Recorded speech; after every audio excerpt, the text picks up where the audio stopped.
Storm Publishing presents Murder at the Wild Haggis Bookshop, written by Jackie Baldwin and read by Samara McLaren.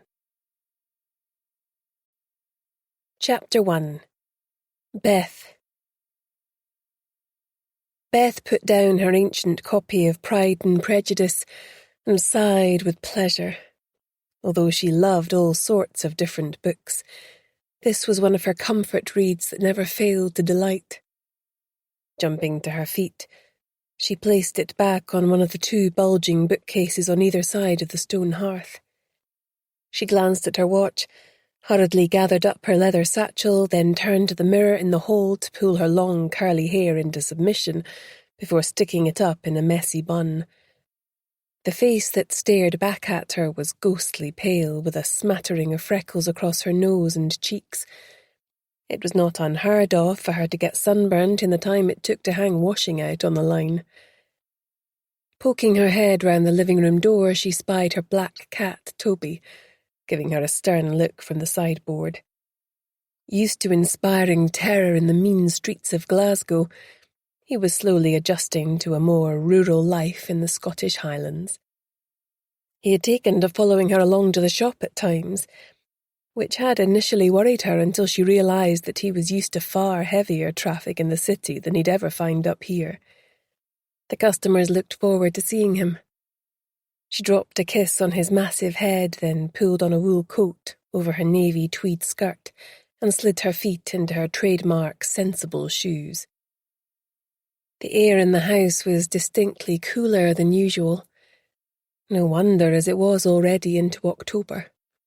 She'd need to turn the heating on tonight. Closing the door to her small, whitewashed cottage behind her, her green eyes widened with pleasure as she took in the beauty of the morning accented by the autumnal colours. The cold pinched her cheeks, but the sun was shining. The birds were singing and the deep blue sea sparkled. A bubble of optimism floated up inside her. Walking along Gallenach Road, she breathed the salty sea air deeply into her lungs. She could never tire of this view, she thought, as her eyes swept over the tranquil bay to the misty smudge of the outlying islands. The huge black and white Calmac ferry to Mull, berthed in the harbour, suddenly blasted its horn to signify it was about to leave, making her jump. She glanced round to make sure no one had noticed. An amused pair of eyes smiled at her over a garden gate. The elderly woman was wearing faded dungarees with a colourful scarf knotted at her neck. "You'll get used to it, lass," she soothed before sticking out a slightly grubby hand for Beth to shake. "Maggie McCrae. It's Beth, isn't it? You're the one who's bought Thistle Cottage?" "Yes, that's right," said Beth, tentatively returning her smile. It still unnerved her that everyone she met seemed to have an idea of her business. She was used to the anonymity of Glasgow. "I've been hearing that you've given the bookshop a whole new lease of life," Maggie continued. "I must pop in some day when I'm getting my shopping." "You'd be very welcome." Beth smiled, giving her a small wave as she set off once more. As she turned left onto the main shopping area, she headed straight for the bookshop, which was located just off George Street. Her heart swelled with pride as she took in the two-storey green building with its pointy gables. The hand-painted sign depicted rolling hills and a cheeky haggis wearing a tam-o'-shanter hat with a pair of bagpipes tucked under its arm. It never failed to make her smile. Her gaze turned to the vibrant display of books in the window. She couldn't believe that it was really hers. It had been her dream from being a tiny child to own her own bookshop. Other girls might have a scrapbook detailing their ideas for a dream wedding, but hers had been a scrapbook devoted to her first bookshop. Now all she had to do was make it a success in order to hang on to it. She pushed the door open. Chapter 2.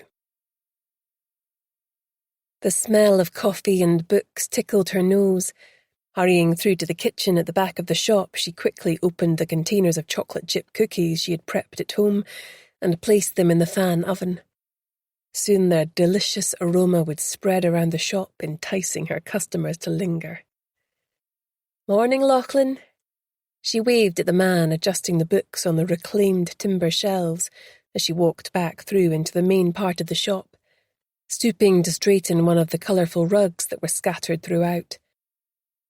Lachlan had been the manager of the shop before her, but the owner of the business had decided to sell up and retire to Spain. The other members of staff had been young and easily secured other jobs.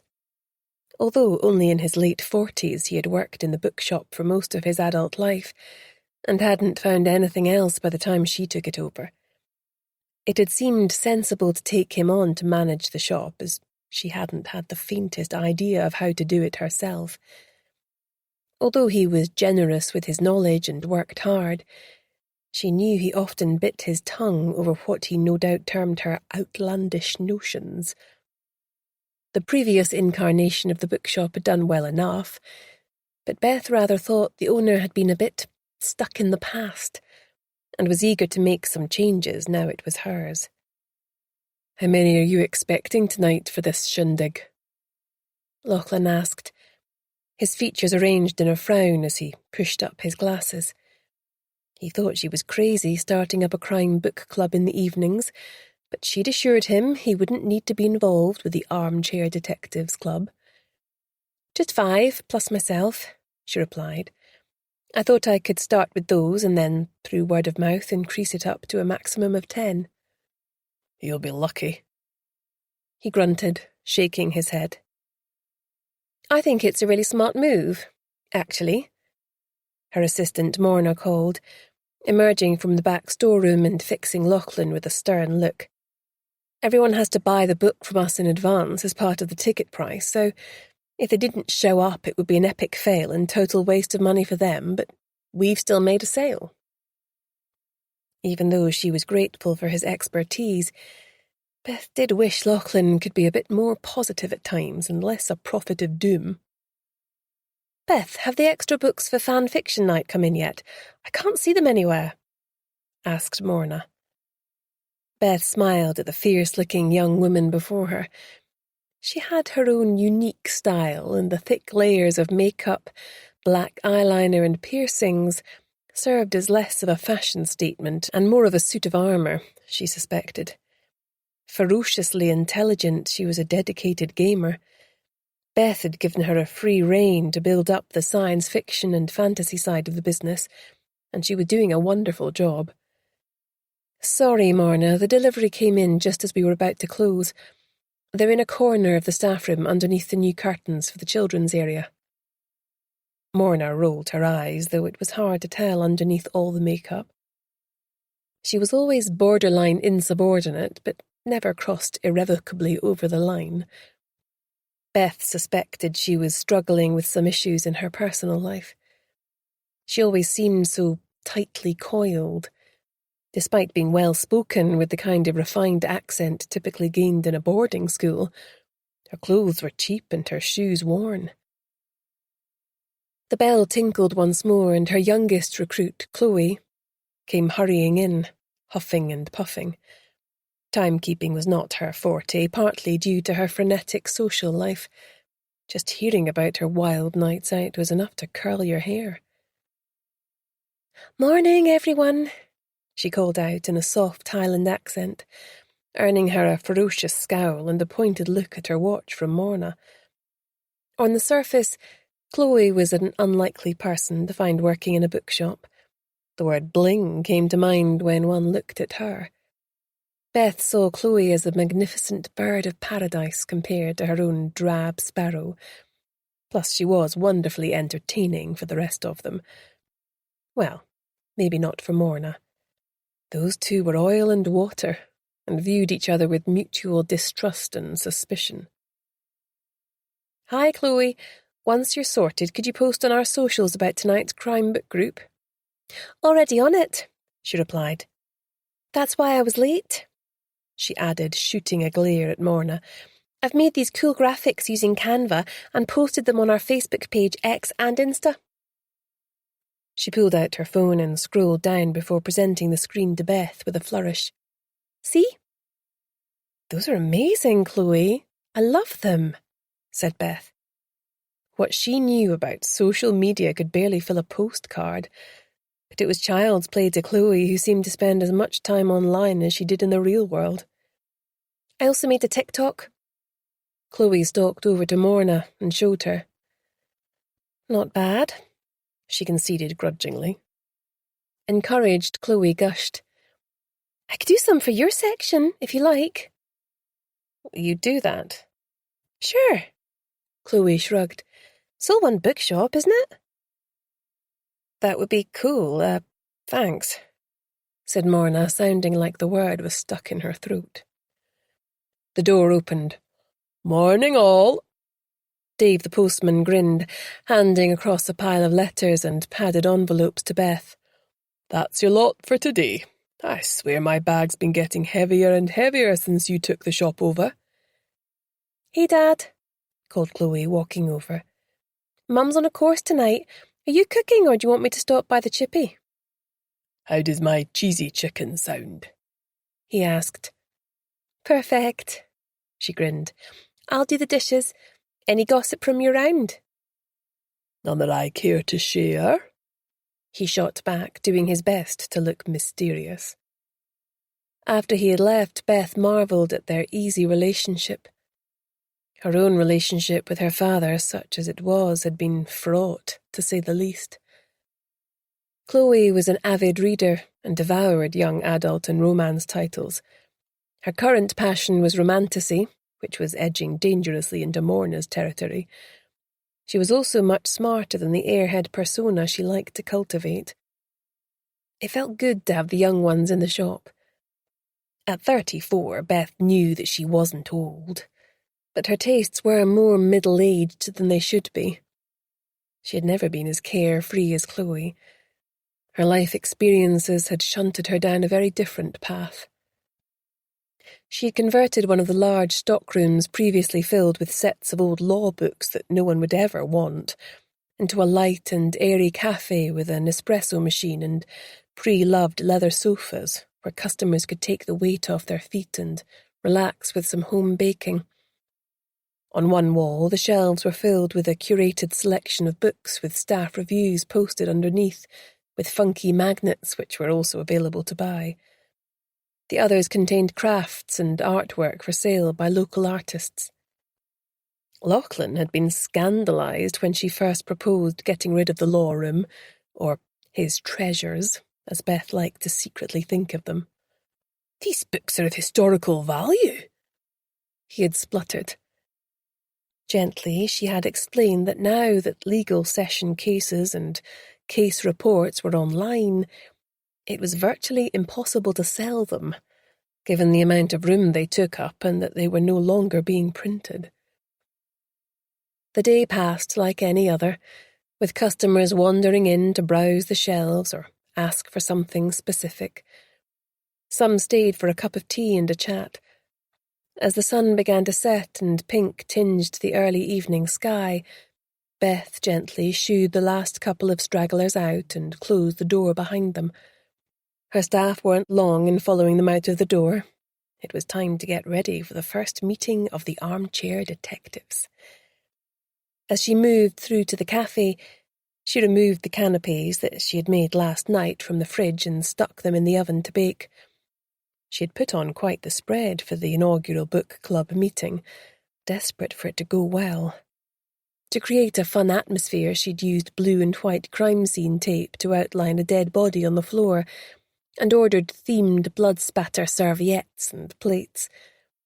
The white wine was cooling in the fridge, and a bottle of red stood open on the large oval table Lachlan had helped her move in from the front of the shop. She'd even brought in her own crystal glasses from home, which sparkled under the spotlights. For effect, she'd also positioned a number of deep red candles in black dishes, which emitted an exotic scent. She heard the door open, and, eyes sparkling with excitement, she moved through to the shop. This was going to be an amazing night. She could feel it in her bones. The first social event she had ever organised. Her new life was opening up in front of her, and she couldn't wait to live it. Chapter 3. Beth stood at the front door, making sure that it was only the members of the book group who entered, then locked it behind them as they made their way in a throng through to the cafe area, as directed. Once she had shepherded the last straggler through, she stood at the head of the oak table and nervously cleared her throat. The talking continued. She cleared it again, feeling a nervous flush creep up her cheeks. Finally, and now a little cross, she reached behind her to one of the shelves for a weighty tome and dropped it onto the table with a satisfying bang. Instant silence. "Welcome to the first meeting of the Armchair Detectives, everyone," she called. "Tonight we're going to be discussing Murder at Crowton Hall by Josephine Barclay. A cosy mystery with gothic undertones. Let's start by introducing ourselves, then we can discuss the book before breaking for wine and nibbles." "Do we have to?" moaned a man she recognised from earlier visits to the shop as Mike Carter. He sighed and leaned back in his chair with a hint of ennui. Beth bridled.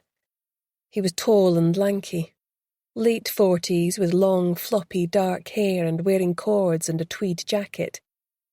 "Yes, we do," she said. "Why don't you go first, Mike, and get it out of the way?" The others looked at him expectantly. "Fine. I'm Mike Carter.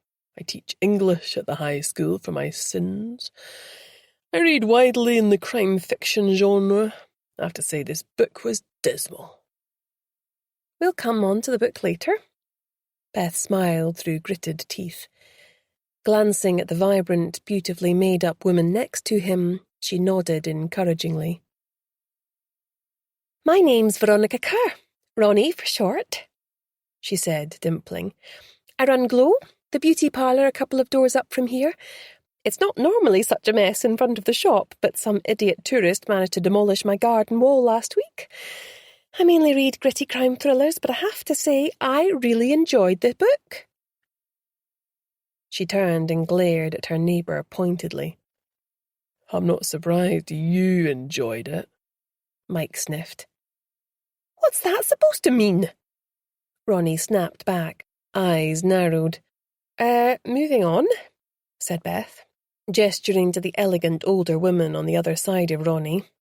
She hadn't expected her book group to be so feisty. "I'm Harriet Brown," she said, her intelligent blue eyes flicking round the table, sizing everyone up. "I used to be head teacher of the local secondary school. These days I'm all about gardening and books. The book was interesting. I'm quite an eclectic reader." "Did you two work together?" asked Beth, looking across at Mike. "In a manner of speaking," replied Harriet, her cool gaze sweeping over Mike, who, Beth noticed, refused to meet the older woman's eyes. Oops, thought Beth. Clearly no love lost there. They had probably all come across each other in some capacity in a town this size.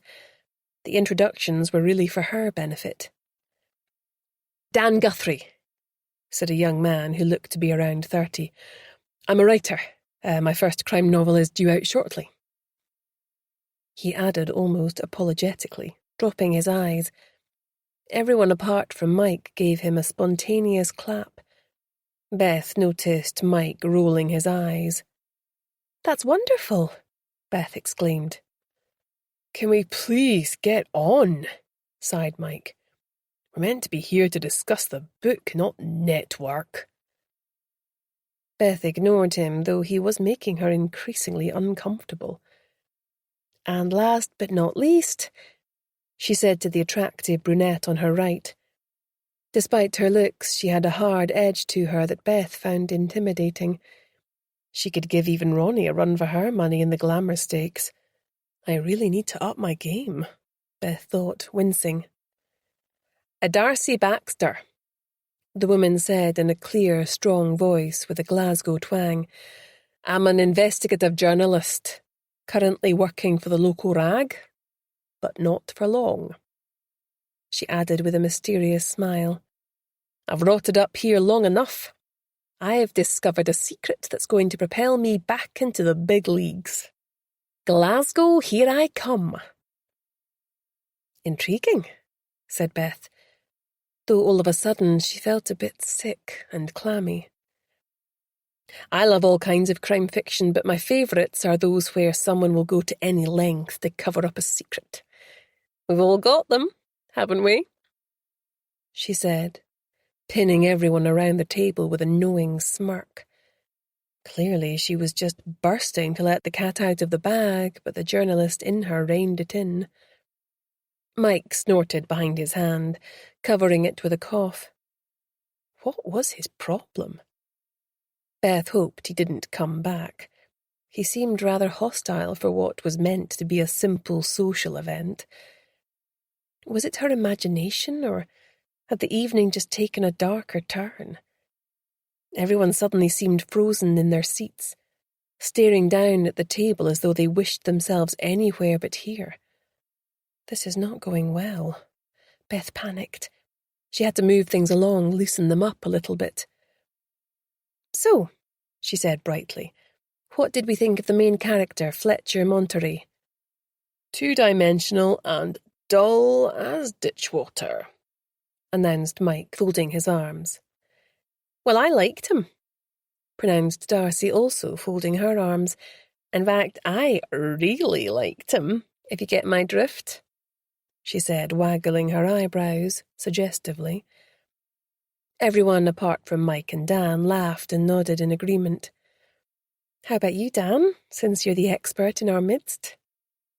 How is he an expert? Demanded Mike. Does he have a degree in English literature? He's an expert because he's written a crime novel of his own, retorted Beth. Besides, you've already had your say. There was an awkward silence. Beth bit her lip and willed somebody to say something. Mike's right, said Dan with a nervous grin. I still have a lot to learn. However, I disagree with his assessment of the main character. I thought that overall he was quite nuanced. He was strong and led the investigation through his sharp wits, but he also had his flaws and demons to slay along the way. He was damaged, but compelling and charismatic. Thank you, Dan. And what did you all make of the plot? Asked Beth, starting to relax a little. The red herrings kept me on my toes, said Harriet, pushing her chic, ash-blonde bob behind her ear. I thought I knew who the killer was a few times. I did guess in the end, but only after the author made me work for it. It kept me up way too late, complained the salon owner, Ronnie. I kept thinking just one more chapter, but the chapters were so short and enticing I couldn't help myself. It was worth it, though, she grinned. I did not enjoy the bags under my eyes the next morning. The mark of a good book, Beth smiled. We've all been there. Well, I thought it was pitifully transparent, announced Mike, his voice already grating on Beth's ears. I think we need to choose something a bit more challenging next time. The discussion carried on for a while, with everyone but Mike seeming to have enjoyed it. Beth was developing a tension headache. Surreptitiously, she glanced at her watch, then brightened. Well done, everyone. That was a lively debate. I think we can agree that most of us enjoyed this month's offering. It's time to take a break, so if a few of you wouldn't mind helping me bring things through from the kitchen, we can have wine and nibbles whilst we get to know each other a little better. Assuming we want to, said Darcy, a sarcastic edge to her voice. Just joking, she added with an abrupt laugh, jumping to her feet. Beth didn't know what to make of her at all. She definitely had a spiky side to her, signalling she could be dangerous or unpredictable if you crossed her. Yet she was sharp and quick-witted too, as if she might even be fun when you got to know her better. She didn't sound as though she was joking, murmured Ronnie in Beth's ear as she moved round to help. I'm sorry Mike has been such an arse tonight. You've worked so hard to make it a success. I love the crime scene tape on the floor. Might get a photo of me in that later for Insta, though it's not exactly on brand for my beauty parlour. Oh, are you one of those influencers? Asked Beth. My staff have dragged me kicking and screaming onto social media, but I don't understand it at all, really. It's a good way to promote your business, said Ronnie. Every business these days needs to set up a brand. Take me, for instance. I like nothing better than closing the curtains and slobbing out in leisure wear with no makeup, but you'd never catch me in public like that. She gestured to her immaculate appearance. How could I expect people to believe in my salon and products if I don't present myself well at all times? That sounds exhausting, exclaimed Beth. That sort of stuff makes me feel like pulling out my own fingernails. Don't despair, said Ronnie, giving her a shrewd, assessing look. You're kind of on brand already with a sexy librarian look. Beth snorted with laughter. The young ones are a great help. They're all over the social media stuff. By now everyone was mobilised, taking plates and glasses back and forth. Everyone except Mike, it seemed. Ronnie stomped through in her high-heeled boots. Little Lord Fauntleroy, get off your skinny arse, we're not all your bloody handmaidens. Mike jumped as though he'd been shot, then got up with a sour face and started helping. Soon they were all moving round the table, and as the wine flowed, they became more chatty. Darcy had a raucous laugh and told wicked tales of the famous people she had interviewed for her paper and what they were really like. She was a force of nature, thought Beth, happy to take a back seat now that the main work of the evening was done. Even Mike finally had a smile on his face. It made him look totally different. He was enthusiastically chatting to Ronnie, who was now literally fluttering her eyelashes at him. Maybe she should take a leaf out of Ronnie's book and go for some beauty treatments.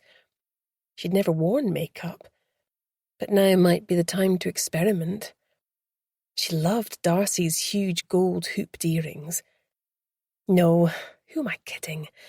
No one would be interested in a drab mouse like me. Stifling a yawn, she glanced at her watch. Goodness, it was later than she thought. Time to bring the evening to a close. It had been a long day. Thank you all for coming to our inaugural meeting, she interjected into a lull in the conversation. I hope it'll be the first of many. The next one will be in 2 weeks' time on 15th of October. Details of the next book will be put on our Facebook page. She busied herself making sure all the coats and umbrellas were claimed by the right people, feeling a gush of pleasure that it had gone really well. Even Mike looked almost cheerful as he got ready to leave, chatting away to Darcy and Ronnie before coming over to thank her. Not bad, he proclaimed. Not bad at all. Before wandering off. Beth supposed that constituted high praise, despite his surliness at the start. Ronnie was next to go, giving her a warm hug. Fab night, Beth.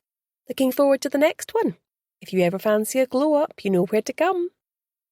I might take you up on that. Beth laughed, having no intention of doing so. She noticed that Darcy was hanging back as if to catch her on her own, and her stomach plummeted. She waved off a few half-hearted offers of help as the others said their goodbyes and trickled out the door one by one.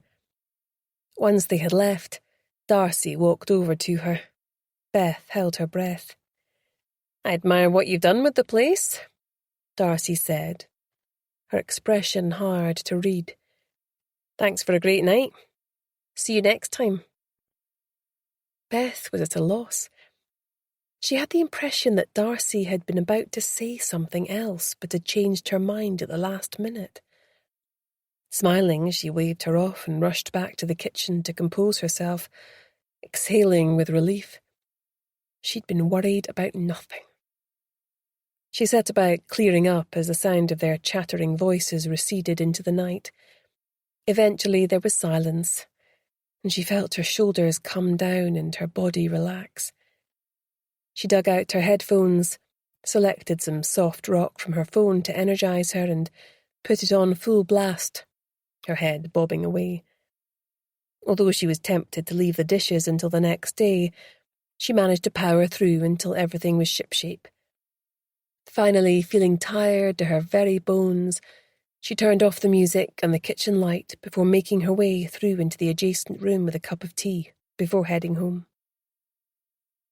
She stopped abruptly, her eyes scarcely able to process what she was seeing. Blinking rapidly, she briefly wondered if she might be hallucinating. There was a body lying on the floor, neatly positioned inside her crime scene tape. Frozen in shock, her cup and saucer slipped from her bloodless hands and shattered on the floor, splashing hot tea onto her legs. She rushed over, desperately hoping it was an elaborate prank. She tugged on an arm and the head rolled to face her, lifeless eyes staring up at her. Her mouth opened in a scream. Chapter 4. Beth yanked the door to the shop open when she heard the reassuring voice of her lawyer, Harris Kincaid, on the other side. She quickly ushered him in, locking the door behind her. Although he was a few years younger than her, his calm demeanour was always a comfort in trying circumstances. Tall and lanky, he had sensitive features and a quiet intelligence. "Thank you so much for coming," she sobbed. "I didn't know who else to call, and, well, there's a dead body in my shop. I figured I might need a lawyer." She bit down hard on her lip to stop it wobbling like a blancmange. She had to get herself under control. She was a grown woman who had a dead body in her bookshop. The hysteria kept bubbling up inside her like a kettle on the boil. Harris gave her a wry smile. "I think you're allowed to be upset, Beth, in the circumstances." He patted her arm awkwardly, then switched into professional mode. "I take it you've called the police?" Beth nodded miserably. "They're on their way." She looked out the window and saw flashing blue light approaching. No sirens. What would be the point? "Any chance it would be a natural death?" he asked. Beth shook her head. "See for yourself," she said, nodding towards the room where the body still lay. "I can't go in," Harris said. "Best not contaminate the scene. I'll take a quick look from the doorway." Looking a little green, he walked over and craned his neck. "See what I mean?" said Beth. He returned to her side, looking worried. "It's murder, all right. The body is perfectly positioned inside the crime tape shape on the floor. Beth, this could be very serious." "What do you mean?" she said, aghast. "I didn't kill her. Why would I?" "Now, I don't want you to panic," he said, taking her warm hand in his cool one. "But the police will, at least initially, consider you to be a suspect." "But that's ridiculous!" she burst out. "All I did was hold a book group. Whoever did it, it wasn't me. It must have been someone else from the group that killed her. You do believe me, don't you?" "Of course I do," he said, dropping her hand like he'd only just realized he was holding on to it. Beth wanted to take his hand again. It made her feel safer somehow. There was a loud bang on the door. They both jumped. "Police! Open up!" demanded a harsh voice. Harris let out a low groan. "What is it?" asked Beth, turning round on her way to the door. It's Detective Sergeant Logan Hunter. Not the most reasonable of men. Our paths cross in court on a regular basis. The banging resumed, and Beth hastily opened the door. 2 police officers strode in, both in plain clothes. Detective Sergeant Logan Hunter, and this is Detective Constable Rona Quinn. The man speaking to her was tall and burly, with the physique of a rugby player. His dark grey suit was rumpled and his tie slightly askew. His brown eyes were bordering on hostile, and Beth felt more than a little afraid as she looked into them, and discerned no warmth whatsoever. And you are? Beth Cunningham, she said. Her voice low and quiet, her tears spent for now. The body's through there.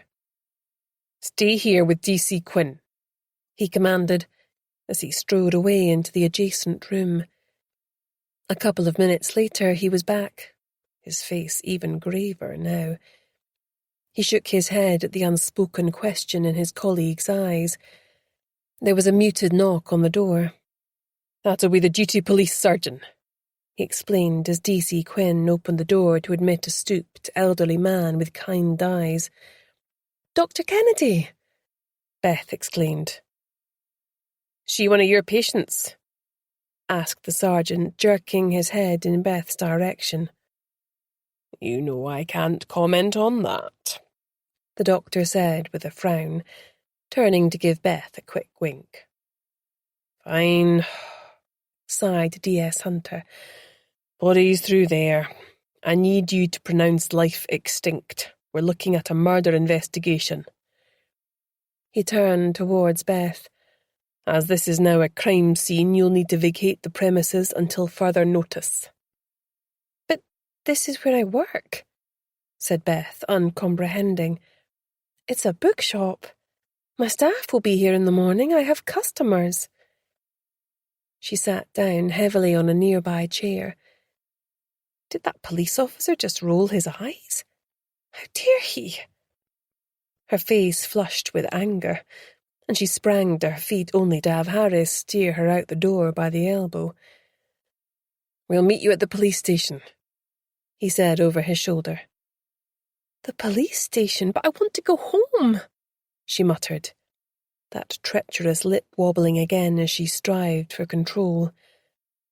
They emerged into the cool night air, and Harris turned to her. "Look, Beth, I know this is hard, but surely you want to help the police find out who did this. If we wait until morning before you give a statement, the trail will be getting colder with each passing hour." "When you put it like that, and to be honest, you don't really have a choice." "I don't?"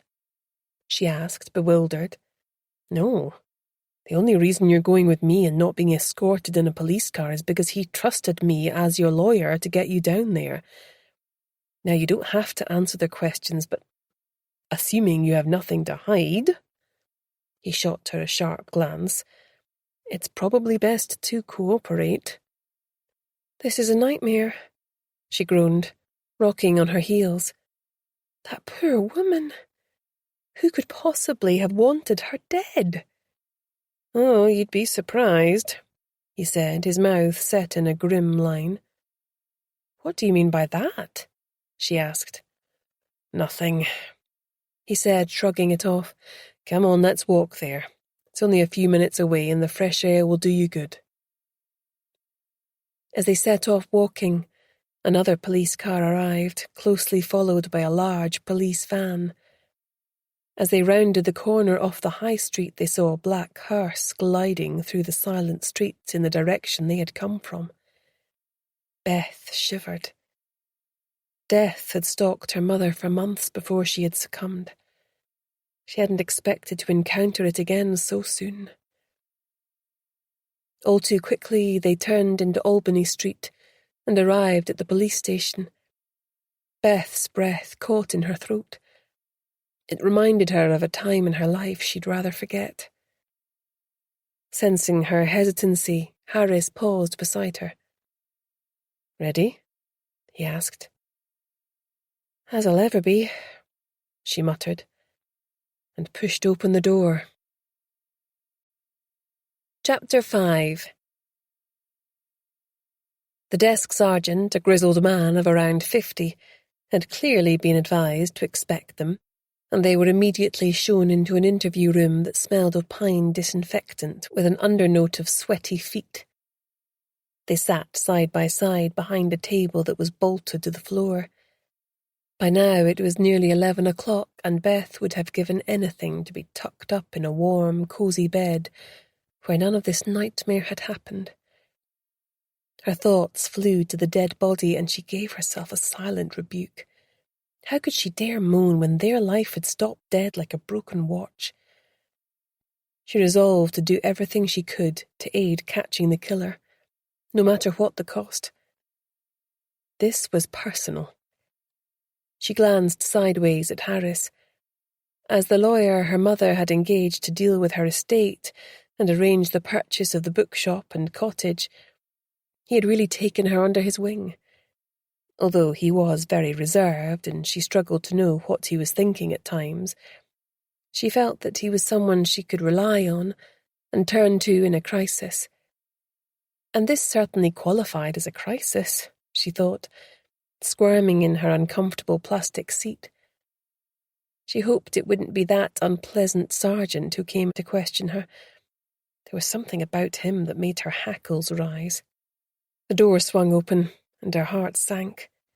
Speak of the devil. In waltzed Detective Sergeant Hunter with Detective Constable Rona Quinn in his wake, carrying a tray with 4 cardboard cups of tea and a tray of rich tea biscuits. No expense spared. Unlike her rumpled colleague, D.C. Quinn didn't have a hair out of place. "Sorry to keep you waiting," D.S. Hunter said, not looking sorry at all. "Harris, Miss Cunningham is merely giving a witness statement unless you know something that I don't. Is your presence here strictly necessary?" he asked, jutting out his chin and glaring at him. Harris glanced at Beth, acknowledging the truth of what the policeman had said, but after correctly interpreting her desperate "save me" eyes, he turned back to D.S. Hunter. "Regardless of that fact, I feel it prudent to stay, given that the deceased was found in Miss Cunningham's shop whilst she was the only one present, just in case things take a turn," he said with a pugnacious glare of his own. "Fine," snapped D.S. Hunter. D.C. Quinn handed the teas round. She was tall and angular with a pixie cut framing her sharp features. Catching Beth sizing her up, she raised an eyebrow. "Now," said the sergeant, turning his dark eyes towards her as he readied his electronic device to note down her statement. "Firstly, can you formally confirm the identity of the deceased?"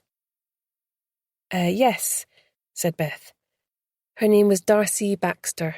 I understand that she was a journalist who worked for the Oban Times." "Thank you. Now, if you can tell us what happened tonight at the bookshop in your own words." Taking a deep breath, Beth recounted all that had transpired at the book group, together with the names and addresses of all those who had come that evening, which she'd had the foresight to bring with her. The questions seemed to go on, and she could feel herself start to zone out as fatigue bit into her. "So you're telling me that to the best of your knowledge, everyone left the premises apart from you? You didn't think to escort the last person out and lock the door behind them?" "Well, no," Beth said. "It's Oban, after all. And I wasn't planning to be long. I mean, it's not like I have to worry about robbers or anything." "You'd be surprised," D.S. Hunter said, looking at her like she was a sandwich short of a picnic. "Your client is perhaps a little too trusting," he said to Harris. "If I were you, I'd help her wise up, and fast." "I don't need help with managing my client, thank you," Harris retorted, and the two men glared at each other with unconcealed dislike. "Excuse me," said Beth indignantly. "I hear what you're saying, Sergeant, and no doubt your job has given you a somewhat warped view of the world, But the consequence couldn't exactly have been foreseen, that someone would murder one of my customers and place the body in my crime scene tape. To her horror, her voice broke, and tears suddenly rose up in her eyes like an unbidden tsunami. It was all just too much. D.S. Hunter regarded her through narrowed eyes, then pushed back his chair and stood up. That will do for now, unless you can think of anything else? Beth shook her head, causing a few tears to spill over and run down her cheeks. Then you're free to go, he said. I'll escort you out. Beth welcomed the cold, fresh breeze outside and drew in a deep lungful of air. I'll walk you home, said Harris. I could do with stretching my legs after a day spent behind a desk. Thank you, said Beth. I hope that's the last time I have to set foot in that place. I do too, Harris replied, but I wouldn't count on it. Chapter 6. Morna. The next morning, Morna woke up to the sound of her alarm going off. Bleary-eyed, she'd stayed up later than she should have, gaming. She reached for her phone. As she opened a text from Beth, she snapped awake instantly, like a jolt of electricity had jerked through her body. What the hell? Someone's been murdered in the shop. Is she serious? That's crazy. Hurriedly, she jumped in the shower and got dressed in her usual uniform of black jeans and black t-shirt. She thought about breakfast, but decided she didn't have time, given that her boss lived much further away than the shop. Grabbing her hoodie and sliding her laptop into a backpack, she pulled the door to her flat shut behind her and ran down the steps. As she stepped out onto George Street, she could see a police incident van parked further down on the left, just before the turning to the shop. Her steps slowed as she reached the corner where she would normally turn up to go to work. The whole side street was cordoned off by police tape. A group of people had stopped to gawp. Her anger sparked as she saw that several had their phones up, avid to capture anything they could upload to social media for a few clicks. Morons, she muttered. Harriet, her old school headmistress, stopped by her side. She was carrying a string bag with some rolls, a paper and a pint of milk. What on earth's going on here? She asked, her bright blue eyes alive with curiosity. Morna shifted from one foot to the other, feeling awkward. Haven't you heard? Darcy Baxter was murdered last night in the shop. It happened after book group while Beth was clearing up in the kitchen. Good heavens! Gasped Harriet, rocking on her heels. I can't believe it. Ronnie, the proprietor of Glow, came running over from a few doors down, her face white, dark circles under her eyes. Her lipstick was smudged and there was a stain on her blouse. Morna, how's Beth? What a thing to happen! That poor woman! Would you look at all these vultures? Turns my stomach so it does.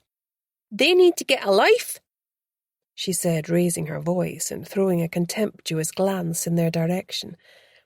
I've been up half the night with the noise that lot were making. She jerked her thumb in the direction of the police and the crime scene investigators in their white coveralls. You know how that tourist numpty demolished my front wall last week? Well, the police knocked me up to tell me they needed to test all of the fallen bricks for blood residue. It gives me the creeps just thinking about it. She shuddered. Did they find anything? Asked Harriet. Not as far as I'm aware. Probably some nutter up from Glasgow did it. That's my theory anyway. Dave, the postman, walked up to Morna with a bundle of mail. He looked worried. Morna, love, can I give this lot to you? They're not letting me in the shop. Yes, sure, she said, stuffing it in her backpack. I'm on my way to see Beth now. Chloe told me what's happened. Darcy was such a larger-than-life character. I can't wrap my head around the fact that she's gone, let alone been murdered. You knew her, then? I was her postie for the last few years. Always gave me a bottle of malt whisky at Christmas. A right twinkle in her eye she had. All that zest for life stamped out in a moment. He glanced at his watch. My wife, Jean, is giving Chloe a lift along. If you hurry down, you might catch them. I don't know where Chloe lives, she confessed, staring down at her shoes. Although they'd been working together for a few months now, she hadn't been tempted to see her colleague out of work hours. They were just too different. Unfazed, Dave pulled a notebook from his pocket and scribbled it down. There you go, love. I reckon you'll get there in time if you get a wiggle on. Morna thanked him, waved to the others and headed off at a brisk pace. Chloe, it turned out, lived on a council housing estate on the outskirts of town. As she turned into the street, she noticed how cramped the houses were with their small patches of garden and rotary clothes dryers. A world away from the lavish surroundings she had grown up in. Chloe's house was painted white with the same red door as its neighbours. A tabby cat sunned itself on the wall, ignoring her. She wasn't sure about this. Wasn't it a bit of an intrusion? Maybe she should just go ahead on her own. Suddenly the door was flung open, and Chloe rushed out, followed by a smiling woman who Morna was surprised to recognise. It was Jean, one of the nurses from the local doctor's surgery. "Morna, Dad texted me to say you were on your way. That poor woman! It's all around the town. I woke up this morning to find my phone had blown up. It's all anyone is talking about." "I'm not really one for social media," muttered Morna, feeling uncomfortable. "I don't blame you, Morna," said Chloe's mum with a warm smile. "Load of nonsense, isn't it?" "Mum!" exclaimed Chloe, sounding about 12. "Anyway, get in, the pair of you. I've popped some croissants and things in a bag for Beth. Poor love probably hasn't had the chance to nip out to the shops." Morna thanked her, feeling a pang as she thought of her own parents and their unfeeling ways. Chloe was rich in ways that she didn't even realise. Jean started the car and they pulled out of the street. Things had certainly taken a turn. She thought she'd landed on her feet when she secured this job after years of minimum wage work in various pubs and restaurants. Now she wasn't so sure. Chapter 7. Beth. Beth started awake on hearing the doorbell. Rubbing her eyes, she dragged herself out of bed. Her head was pounding and she'd forgotten to switch on her alarm. Throwing on her tatty old dressing gown, she stumbled down the stairs and flung open the door, blinking rapidly as her eyes adjusted to the sunlight. Her staff looked at her, mouths agape, especially Lachlan, before recovering themselves. "Come in," she said, attempting a watery smile and conscious of the fact that she had yet to brush her teeth or take a shower. Chloe, rather unexpectedly, flung her arms around her, causing her to stagger backwards and crash into the wall. "You poor thing," she exclaimed. "No wonder you're all over the place. I would be in absolute bits." "I'll pop the kettle on," muttered Lachlan, clearly uncomfortable and desperate to escape. "I brought croissants from the bakery," piped up Chloe. Morna scowled. "Beth, go shower and get dressed. I'll set up my laptop in the sitting room. Lachlan will do breakfast, and Chloe can go on our Facebook page and other socials to let folk know that the shop is temporarily closed, but that everyone can still phone and email us if they need something." Everyone went a bit slack-jawed to see Morna taking charge, but then rushed off to do her bidding. 30 minutes later, their socials had been updated and Beth was polishing off the last croissant. Glancing up, she saw her staff staring at her expectantly, which prompted a coughing fit as a bit of croissant abruptly went down the wrong way. They were right. She was the boss and it was up to her to lead them all through this crisis. Somehow. "How can they be sure it's murder?" asked Lachlan, his forehead creased with worry. Isn't the most likely explanation that she just collapsed from a stroke or a heart attack? They can't be sure, not yet anyway, conceded Beth. However, the body was arranged inside my crime scene tape. I mean, what are the odds of that, right? Not the smartest move, opined Morna. No, Beth shrugged. I think it was just too tempting for the killer, which hopefully will be their undoing. Have the police got any leads? Asked Morna. They'll know more after the post-mortem. In the meantime, her voice wobbled, I rather think I might be a suspect myself. I was the last person to see her alive, after all. Apart from the killer, said Chloe agog. Detective Sergeant Hunter certainly gave me a grilling, Beth said. Not the nicest man. Mind you, given the circumstances, it's perhaps not surprising. Darcy always was relentless in pursuit of a story. But I'd never have believed someone would want her dead over it, said Lachlan. You knew her then? Asked Beth, leaning forward. Our paths crossed a few times, he said. She was desperate to break a big story that would get her out of the Highlands and back in one of the big city papers. The last time I saw her, she was throwing out hints about something she'd discovered that could be her passport out of here. When was that, exactly? Asked Morna, turning her steely glare upon him. A week ago, he said, looking more dejected by the minute. We had dinner. I see, said Beth faintly. Another connection with her bookshop. This was the last thing she'd wanted to hear. I suppose the police will want to talk to me. Lachlan continued, running his hands through hair that was already sticking up on end. Maybe, said Beth, shooting him a sympathetic smile. Now that I think of it, she did make one or two cryptic comments while she was at the book club, Beth said. Maybe she was taunting someone there that night. Someone who was willing to kill to stop it coming out. Unlike myself, thought Beth. Who was there? Asked Chloe. Maybe we'll already know some of them. Toby the cat had made himself at home on her lap and was purring up a storm, whilst she gently stroked his big head. Beth fished in her bag from last night, and they solemnly passed the list between them. Well, I know Ronnie, said Chloe. Of course you do, muttered Morna. And what's that supposed to mean? Chloe asked, scowling at her. Just that you're never away from that place. The beauty parlour? Asked Beth. I've never been in there, or to anywhere else like it. I don't even know what goes on in these places, really. The two girls glanced at each other, eyebrows raised. What? Never? Asked Chloe, her tone scandalised. How is that even possible in this day and age? Maybe she doesn't see the need to conform to patriarchal notions of beauty, muttered Morna.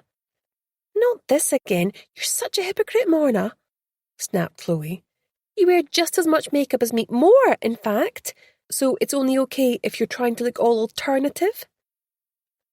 This really isn't getting us anywhere, said Lachlan. As I've said, I knew Darcy. Quite well, in fact.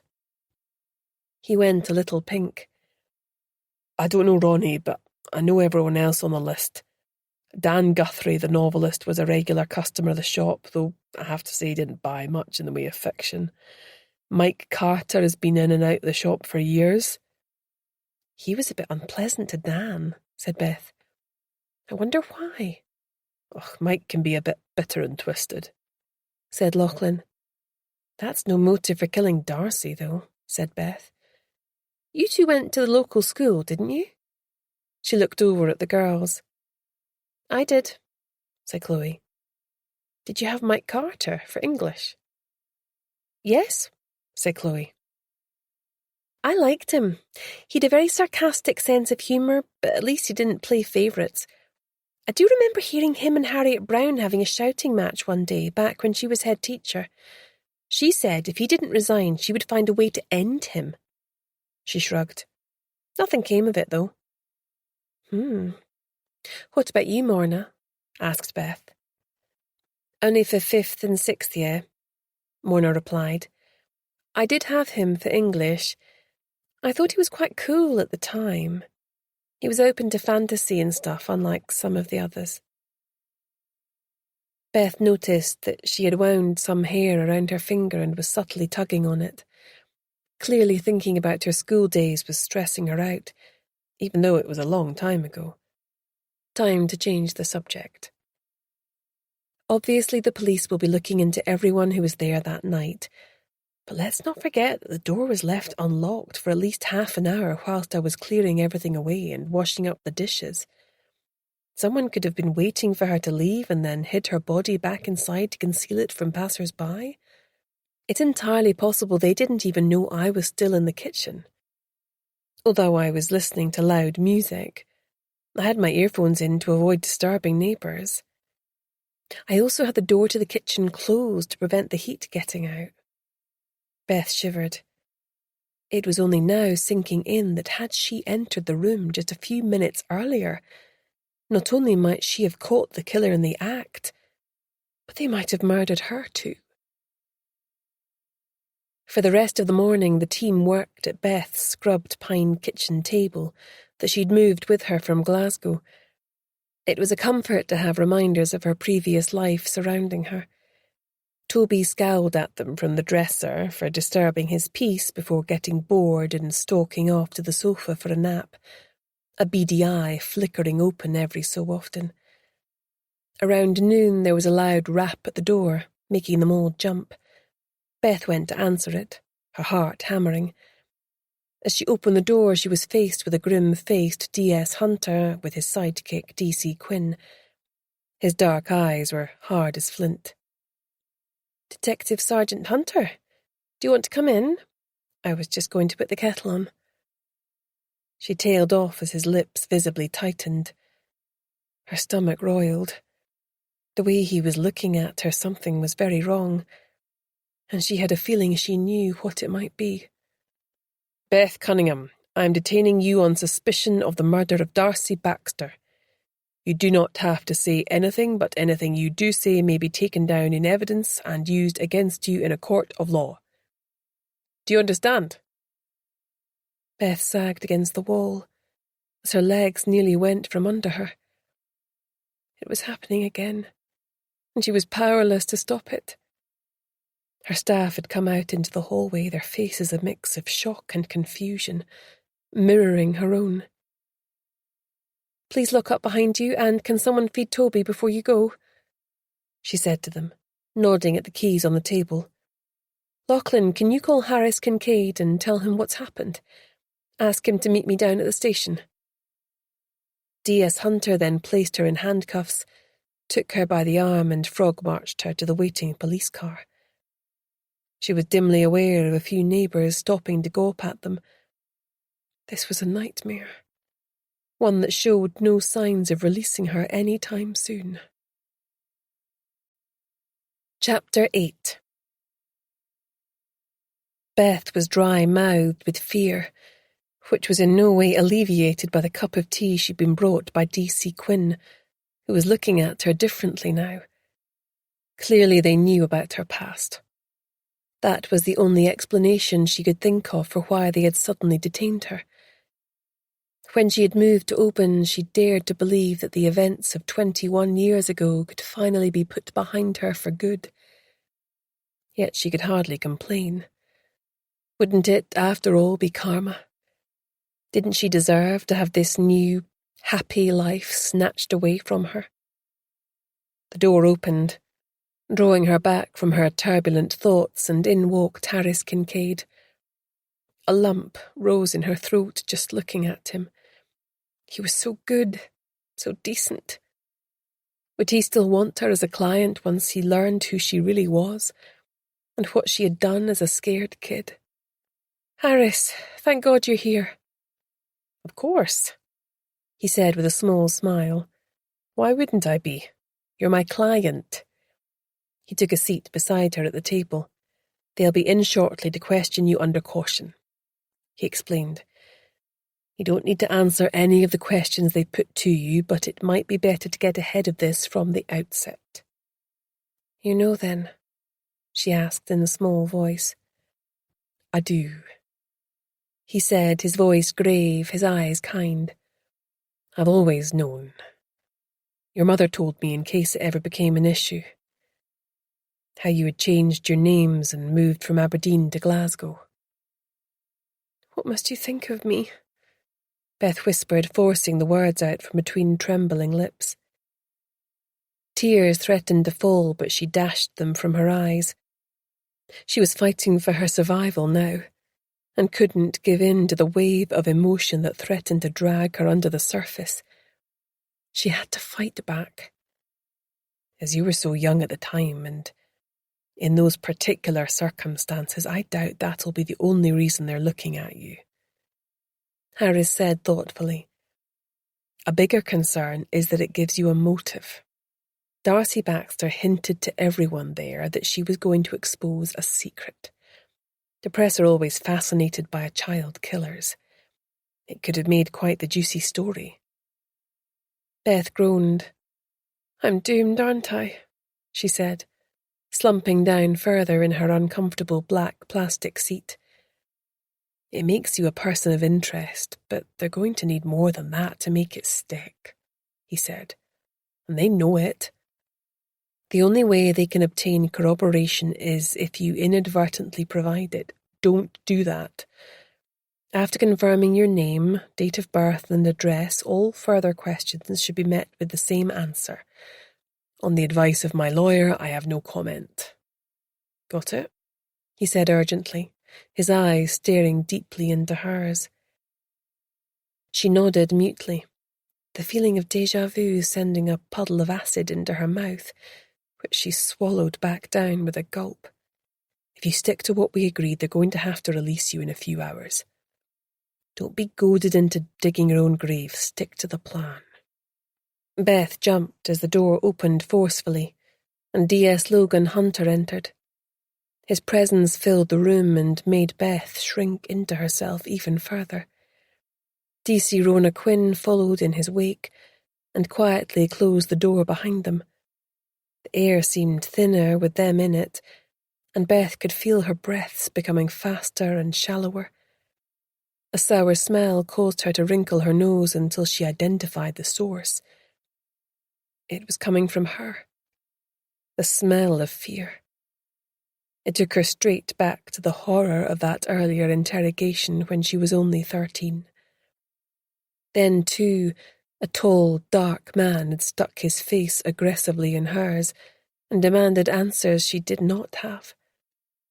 She forced herself back into the room, the beep of the recording machine as regular as a metronome.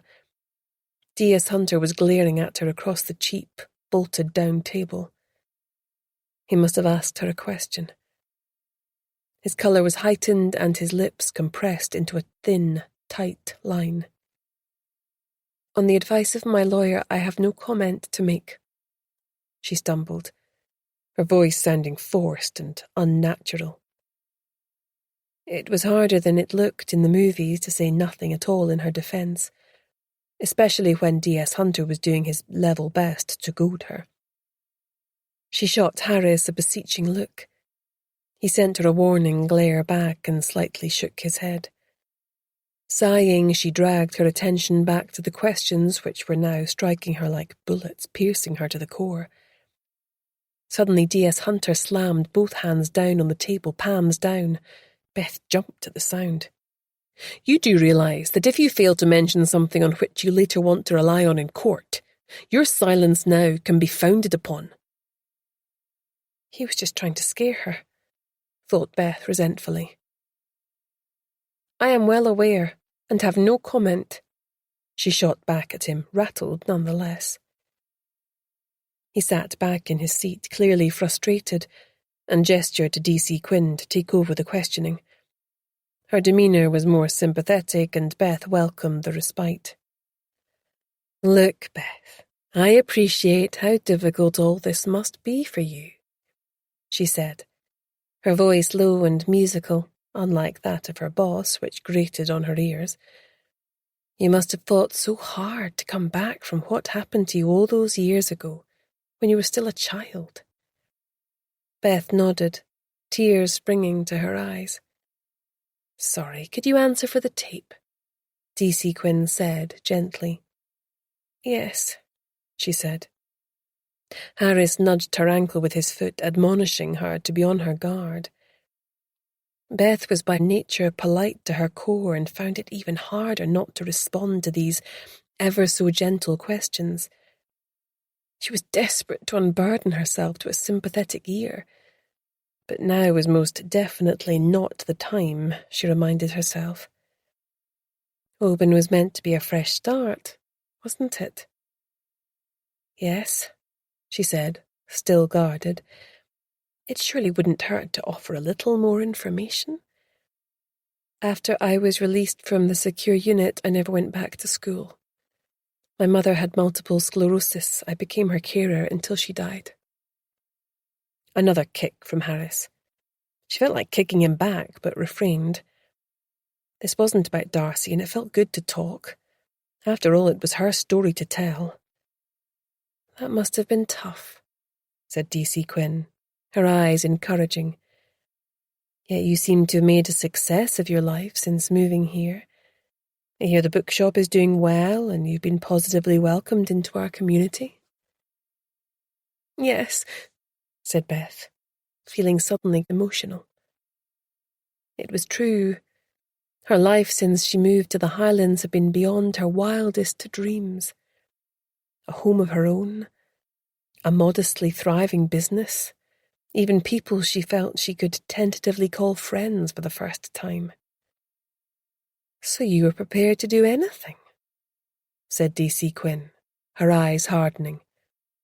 "Even kill, to avoid Darcy Baxter, an investigative reporter exposing your secret." "What? No!" cried Beth, realizing all too late the trap that she had just walked into. She shot an anguished look at Harris, but it was too late. The damage had been done. She had all but confirmed to the police that she had a strong motive for wishing Darcy dead. When she was eventually allowed to leave the police station, Beth and Harris went to her cottage rather than his office, as she couldn't stand the thought of people staring at her. She was under no illusion that it would be all round open by now that she was a suspect in the case. As they walked into her cosy kitchen, she was touched to see that despite the events of the morning, her team had cleared up before they left. Trying to regain control of her emotions, she took her time preparing the tea tray, finding comfort in the normal routine. Rummaging about in her tins, she managed to find some homemade shortbread to go with it. Nonetheless, as she settled on one couch with the coffee table between them, her hand still shook as she lifted the teapot to pour. Harris put his hand over hers and quietly took it from her. He had the long, slender fingers of a pianist, or artist, she thought, unlike her own short, stubby ones. "I'm sorry, Harris," she said, taking a sip of tea and scarcely daring to look at him. "I know you said not to talk, but it's harder than it sounds." He gave her a faint smile. He looked exhausted, she thought. "Don't worry. They'll need more than that for the Procurator Fiscal to consider bringing the matter to trial. They nailed the good cop, bad cop routine in there. You're not the first to succumb to D.C. Quinn, and you won't be the last." There was admiration in his voice, and she suddenly wondered whether it was purely professional. She cleared her throat. So what do we do now? Could I actually go to prison for this?" His eyes slid away for a moment, which was answer enough. "It won't come to that. I know that you didn't do it. I would stake my professional career on it." "You might have to," she muttered despondently. "As far as the police are concerned, they reckon they've established means, motive, and opportunity. They may not be inclined to look very hard for other suspects. one weakness in their case is that the murder weapon hasn't been recovered yet. I'll come clean with my staff tomorrow and tell them exactly what's been going on. Are you sure that's wise? He asked, looking worried. What choice do I have? She shrugged. It's high time I owned my past rather than try to run from it. Chapter 9. Beth turned the sign to closed at lunchtime. They'd been rushed off their feet all morning. The shop had been buzzing. Although they'd sold a whole load of books, she had the strongest feeling that most people had come in to gawp at both her and the murder scene. Her first task on entering this morning had been to scrub off the blood from the wooden floor with soap, disinfectant and water. She had felt sick to the stomach, but it still had to be done. No matter what Darcy had done or been about to do, she hadn't deserved to be murdered for it. Her staff, for the most part, had quietly gone about their work, seeming reluctant to engage her in conversation. Hardly surprising when the last time she'd seen them she'd been led off in handcuffs. Would they stand with her, or turn against her now? It was time to find out. She'd scheduled a meeting for when the shop closed for lunch and brought sandwiches and cake in with her. As she made a pot of coffee and a pot of tea, she noticed they were all sitting around the table staring into space, their expressions giving nothing away. Oh well, here goes nothing, she thought. Placing the tea and coffee down in front of them, she sat in her customary seat at the head of the table and cleared her throat, her insides twisting into knots. I'm sure you must all be wondering what yesterday was about. She tentatively began. Just a bit, said Morna dryly. I'm sure there's a reasonable explanation, said Lachlan. Beth shot him a grateful glance before continuing. I was detained for questioning in relation to Darcy's murder. The reason they fixed on me is because 21 years ago, when I was 13, I killed someone. There was a collective intake of breath, and 3 pairs of eyes widened as they stared at her. Even though it was her lived experience, part of her still felt that the events from her past weren't quite real, as though the trauma that she had gone through at that time had caused a profound dissociation. What happened? Asked Lachlan quietly, a faint reserve in his eyes now. I was at school in Aberdeen. There was a girl there, her name was Jill Monteith, in case any of you want to Google it, she said with a touch of rancour. Chloe immediately picked up her phone, then put it down again, flushing as Lachlan gave her a nudge. Anyway, I was a shy little thing, a mouse, not a lion. I don't know why she targeted me, but she was relentless, picking me apart piece by piece like a vulture. Nobody dared to talk to me. I'd one friend, my best friend, who I'd been close with since primary school. She tried to stick up for me, but they were so vile to her she couldn't withstand it and stopped talking to me as well. That hurt. A lot. The bullying was both physical and mental. I tried to tell a teacher, but that only made it worse. My mum found out and went up to the school, but the head teacher was adamant there was no bullying in her school. Jill was vicious, but she was pretty, popular, and could also be charming. They believed her version of events over mine. They maintained I was jealous or attention-seeking. I cried every night. I more or less stopped eating. I suppose I was trying to disappear to make myself as small as possible. She paused, lost in memories of the past.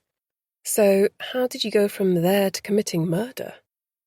Asked Morna, cutting to the chase, her expression giving nothing away of what she was thinking. Jolted out of her reverie, Beth raised her eyes and looked at them all. They had me backed against a wall in the playground. There was no way past them. Jill whipped her phone out. Pull her top up, she hissed. Time everyone sees her for what she really is. As soon as a couple of them laid hands on me, I charged towards Jill, desperate to get past her. I was on my way back from a tennis lesson. Instinctively, I swung the racket at her as she tried to block my way. All I wanted to do was get out of there and into the classroom where I would be safe. The wooden part of the racket connected with her head. Her voice faltered. She could see it so clearly, even after all these years. She fell backwards onto some concrete steps and banged her head. A pool of dark red blood spooled out beneath her. Her eyes were staring up at me, but they were completely empty. I froze and just stood there, staring down at her. She looked smaller than the monster that had lived in my head. Her friends crowded around her trying to get her to wake up, but she never did. "I'd killed her," she said, her voice flat, bleached of emotion. "She suffered a catastrophic bleed on the brain." "But it was self-defense, wasn't it?" said Chloe, her voice hesitant. Nobody believed me. The girls all said I'd just run up to her and swung the racket out of nowhere because I was trying to get back at her for something. They were protecting her memory and their own skin. I felt so numb with horror at what I'd done I barely put up a fight. Deep down I felt I deserved whatever was coming to me. I still do. I pleaded guilty to culpable homicide and was sentenced to 4 years in a secure unit. When I got out, we moved down to Glasgow. My father had left us as soon as I was arrested. So my mum and I fled to another city and changed our names. The stress made my mother's MS worsen and she became more and more unwell. Anyway, the police obviously think once a killer, always a killer.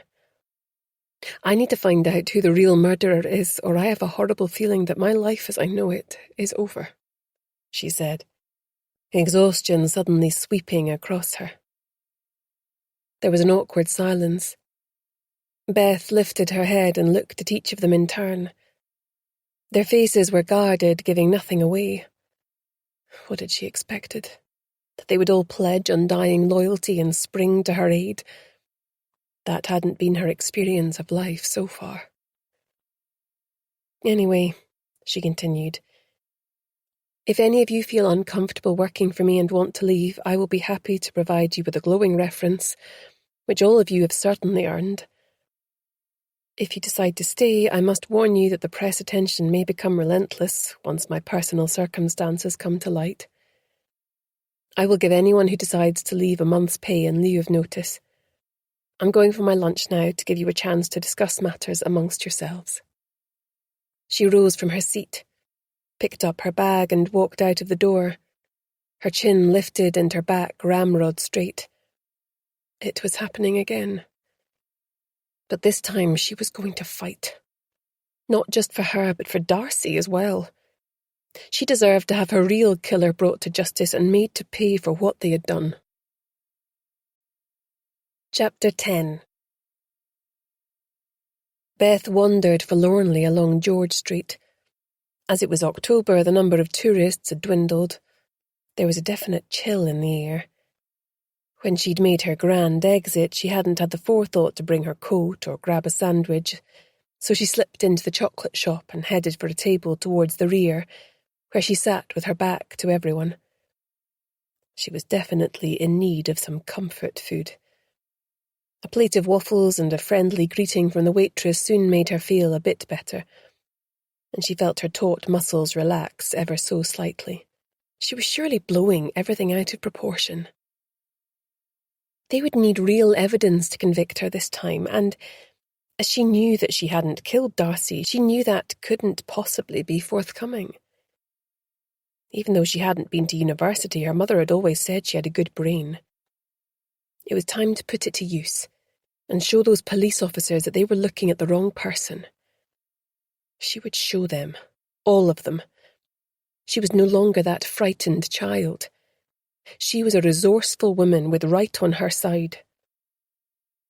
As she was leaving the cafe, her resolve flickered when she saw a group of women she recognised as customers from the shop, looking over at her, whilst they muttered behind their hands.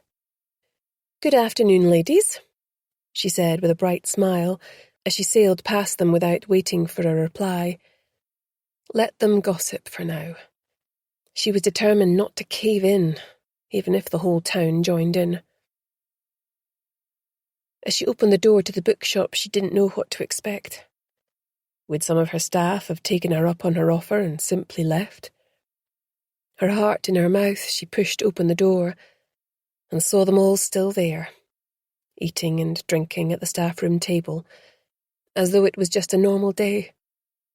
Overcome with gratitude, her legs wobbled a little as she walked over to them. "Thank you," she said, a tide of emotion stopping her managing more in the moment. "We've talked about it, and we all believe you," said Chloe, forthright as ever. "But we don't think anyone else will," said Morna, somewhat raining on her parade. "I'm afraid there's only one thing for it," said Lachlan, looking up from a legal pad he'd been scribbling on. "We need to carry out our own investigation and come up with other plausible suspects." "We've come up with a plan while you've been out," said Chloe, her eyes shining. "I'm going to do a deep dive into the social media accounts of everyone who was at the book group that night. I'll find out who they were talking to and any posts that might flag up something they may not have wanted to get out. I'll look into any likes or comments that might be at odds with the image they project to the world." "I have a key to Darcy's apartment," said Lachlan. "I live in the same building and would water her plants when she was away. Now that the police have finished with it, we could have a nose around and see if we can find any clues they may have overlooked. I also have a fair bit of local knowledge to add into the mix." Morna cleared her throat. "If we can get our hands on Darcy's phone and computer, I can hack into them and look for anything she was trying to hide. The same goes for our list of suspects. I'm fluent in a number of coding languages."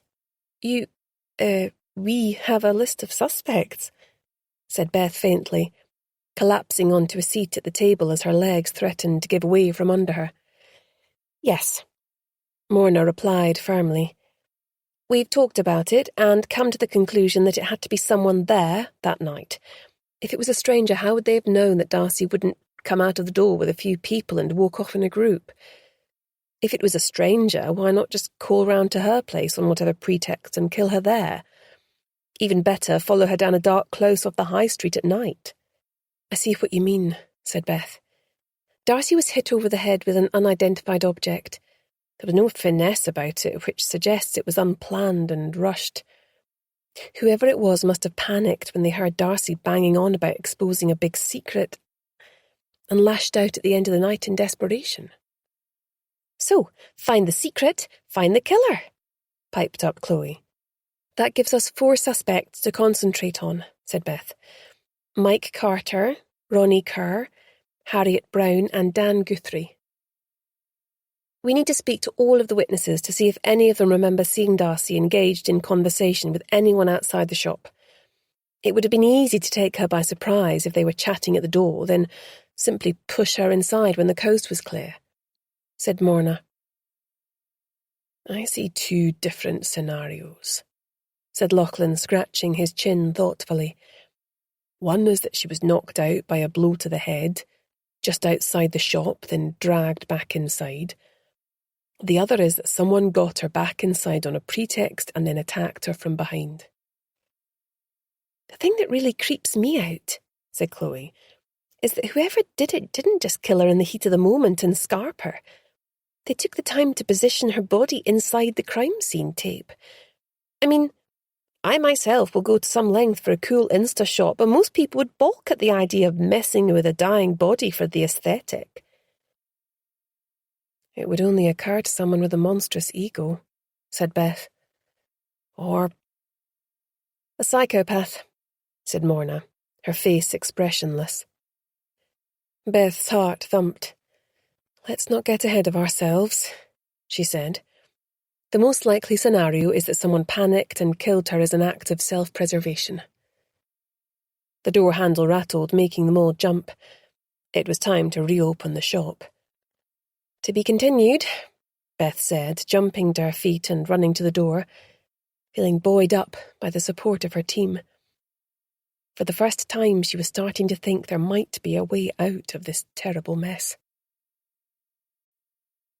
Chapter 11. Later that night, the four of them met at Lauchlan's flat. Beth looked around with interest as it was the first time she'd been in there. Lauchlan was intensely private and she still knew very little about him. Although he was a good listener and sounding board, he offered up barely anything about his personal life. His sitting room was overflowing with books, and a lot more comfortable and relaxed than she'd expected. She'd idly wondered if he would be the type to have one of everything on the draining board, with everything functional and to the point. If she had to define his style, she would go for retro. The couch was forest green velvet, and the coffee table was strewn with a range of well-thumbed periodicals, ranging from science and nature to classical guitar. "Do you play?" she asked, gesturing to a handsome wooden guitar propped up in a corner as she accepted a cup and saucer with a beautiful green leaf pattern on it.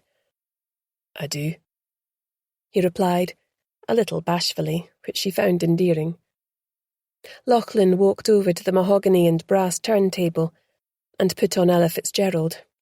Turning back to the room, he looked alarmed. "Chloe, what are you doing?" Beth turned and noticed her youngest staff member snapping away on her phone. "Just taking a few images from my Pinterest and Insta. You don't mind, do you? I promise there'll be nothing to identify you. It's just that I really love the vibe you've got going on here," she prattled on. "A vibe? I don't really see—" he foundered, turning beseeching eyes on the other two. Morna rolled her eyes. "Chloe, don't be such a moron. We don't just exist for your entertainment. Focus." "Fine," Chloe hissed back at her, sitting down on the couch with a thump. She picked up a slice of cake and munched morosely. Honestly, it's like dealing with a pair of kids, thought Beth, exasperated. "Not that I'm ever likely to know," she added with a pang. Morna was right, though. They had to focus on the job in hand. After they'd finished their tea, there was an electric silence. It was 8 p.m. and pitch black outside. Lauchlan stood up and walked over to a dish on the mahogany dresser and pulled out a key. "We're on the 3rd floor here," he said. "Darcy's flat is the one on the left next to mine. I suggest Beth goes in first while Morna stands at the top of the stairwell to keep a lookout. There are 2 other doors on this floor, so in case anyone exits from either of those, I will loiter on the landing, ready to engage them in conversation until you are all safely inside. Then we'll reverse the process on the way out." Beth beamed at him. "You've really thought about this, Lauchlan. I feel we're in very safe hands." "Yes, well, let's get on with it then," he said gruffly, walking to the door and slipping out. Beth had noticed that he found it difficult to accept compliments. Trying to look casual, although her heart felt it was about to burst out of her chest, Beth waited a few seconds, then followed him out of the door after first checking Lauchlan and Morna were in position. Her hand was shaking so much the key rattled in the lock until her nerves were at screaming point, but she managed to get in and close the door behind her. Soon, one by one, she was joined by the other 3, with Lauchlan, as agreed, being the last to arrive. Chloe switched on the light before the others could stop her. Lauchlan swiftly flicked the switch again. "What?" snapped Chloe. "The only person who has the right to be in here is dead," said Morna, clearly struggling to hold on to her temper. "If someone sees a light coming from in here, they'll most likely call the police thinking it's being burgled." "Oh," said Chloe. "Sorry, I didn't think." "Nothing new there," muttered Morna under her breath. "I'm sure it'll be fine," soothed Beth, though she wasn't sure at all. Every nerve in her body was urging her to leave and never come back. "We need to draw curtains and blinds, then turn on a small lamp in each room before conducting our search." She drew blue plastic gloves from her pocket and handed them out. "It's important we don't leave any fingerprints behind," she said, in the manner of one who broke into houses for a living.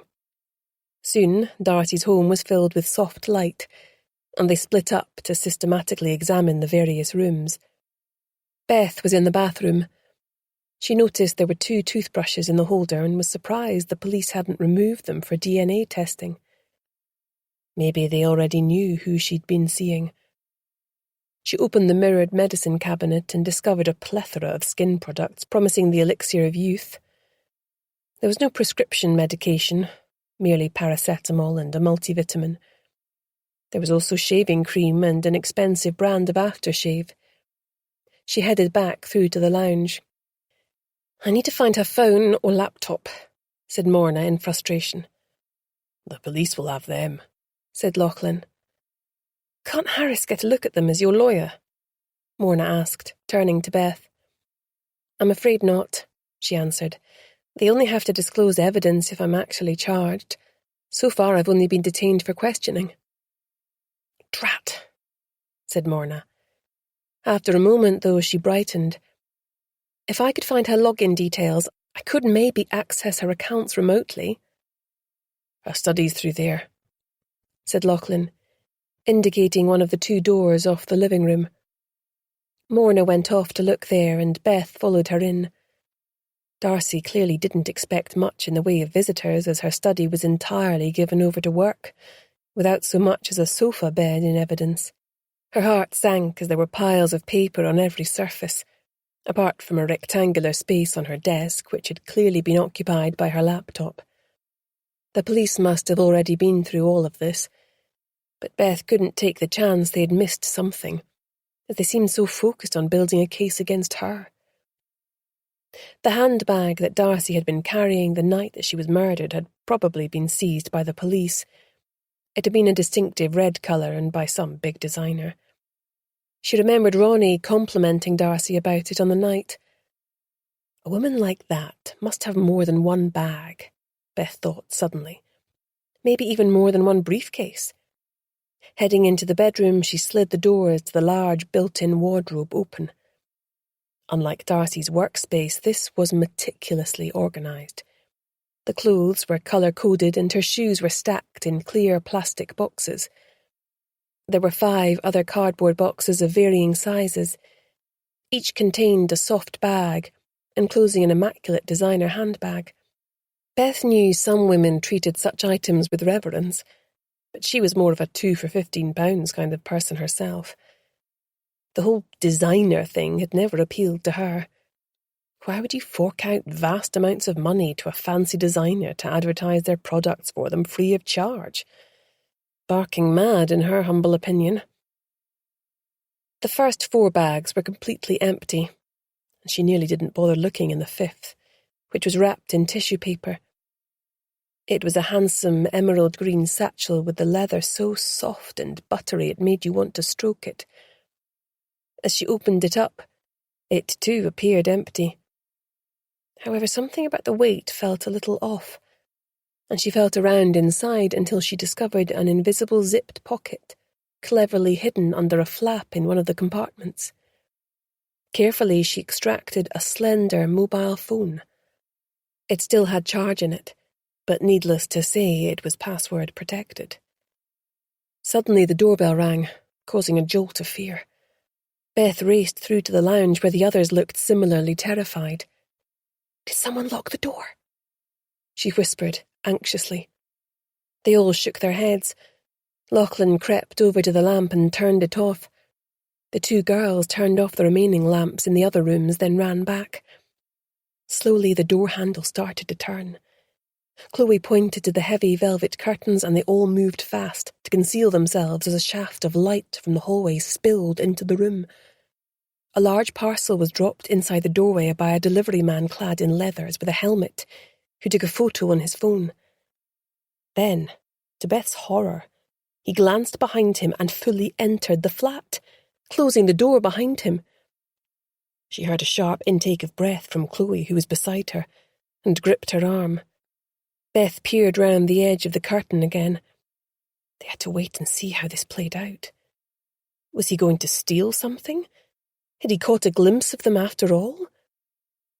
2 minutes later, they heard the toilet flushing, and the delivery man reappeared and left as suddenly as he'd arrived. "Ew, gross," Chloe sniffed. "He didn't even wash his hands by the sound of it." That's the least of our problems, said Morna with her signature eye roll.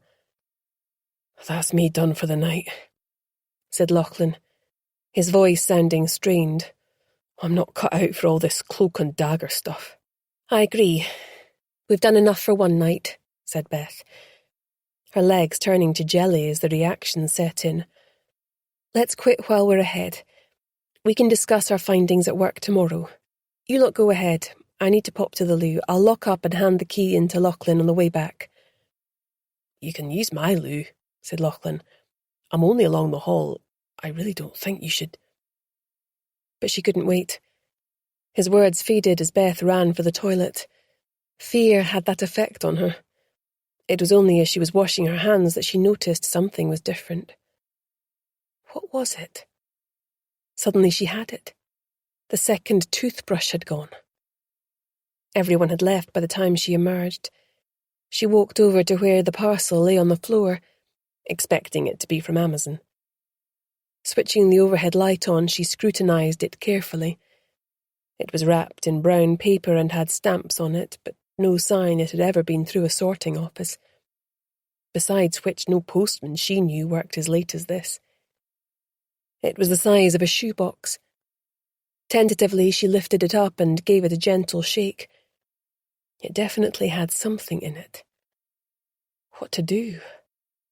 Hurriedly, she came to a decision. She locked the door and slowly peeled off the tape. Lifting away the brown tape, she sighed in disappointment as a shoebox with a picture of some high, strappy sandals emerged. She was just about to rewrap it when a peculiar smell made her remove the lid. Nestled amongst the tissue paper and sandals was a dead rat. Its throat had been cut. Stifling the scream that rose in her throat, she thought about what to do. The police needed to know about this, but she could hardly admit how she came by it. No, better to leave it where it was for now.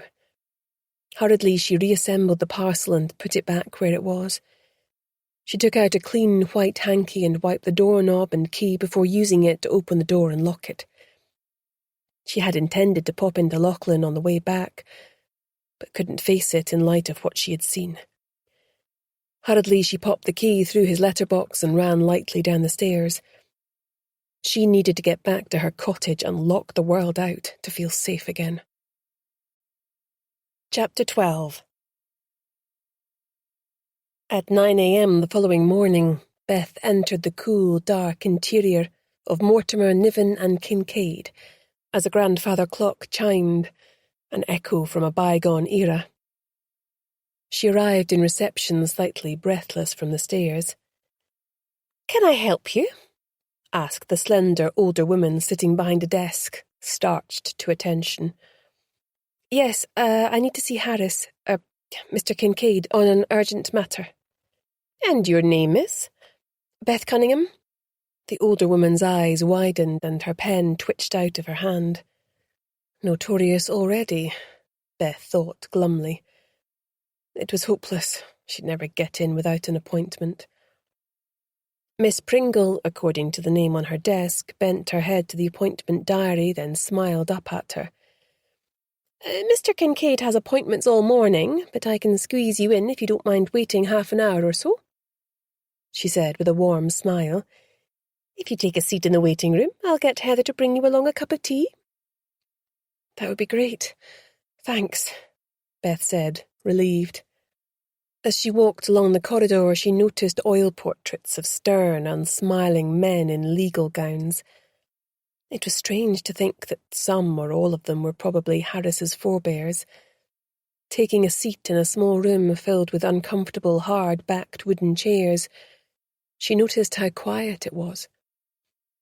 There was no background music or television screen, just the hushed, unintelligible murmur of voices on serious business, punctuated by the sound of busy hands typing on keyboards when the door to what must be the secretary's room opened.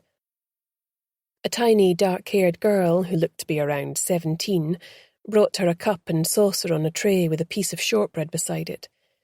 She thanked her, and the girl scampered off, full of nervous energy.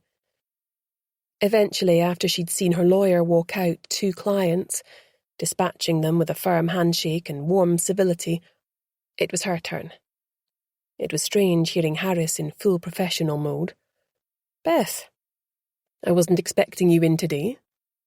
Has something happened?" He looked stressed and she felt guilty. He probably wished he'd never heard about her or her mother.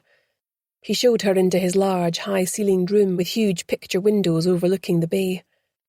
A Calmac ferry loomed large and receded as it set course for the island of Mull. "I want to run a hypothetical scenario past you," she began as he gestured for her to take a seat opposite him, with the leather desk between them. "Oh no. What have you done?" He glared, his face tightening. "Don't you know the meaning of the word hypothetical?" she snapped. "I'm framing things this way so as not to put you in a difficult situation." "Fine," he said, running a hand absent-mindedly through his hair. "Go on." "Well, if a person was suspected of committing a crime and felt the police weren't doing an adequate job, they might decide, with the help of some friends, to do their own investigating." "That would, hypothetically, be a very bad idea," he sighed. "Isn't everything I tell you covered by the lawyer-client privilege?" she asked, peering up at him from beneath her fringe. "Well, yes, but it only goes so far," he said. "I can't allow you to perjure yourself in court." "I would never," she said, scandalized. "Fine, now we've got that out of the way, what did you want to see me about, specifically?" he asked, glancing at his watch. "2 things. Don't ask me how I know, but Darcy was seeing someone at the time of her death. Has he been questioned in relation to her murder?" "I don't think the police know that, or he would have been questioned by now. What's his name?" "I don't know. I've become aware that there were 2 toothbrushes in her bathroom. Then, she had a visitor who left a suspicious box." "What suspicious box?" One that might have been delivered and might still be there, should the police want to swing by again. It might contain a dead rat, which had had its throat slit. Oh, and they may have missed a phone in an emerald green designer bag in her wardrobe. Maybe there are clues in it. Can you indicate to the police they might want to search again without saying why?" "Not really," Harris groaned. "They know that you're my client, so it would be fairly obvious how I came to be in receipt of that information. However, I could request a visit to Darcy's home as part of my defence preparation at a later stage, if you are actually charged." "I don't think we can wait that long," Beth said. "I should also mention that by the time the delivery man left, there was only 1 toothbrush left in the holder." "You were there at that time, weren't you?" "Wait, no, don't answer that," he said as she opened her mouth, then closed it again. "I don't know what the devil is going on. A murder of this sort is highly unusual in this part of the world. I can't help feeling you're putting yourself in danger if you keep trying to uncover what it's all about. Darcy Baxter was evidently investigating something deeply unsavoury. It could have been anything. Something like you have just described as all the hallmarks of organised crime." "Agreed, but what choice do I have?" she replied. "Unless I find the real killer, I'm going to be imprisoned for something I didn't do. And Darcy's real killer will never pay for what they've done. Someone killed her to protect their secret. Who's to say they won't kill again to prevent it coming out?" He sighed. "I'm going to have to tell D.S. Hunter. There's no way I can keep this from him. Hopefully he'll see the bigger picture rather than focus on your illegal visit to Darcy's home. Was it just you that was there?" "Yes," said Beth firmly. She didn't like to lie, but there was no way she was going to drop the others in it as well. "Who have you got helping you?" "My staff are helping me gather information on our various suspects." "What can I do?" he asked, bearing in mind I can't get involved to the extent that it would compromise my ability to defend you in court. Beth thought for a minute. "Can you find out if any of the people who attended the book group that night has a criminal record?" "Well, that I can do," he said, making a note on his legal pad. "It's a matter of public record." Refresh my memory as to their names, and give me their addresses and dates of birth if you have them. Beth reached into her shoulder bag and passed across a list to him. I only have their current addresses and no dates of birth, I'm afraid. You work in the courts most days. Is there anyone on that list that rings a bell for any reason? It might not be a criminal case they've been involved in, maybe a divorce or civil claim. He glanced at it. Nothing springs to mind, but I'll have a nose around and see if I can turn anything up. The police are keeping their cards close to their chest on this one, but in the absence of another credible suspect, they're determined to construct a case against you. I have no doubt of that. You do believe me, don't you? She said, staring at him anxiously. What I think really doesn't matter, he replied. I'm your lawyer, and I'm going to do my best to ensure you're acquitted of any charges they decide to bring. That's not what I asked, she muttered. It'll have to do for now, he replied, his gaze softening. Don't worry, Beth, I have your back on this, I promise. One thing is clear, though. The killer and the person who sent the parcel may not be one and the same person. Why send what is effectively a threat to someone you've already murdered? Chapter 13.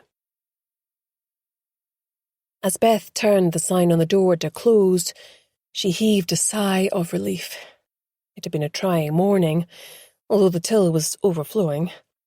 Lachlan, Chloe and Morna looked as exhausted as she was, as each of them joined her round the table with their individual packed lunches. Toby startled them by jumping down from the top of a nearby bookcase, in case there was anything tasty up for grabs. She let them eat in peace for a few minutes, then cleared her throat. I went to see Harris and told him about our little foray into Darcy's flat last night. Don't worry, I said it was only me. No sense in dragging you lot into this mess. I still feel slightly ill thinking about that, said Chloe, looking queasy. It was well dodgy. Delivery men don't come in your door. He should either have left it outside or with a neighbour. And the way he waltzed in and used her loo, too. What if she'd come home? Said Morna. Perhaps he knew she was already dead, said Lachlan. Unlikely, said Beth. Did any of you notice anything on his clothing to suggest he worked for a bona fide delivery company? Well, no, said Chloe. I was hiding behind the curtain with my eyes shut, praying. I must have got through 10 Hail Marys by the time he left. I didn't know that you were religious, said Morna. I'm not, said Chloe, but it was an emergency and I'm religious in emergencies. Of course you are, said Morna, managing a simultaneous headshake and eye roll. Anyway, said Beth, interrupting before the girls started one of their interminable squabbles. There's stuff I haven't had the chance to tell you about. When I went to the loo, I saw that someone had removed the second toothbrush. I have to ask, was it any of you? I don't even need to know the reason, she added awkwardly. Ew, gross, Chloe squirmed. Not a chance. Likewise, said Morna. No one would do that unless it contained DNA evidence linking them to the victim. Lachlan? Asked Beth. Do I even need to answer that? He sniffed, looking uncomfortable. Of course not, she said, leaning over and patting his hand. So if it wasn't any of us, and it was there when we arrived, then it's possible our mystery delivery man removed it. You didn't actually open the item delivered, did you? Said Lachlan, sounding worried. I don't want us to be tampering with evidence. Yes, I did. Don't worry, I wrapped it up again really carefully. The police will know. Lachlan groaned, putting his head in his hands. Oh, I feel like I'm going to end up with an ulcer at this rate. I'll bet he didn't think to wear gloves either. Beth fidgeted, remembering that she hadn't replaced them after washing her hands in the bathroom. Anyway, back to what I was saying. At first I thought it was just a regular delivery. It was a shoebox with a picture of some strappy high-heeled sandals. Maybe whoever it was used a box they just had lying around. said Chloe excitedly. That would point to it most likely being a woman. Was there a receipt inside? Asked Morna. If so, maybe whoever it was could be tracked from that? What was the size and style of sandal? Asked Chloe, ever the fashionista. Beth slapped her head once more. I never thought to even look. I'm no good at this investigating malarkey. She berated herself. Mind you, when I explain what was actually in the box, I doubt that you'll blame me. Her eyes troubled, she looked at her staff, who were all leaning forward, poised for the big reveal. It was a pair of high, strappy sandals, but with the addition of a dead rat. I suppose it could have got in there by accident, offered Lachlan. No, I'm afraid not. It clearly didn't die of natural causes, replied Beth. This news was greeted with a stunned silence. It was maybe a warning to Darcy not to write the newspaper article, said Morna. It was definitely a threat, said Beth, a deliberate attempt at intimidation. Maybe the secret Darcy was going to expose had nothing to do with us. Maybe she was about to blow the lid on some organised crime boss or corrupt politician. But that would mean, Lachlan said, his voice cracked, that her life was snuffed out for no good reason at all. That makes it so much worse. Beth reached over and patted his hand. We'll get justice for her, Lachlan. Someone will be held to account for her death and suffer the consequences. She just hoped it wasn't going to be her. Chapter 14. This is a really terrible idea, thought Beth, as she took her seat at the crowded table. They'd all voted to have the scheduled meeting of the book group, as it was the only way they could obtain credible access to the suspects. This time, though, her staff had joined in, ostensibly because they were crime fiction fans, but also to help her with providing nibbles and keeping the wine flowing. The seating was far from casual, as they'd each been assigned people to try and develop a closer relationship with, which in turn should give them more of a chance to include them as a suspect or strike them out from consideration. Lachlan was given the task of watching how they all interacted as a whole, and to jump in if someone was struggling. Surprisingly, everyone they contacted had been eager to attend. Beth had thought they might run a mile, but seemingly what had happened to Darcy Baxter was all they really wanted to talk about. The book under discussion was the psychological thriller Mirror Image by Tessa Macpherson, which they'd selected at that last fateful meeting 2 weeks previously. They were all completely wired. Beth was feeling a little light-headed from her second glass of wine. I'd like to propose a toast, said Ronnie, startling everyone by jumping to her feet. To absent friends, she announced, tearing up. Darcy, if you're looking down on us now, we want you to know that you're missed. It's not the same without you. To absent friends, murmured Harriet Brown and Dan Guthrie, rising awkwardly to join her. Mike Carter, the English teacher, remained seated and rolled his eyes. You hardly knew her, he snapped.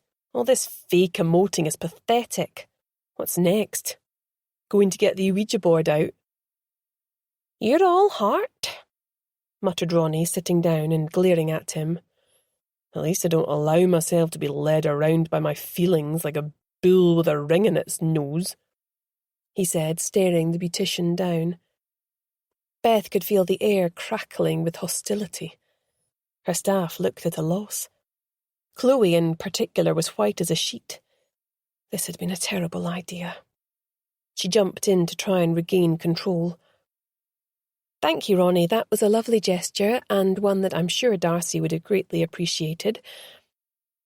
We've gathered here tonight to discuss Mirror Image by new writer Tessa Macpherson. What are your initial thoughts? Let's move round the table, starting with you, Dan, as our resident author, she said lightly, startled to see a look of utter malevolence flit across Mike's face as he looked at the younger man. Well, if I'm honest, I thought it was a bit derivative, Dan said. I managed to finish it, but there was nothing new explored in it that could differentiate it from others of a similar ilk. The characters were unlikable, which is often the case in this genre, but that made it harder to care about the outcome. The plot was dull, and I guess the twist. He waggled his fingers, fairly early on. Chloe, who was next to Dan, opened her mouth to speak, but Mike rudely talked across her. Oh, come on, Dan.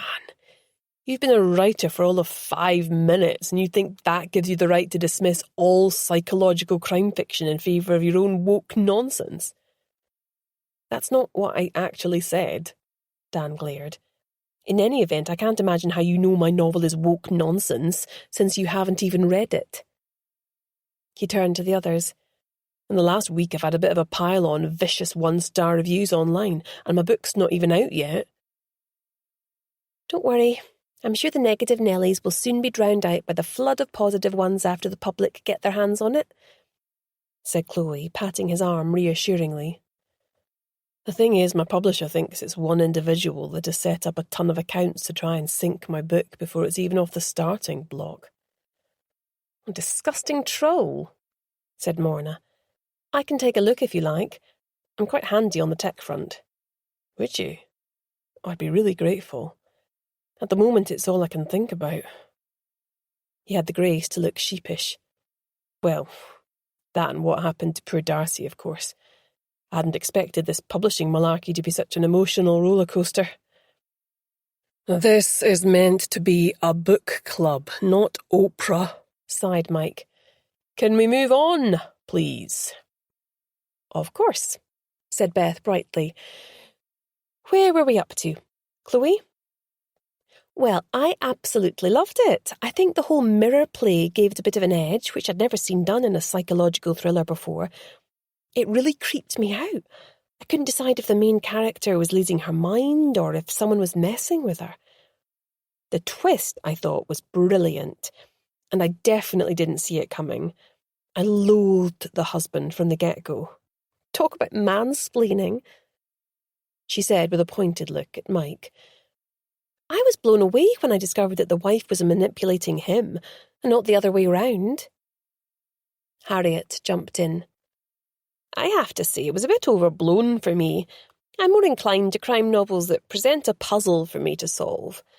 All this rummaging about inside people's heads made me feel quite queasy. It was too messy by far for my taste. You couldn't trust anyone, which made for quite an unsettling reading experience. Couldn't have said it better myself, said Mike, nodding in agreement.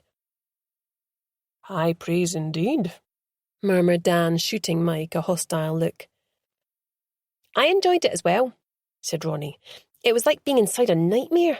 All those ferocious mind games. And as for the mirror scenes, those literally gave me nightmares. I had to immediately start a different type of book to take the taste away, if you know what I mean. She shuddered. I liked that both characters got their comeuppance, but not in the way that I expected. The discussion raged back and forth as the wine flowed. Beth rushed around, delivering more nibbles, and was surprised to see that it was already after 9. It felt good to have had such a positive meeting after what had happened the last time. A sudden thought stopped her in her tracks. The night wasn't over yet. Darcy hadn't come to harm until after the meeting had ended. She could feel panic flare and reminded herself to breathe and act normally. She certainly wasn't going to reprise her role in the kitchen until she was satisfied that the remaining book club members had left the premises and were safely on their way. Dan and I going for a drink in Ollie's bar, if anyone else wants to come, Morna said, going a little pink and glaring at Chloe, to her amusement. Sorry, I have other fish to fry, said Mike. A hot date? Asked Chloe, who always went where others feared to tread. That would be telling, Mike smirked. Would any of you ladies like me to escort you home? After all, the killer is still at large, you can't be too careful. Or we could be looking at him, thought Beth, trying to suppress a shudder. Did any of you know Darcy before you met her at book group? She asked casually. I knew her, said Dan, putting on his leather jacket and wrapping a trendy scarf round his neck. She reviewed my book and had done a feature on me for publication day. We'd been out for dinner a couple of times. Let's get out of here, muttered Morna in his ear. He grinned at her and Chloe danced forward to open the door for them. Don't do anything I wouldn't do, she called after them. Grinning, she locked the door again. You really must stop baiting poor Morna like that, scolded Beth. But it's such fun, Chloe beseeched her, causing Beth to hide a smile beneath a yawn. Beth was nonetheless a little concerned about Morna waltzing off with Dan. As far as she was concerned, he was still a suspect, although she consoled herself with the thought that after being seen so publicly with Morna, harming her would be the last thing he would want to do. At the end of the day, she was a grown woman, and as such her choices must be her own. The remaining people drifted through, chatting animatedly. Well, the offer still stands, said Mike, pulling on a threadbare tweed jacket. His eyes flicked round the remaining women in turn, but none would meet his gaze, murmuring quiet excuses. No one's actually scared of me, are they? He asked incredulously. No, of course not, Beth exclaimed, adding, They just don't like you, in her own head. Your kind offer is very much appreciated, but I need Chloe and Lachlan to stay behind to discuss the rota for next week. Harriet stepped forward as peacemaker. Well, I'm sure Ronnie and I would be grateful for the company. Thank you for offering. Ronnie didn't look convinced, but quickly shrugged on her red trench coat and forced a smile. Beth let them out, locked the door behind them and froze, waiting for a scream, something to suggest that all was not well. Such a sound didn't come, and the voices of her customers gradually receded along the high street. She noticed Lachlan and Chloe relaxing their shoulders at the same time. I'll stick the kettle on, she said, walking through to the kitchen. Chapter 15. 10 minutes later, with a hot cuppa and the last fairy cake sitting on her plate, Beth felt a wave of fatigue settle her further down in her seat. Well, what do we think? She asked Lachlan and Chloe, who looked as drained as she was. I've just remembered. You do know that Mike is a frustrated writer, don't you? Asked Lachlan. I think that he's beside himself with jealousy that Dan is being touted as the next best thing with the backing of a top agent and publisher, whilst he himself has got a drawer of unpublished short stories and poems. Do you know that for sure? Asked Beth. Well, yes, I do. We used to be in a writing group together, he mumbled. A writing group? Exclaimed Chloe. You clearly have hidden depths, Lachlan. It was a long time ago, 15 years or so. Put it down to youthful pretensions. He grimaced. So Mike would be about the same age that Dan is now, pondered Beth. No wonder he's so bent out of shape about the boy wonder. I can understand his point of view, said Lachlan. When you get to our age, doors slam behind you, but not many open. It can be hard to accept the slow decline of middle age. Beth wondered whether this rather bleak world view was brought about by the indignity of now having her as his boss. Maybe she hadn't done him a kindness as she had thought. Don't worry, he said with a warm smile, perceptive as ever. I'm perfectly content with my lot. We'd be lost without you, wouldn't we, Chloe? Beth said. Chloe nodded in agreement. 100%. She frowned and turned to them both. Do you think that Mike could be the one who's been sabotaging Dan's books with the 1-star reviews? Very possibly, said Lachlan. If Morna can dig around and prove it, we could ask him quietly to remove them if he didn't want us to tell Dan. It still doesn't give him a motive to kill Darcy, though, even if she'd got wind of it, mused Beth. It's hardly front-page material, given that Mike's a complete unknown. It would be different if he was a best-selling author himself. It's happened before and to far more famous people. Nobody would bat an eyelid now. It's still a sordid little secret, though, when you think about it, said Chloe. Maybe he has other sordid little secrets that would destroy his life if they came out. You said you had him for English at school, Chloe, said Lachlan. No gossip? Rumours of inappropriate behaviour? No, nothing as far as I'm aware. He was dry as a bone. Though to be fair, he did get most of us through our higher English. If there'd been something going on like that, I'd have heard about it for sure. I was plugged into the grapevine. What about Harriet Brown, the head teacher? Asked Beth. She's a bit of a strange one, said Lachlan. Her husband passed away 10 years ago. He was wealthy, but rumour had it he was tight with money. Despite being a head teacher, she never dressed or conducted herself in the manner you'd expect. It was odd. Maybe she just wasn't materialistic, offered Chloe. But now you mention it, I do remember something. Believe it or not, I was a good girl at school, so I didn't come across her much, but there was a bit of gossip about a purple velvet coat. One of the other teachers had put a fancy coat into a charity shop as she'd lost hope of fitting back into it. A week later, the head rocks up to school wearing that exact same coat. No one dared to say anything, but everyone thought it was a bit odd that someone in her position and on her salary would need to get her winter coat out of a charity shop. Maybe she was just being eco-friendly, offered Beth. After her husband died, Harriet inherited a ton of money, and Ronnie says she's now never out of the beauty salon. She's the most pampered woman in Oban with gorgeous clothes, so I don't think that was it, said Chloe. I remember her husband was found outside a pub at closing time with a head wound, said Lachlan. It was no secret that he liked a drink, so it was assumed that he'd had a fall and cracked his skull open. You don't think that she killed him, do you? Asked Chloe in horror. Darcy was killed with a blow to the head as well. Maybe she'd found something out and was going to expose Harriet. Goodbye couture, hello orange jumpsuit.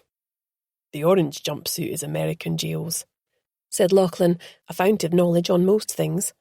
Think washed-out grey trackies in Scotland. Beth's head began to throb. She couldn't think straight, but she knew she had to proceed carefully. Look, everyone, I really appreciate all the help tonight. I couldn't have done it without you. That said, airing all our wild theories in here between ourselves is one thing, but nothing must leave these four walls. Is that understood? Lachlan and Chloe nodded seriously. Beth noticed Chloe stifling a yawn. Get away home, the pair of you, she said. Lachlan, can you walk Chloe back to set my mind at ease? Of course, he said. But what about you? I can always get a taxi, she said to reassure him, though she had no intention of doing so. It was an extravagance she couldn't really afford, and she didn't want to get into the habit. I've some bits and bobs I need to finish up, and then I'll get off. Text me when you're both back. She secured the door, then collapsed onto a comfy leather armchair in a corner of the shop. The old building settled around her with a few creaks from the wooden floorboards and gurgles from the ancient pipes. They weren't all that much further forward, but she had faith that, with the combined talents of her team, they would get there. She just hoped that it was in time. Wearily, she forced herself to her feet and started tidying up. She was almost finished when she was startled by a loud bang on the window. Had one of them forgotten something? She flew to the door and drew back the bolt, but kept the chain on as she peered out into the darkness. The smell of the sea drifted up from the harbour, borne on the mist. A fine drizzle moistened the air. It was pitch black outside, and no one seemed to be there. She opened the door wider. There was nothing there. The distant sound of laughter and Scottish music drifted towards her. Probably just kids, she rationalised, moving to close the door.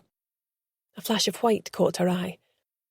It was a piece of paper attached to a small boulder with an elastic band. Someone had tried to put her window in, but it was safety glass, so they'd been unsuccessful. Trembling with fear, she looked all around her, then picked it up and retreated back inside. With shaking hands, she removed the band and opened out the white piece of paper. In crude capitals were the words inked in red. "This one's got your name on it, Nosy Parker." She turned the rock over in her hand. It did indeed have her name on it. Her old name, from before she'd changed it. Feeling dizzy, she hurriedly called a taxi. There was no way she was walking home now. To heck with the expense. Before the taxi arrived, she dug out a plastic bag from the kitchen drawer and dropped the items in it. She then opened up the safe and placed the bag inside. Another thump on the door had her squealing in terror. "Taxi for Beth Cunningham," a cheery voice shouted. Weak with relief, she opened the door and locked it behind her. Chapter 16. The next morning, Beth was waiting anxiously at the top of the steps up from the high street when the lofty wooden door swung back on its hinges. Miss Pringle let out a small cry, but recovered her composure quickly. "Miss Cunningham," she said, twisting her thin lips into something approaching a smile. "I don't believe you have an appointment." "No, I'm sorry, but it's really important I see Mr. Kincaid. You see, something happened last night that I urgently need his advice on." Miss Pringle sighed. "Very well. His first appointment has rung to cancel, so you'd best come in and I'll speak to him. But please don't make a habit of it. We can't just have people turning up willy-nilly. The whole system will collapse." "I won't, I promise," she said with what she hoped was a winning smile. As she followed Miss Pringle's stiff back up the stairs, she wondered if her life would ever return to normal, or if she was going to end up with a one-way ticket back to prison. She was shown straight into Harris's room. Today the harbour beyond his massive windows was shrouded in mist, hiding the outlying islands from view. Although it was now after 9, the dark clouds and swirling fog outside made the office seem gloomy with an air of melancholy. Once she was seated, Harris switched on the light and the shadows were instantly dispelled. With her usual relentless efficiency, Miss Pringle arrived with a tray of tea and biscuits. "Thank you, Miss Pringle. I really don't know what I'd do without you," Harris smiled. "Och, away with you, Harris." The older woman smiled, looking as though she was tempted to give him a cuff around the ear. She closed the door quietly behind her. "She started here straight out of school as the office junior," he confided. "By the time she was in her early 20s, she was my granddad's personal secretary. So I inherited her along with the rest of the place." He glanced around him ruefully. "Did you always want to work here?" she asked. "Heavens, no. I had grand notions of forging my own path with an Edinburgh firm, but I could see my dad was struggling. He was too proud to ask for help, so I moved back anyway. Having been away for a while, I could see the attraction of a slower pace of life and a room with a view." He laughed, gesturing at the window behind him. "I'm assuming this isn't a social call," he said, picking up a pen and leaning forward.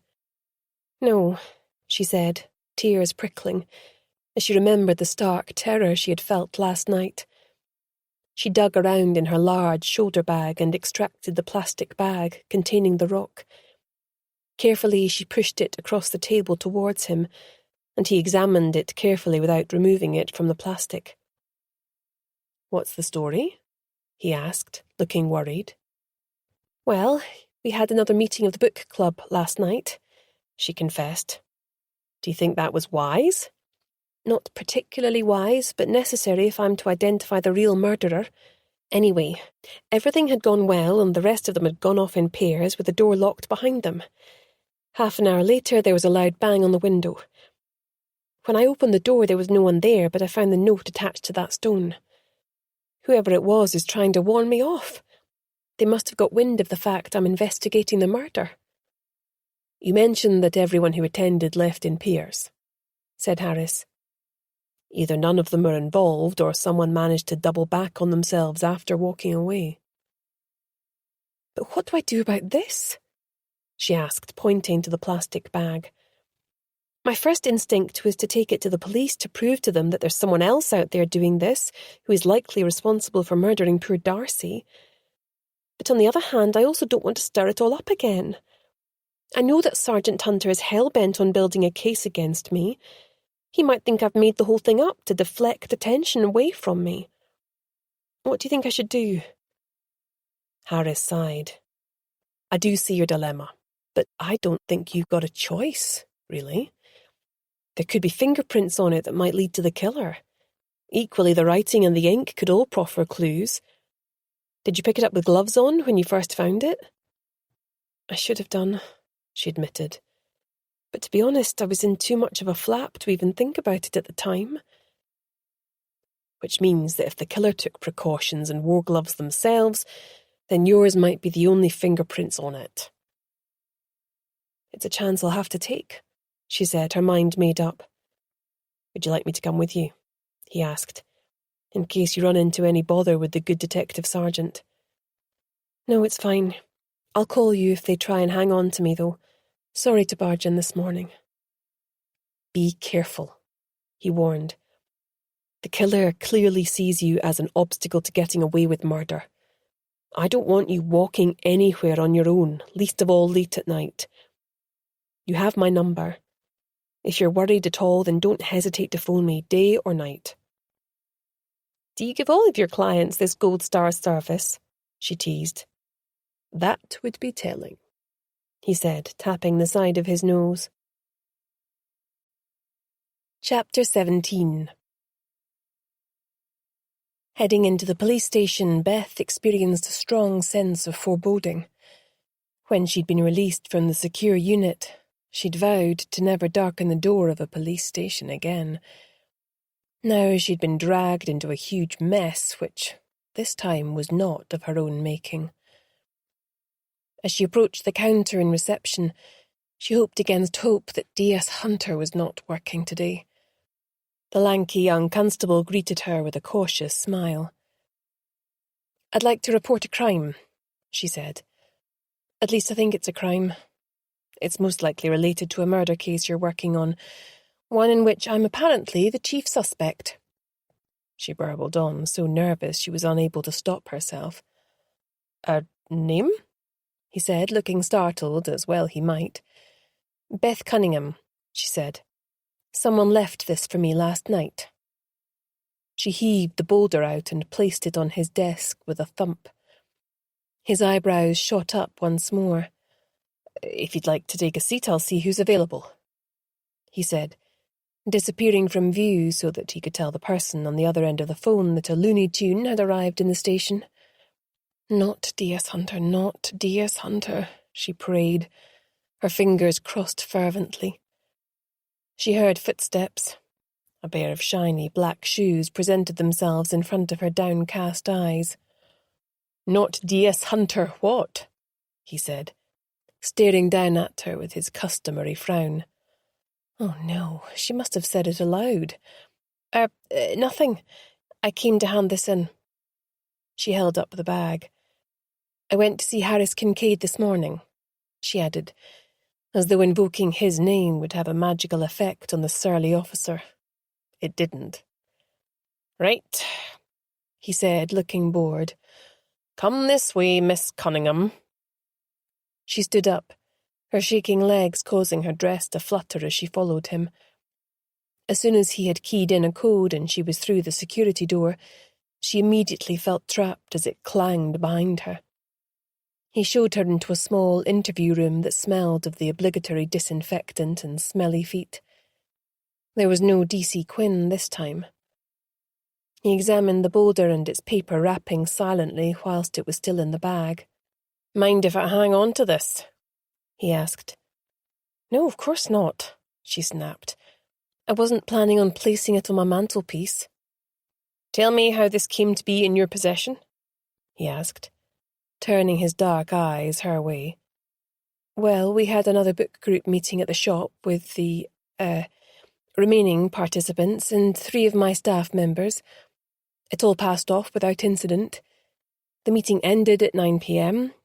I made sure that everyone was paired off as they were leaving so that no one was walking home alone, just in case. Who were you paired with? He asked. No one. I had the clearing up to do. I'd locked the door behind the last people to leave and then got on with the washing up. About 20 minutes to half an hour later, I heard a loud bang. Obviously, I was careful. I attached the chain before opening the door, but there was no one there. I was about to close it again when I noticed the boulder. Did you handle it without gloves? He asked. Of course I did. I didn't see the message till I looked at it properly, so I had no idea it might need preserving. As soon as I realised it was a threat, I popped it into a bag from my kitchen drawer. I see, he said, implying by his tone of voice that he'd taken everything she said with a large dose of salt. The man was impossible. It had my former name on it, she said. The only people up here who know about that are my staff, Harris Kincaid, and yourselves. For obvious reasons, I tend to keep my former identity hidden. Sergeant Hunter looked exasperated. So basically, the whole town probably knows by now. People talk to each other up here. Was there anyone at the book group that night who wasn't at the original meeting? He asked. Only my 3 members of staff. Here are their names and addresses, she said, tearing a page out of her notebook, having anticipated he might want to talk to them. Please tell me you're not trying to conduct some half-arsed investigation into Darcy Baxter's death, he said, clearly hanging on to his temper by a thread. I'm not going to sit idly by whilst you build a case against me for a crime I didn't commit, based on something I did when I was barely into my teens, she almost shouted. You could end up being charged with attempting to pervert the course of justice if you hinder this investigation in any way, he snapped back at her. My second threat in 24 hours, she said with a hollow laugh. He leaned right across the desk and glared at her. It's not a threat, it's a promise, he glowered. I can assure you that we're following any and all lines of inquiry into the murder, so perhaps you're the one making lazy assumptions. She was surprised into feeling guilty. Did she have him all wrong? Time would tell. Am I free to go now? She asked. I'll show you out, he said, rising to his feet. And please, leave the investigating to us. You're only going to place yourself and possibly others in danger. The unspoken words, unless it was you all along, dangled between them, unsaid. Chapter 18. It was nearly 11 by the time Beth arrived at the shop. She paused outside as she often did to take in the sage green and cream-painted exterior, with its cheerful hanging baskets and cheeky haggis. But it was the gold-painted letters above that always gave her a frisson of pride. The Wild Haggis Bookshop, then, in smaller letters to the right, Proprietor Beth Cunningham. But for how long? She wondered, swallowing a sudden lump in her throat as she pushed the door open and stepped inside. The smell of freshly baked scones made her mouth water. Fortunately, one of the staff had got them out of the fridge and stuck them in the oven for her. They greeted her cheerfully. Toby came running over, meowing loudly as if to tell her off for arriving late. Smiling, she crouched down and scratched his ears, triggering some loud purring. She wondered whether to tell them all about the latest development. Not wanting to dampen the mood, but figured she'd better, as the police might follow it up. It would look odd if she hadn't mentioned it. But first, she needed to check that their journeys home had been uneventful. "Did you learn anything from Dan in the pub last night?" she asked Morna.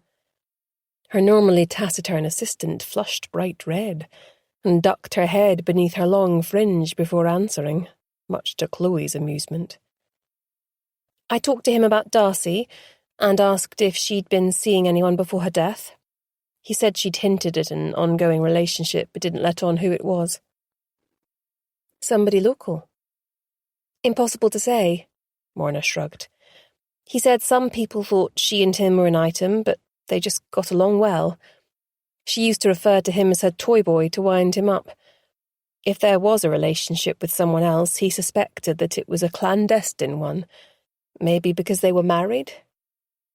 "I take it he walked you home afterwards?" asked Beth. "Yes, he insisted on it," she said with a small smile.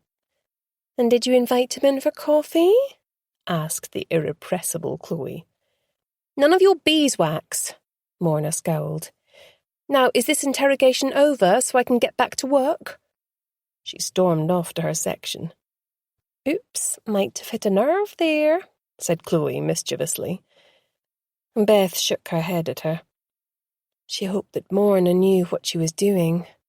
"I had thought that you and Morna would get along, given that you're relatively close in age and both grew up here." Chloe looked incredulous. "We're nothing alike. Morna was born with a silver spoon in her mouth and had every opportunity thrown her way. She didn't exactly grow up here either. Her parents have this massive estate in Argyll and sent her to some posh boarding school down south. She only came to Oban High School for the last 2 years." "Then why is she living in a one-bedroom flat in George Street?" said Beth quietly. Chloe shrugged. "Who knows? But one thing I do know is that it's her choice. Maybe she's just a masochist." With that, she tossed her hair and moved behind the counter, ready for the customers approaching with books to buy. Beth was troubled. Unlike Chloe, she suspected that Morna was struggling with something too big to articulate. She worried that being embroiled in what had happened to Darcy Baxter might be even more detrimental to Morna's well-being. And now she seemed to be seeing Dan, who could be completely innocent or might be guilty of a heinous crime. She would have to monitor the situation.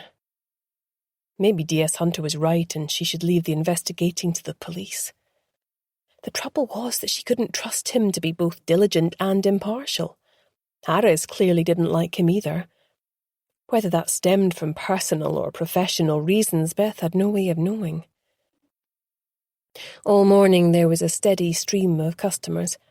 At one point the store was swamped with tourists with time to kill before getting the ferry, who were hoovering up guidebooks. She'd also stocked a number of tote bags with Scottish expressions on them which were flying off the shelves. Morna had rather taken exception to them on the grounds that it was commodifying their language, but Chloe had muttered disparagingly in Beth's ear, "I don't know what she's banging on about. She doesn't even sound Scottish." Perhaps that was part of the problem, thought Beth. Maybe the poor girl felt alienated from her culture and her peers after being sent away at such a young age. Chloe, on the other hand, clearly came from a lovely home. Her mother was a nurse and her father a postman. They'd popped in a few times to buy stuff since the shop had opened, and their pride and joy in their daughter was unmistakable. Chloe was rich in so many ways, but didn't yet have the wisdom to understand that fully. After the tourist rush was over and the shop put back to rights, Beth wandered through to the back office where Lachlan was catching up on some admin relating to their suppliers. She closed the door behind her and sat down in a comfortable armchair in front of the weathered old table he was working at. He looked at her, his eyes weary. That weariness told her all that she needed to know. "Lachlan," she began gently, "were you and Darcy a bit more than friends?" His face flooded with colour as he sat back in his chair and sighed. "What gave me away?" he said. "The toothbrush. It was you who removed it, wasn't it?" "Yes. I was worried the police might test it for DNA and jumped to the wrong conclusion. I didn't have anything to do with her death. I loved that woman." "Why did you keep your relationship a secret then?" "My wife is still alive. I didn't want to disrespect her by people finding out about us." Beth gawped at him. She would never have had him pegged for a cheater. Not in a million years. Wait a minute, I've been to his place. There was no sign of a woman's presence there. It was all very muted and masculine. So where was his wife? Are you separated then? She asked. You could say that. Separated by the cruelest disease.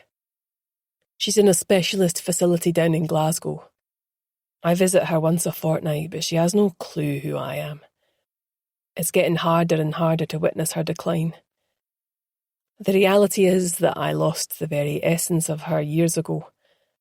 All that's left is an empty shell, and even that is inexorably shutting down. Soon it'll be as if she never existed at all. He dashed his hand across his eyes, his raw suffering revealed to her. Appalled, Beth wanted to turn away, but of course she sat with him until he regained control of himself. I understand, she said simply. I couldn't have it getting out about Darcy. It wouldn't have been right. I'm so sorry, Lachlan. You've been grieving for Darcy on top of everything else. Would you like some time off? You can take as long as you like. We'll manage without you. That's very kind, he said with a forced smile. But honestly, I'm best off keeping busy, and I want to help catch the bastard who did this. She patted his hand across the table and left him in peace. The things she had learned about two members of her team today had shocked her. How could she not have realised they were struggling so much? If anything, it had only strengthened her resolve to bring the killer to justice, so that Lachlan could at least gain some closure after losing someone he cared about in such a horrible manner. Chapter 19. As Beth walked home, it was already dark. Despite her warm winter coat and fur-lined boots, the wind cut right through her. The trees huddled against the wind, fighting a losing battle to hold on to their remaining leaves. She could feel the frost crisping the leaves underfoot as she opened the small wooden gate and rushed up the path to her front door. As soon as she stepped inside, she heard the bang of the cat flap from the back door, and Toby rushed forward to wind himself round her legs, purring, his plump sides going in and out like a bellows. He disappeared from the shop sometime after lunch. She headed for the kitchen, trying not to trip as he seemed intent on doing some May dance in and out of her legs, as he insisted that she focus on the serious matter of delivering his dinner. She just finished starting a fire in the wood burner when she heard the doorbell ring. Opening a curtain, she peered out and saw that it was Harris. She bid him enter, and a draught of ice-cold wind swept in alongside him. "Harris, what are you doing here? Not that it's not lovely to see you," she added hastily. It was the first time he'd been to the cottage since she took ownership, and he cast an appreciative eye over what she'd done with it. "A big change from before," he said, having only the previous sales particulars to go on. "For better or for worse?" she asked, watching him carefully. "Oh, definitely for the better," he grinned. "You've got quite the flair for interior design." "I wouldn't go that far," Beth laughed, then asked, "Is this a business or a social call? Can I tempt you to join me for some supper? I have a homemade lasagna heating up in the oven." "Well, that would be wonderful if you're sure that I'm not putting you out." "Not at all. Sit," she said, pulling out a chair at her antique pine table. A hand-painted jug filled with wild roses and ferns that she'd picked up from the local flower shop sat in the middle. She poured them both a glass of red wine and got the lasagna out of the oven, quickly slicing off 2 hefty wedges and throwing together a quick salad. Harris took a mouthful of the fragrant dish and his eyes lit up. "Well, this is divine," he said. "I thought everyone could throw together a lasagna," she laughed. "Only the ones in a plastic dish that go in the microwave," he grimaced, taking a sip of wine before returning to his plate with pleasure. "No comparison at all." "How come you never learned to cook?" she asked, curious now. "Probably because I was sent away to boarding school at the age of 7 and wasn't released until I was 18. "You make it sound like a kind of prison," she said. saddened by the sudden bleakness that had commandeered his expression. It was a prison in everything but name, he said. It was so regimented that there was absolutely no autonomy. Those who were sporty did all right, but the bookish sorts like me hated it. Forced out in all weathers to run around muddy fields. Even the holidays were strange. Your parents had this whole life that didn't involve you. It felt like you were a bit of an inconvenience interrupting that. All the local kids hung out in the summer, barbecues on the beach, camping out and stuff. But I didn't know them, and they weren't about to let a weird posh kid into their merry gang. It was lonely. It's still lonely. I find it hard to trust people even after all this time.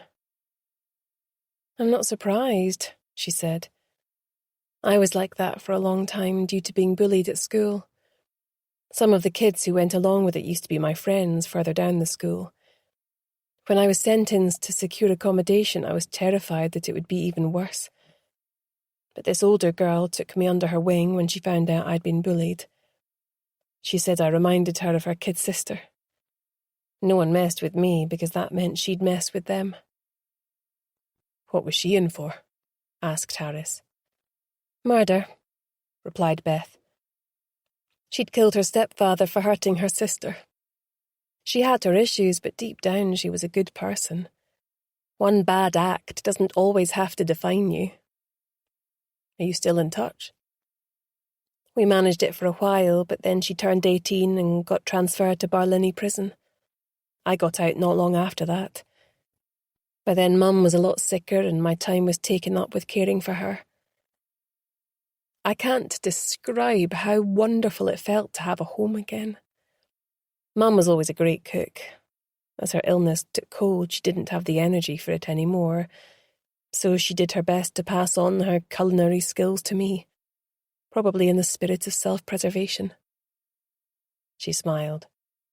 They ate in companionable silence until both plates were cleared, and Beth made them coffee and carried it through to the cosy living room on a tray.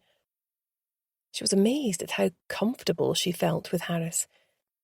Due to what had happened when she was younger and her caring responsibilities for her mum, she had never dated anyone. Her mum had urged her to go out in the evenings or to book her in for respite care, but Beth had always refused. It had suited her to stay in, night after night, where it was safe and predictable. A small life was a safe life, and she never wanted to feel unsafe again. Suddenly she remembered that Harris must have come here for a reason. "Sorry, you wanted to talk to me about something. I didn't give you a chance to tell me before force-feeding you lasagna," she said, a little embarrassed now. "You hardly had to twist my arm," he laughed. "But yes, I did have some information for you. I did a public search at the Sheriff Court against all the people who were at the book group meeting the night Darcy was murdered. And? I'm afraid that they're all squeaky clean in terms of convictions." "Oh," Beth said, deflated. "However," he went on, "as you know, there are very few legal firms in Oban. It occurred to me that there may have been civil disputes handled by my firm involving one or more of the participants. I searched against their names and discovered something rather interesting." "What?" she asked, agog. "I'm afraid I can't tell you," he said, looking conflicted. "If I even gave you the tiniest clue, I could be disbarred, and rightly so." "You mean you came out here to tell me that you know something but can't tell me?" she groaned. "I think I would rather have not known. I take my responsibility to clients of the firm seriously," he said. "However, I would point out that all the local newspapers are contained on microfiche at the library. I'd recommend having a dig around in there. You never know what might spring to light." "That's it?" she asked, horrified. "You're not going to tell me anything else? It'll take me forever to delve into those, especially if I don't even know what I'm looking for." "That's all I can say on the subject," he said, getting up to leave.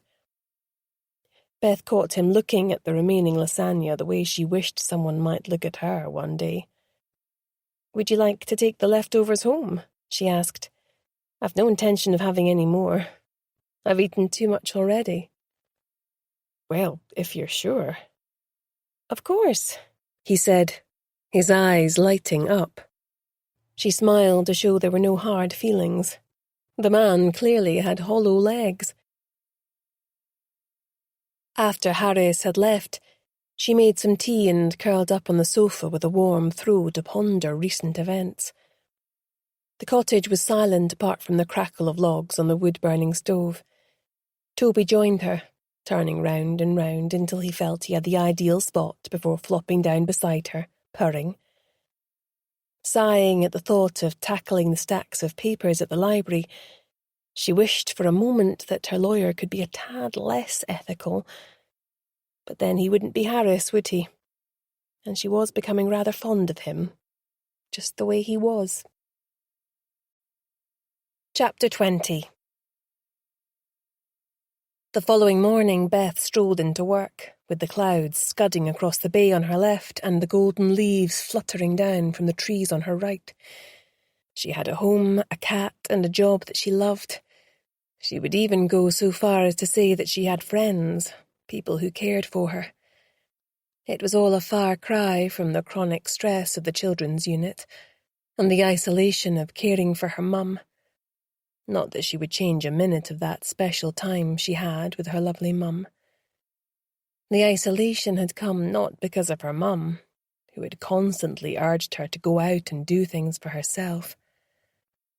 No, it had come from the fear and shame that had penetrated so deep she felt that she reeked of it. If her mum hadn't arranged things in such a manner as to give her no choice on her death, she would no doubt have hidden in their house for the remainder of her life, ordering everything online and keeping her interactions with the outside world to an absolute minimum. She only wished that her mother had lived to enjoy it with her. Not a day went by where she didn't feel a stab of loss, a sudden immobilizing pinch of pain that would catch her unawares. Walking past the pier, her spirits lifted, seeing the ferry departing for the islands. She hoped to visit them all one day, but had been too busy starting up her new business to take any time off. Maybe when all this was behind her. To her, the sight of that ferry represented freedom. A freedom that would be abruptly curtailed if Detective Sergeant Hunter had anything to do with it, she thought, her mood darkening once more. She paused outside the bookshop, taking in the autumnal window display to which Chloe had added a bed of crisp russet and yellow leaves, as well as a huge glass bowl filled with twigs, on which hung mini jewelled lanterns that lit up at night. She was so artistic, marvelled Beth. Pushing open the door and hearing the bell tinkle, she was pleased to see her staff already assembled. Lachlan appeared from the door to the kitchen, bearing a tray with a large teapot and 4 mugs. "I'm afraid we're out of biscuits," he said, setting it down on the table as they all took their usual seats. "Just as well I made these then, isn't it?" Beth said, producing a plastic tub from her canvas tote bag and opening it to reveal still warm chocolate chip cookies. Chloe patted her non-existent tummy. "If you keep bringing in these delicious treats, I'm going to need to buy a whole new wardrobe. My skinny jeans are getting tighter," she said, helping herself to one nevertheless. Morna glared at her and shook her head.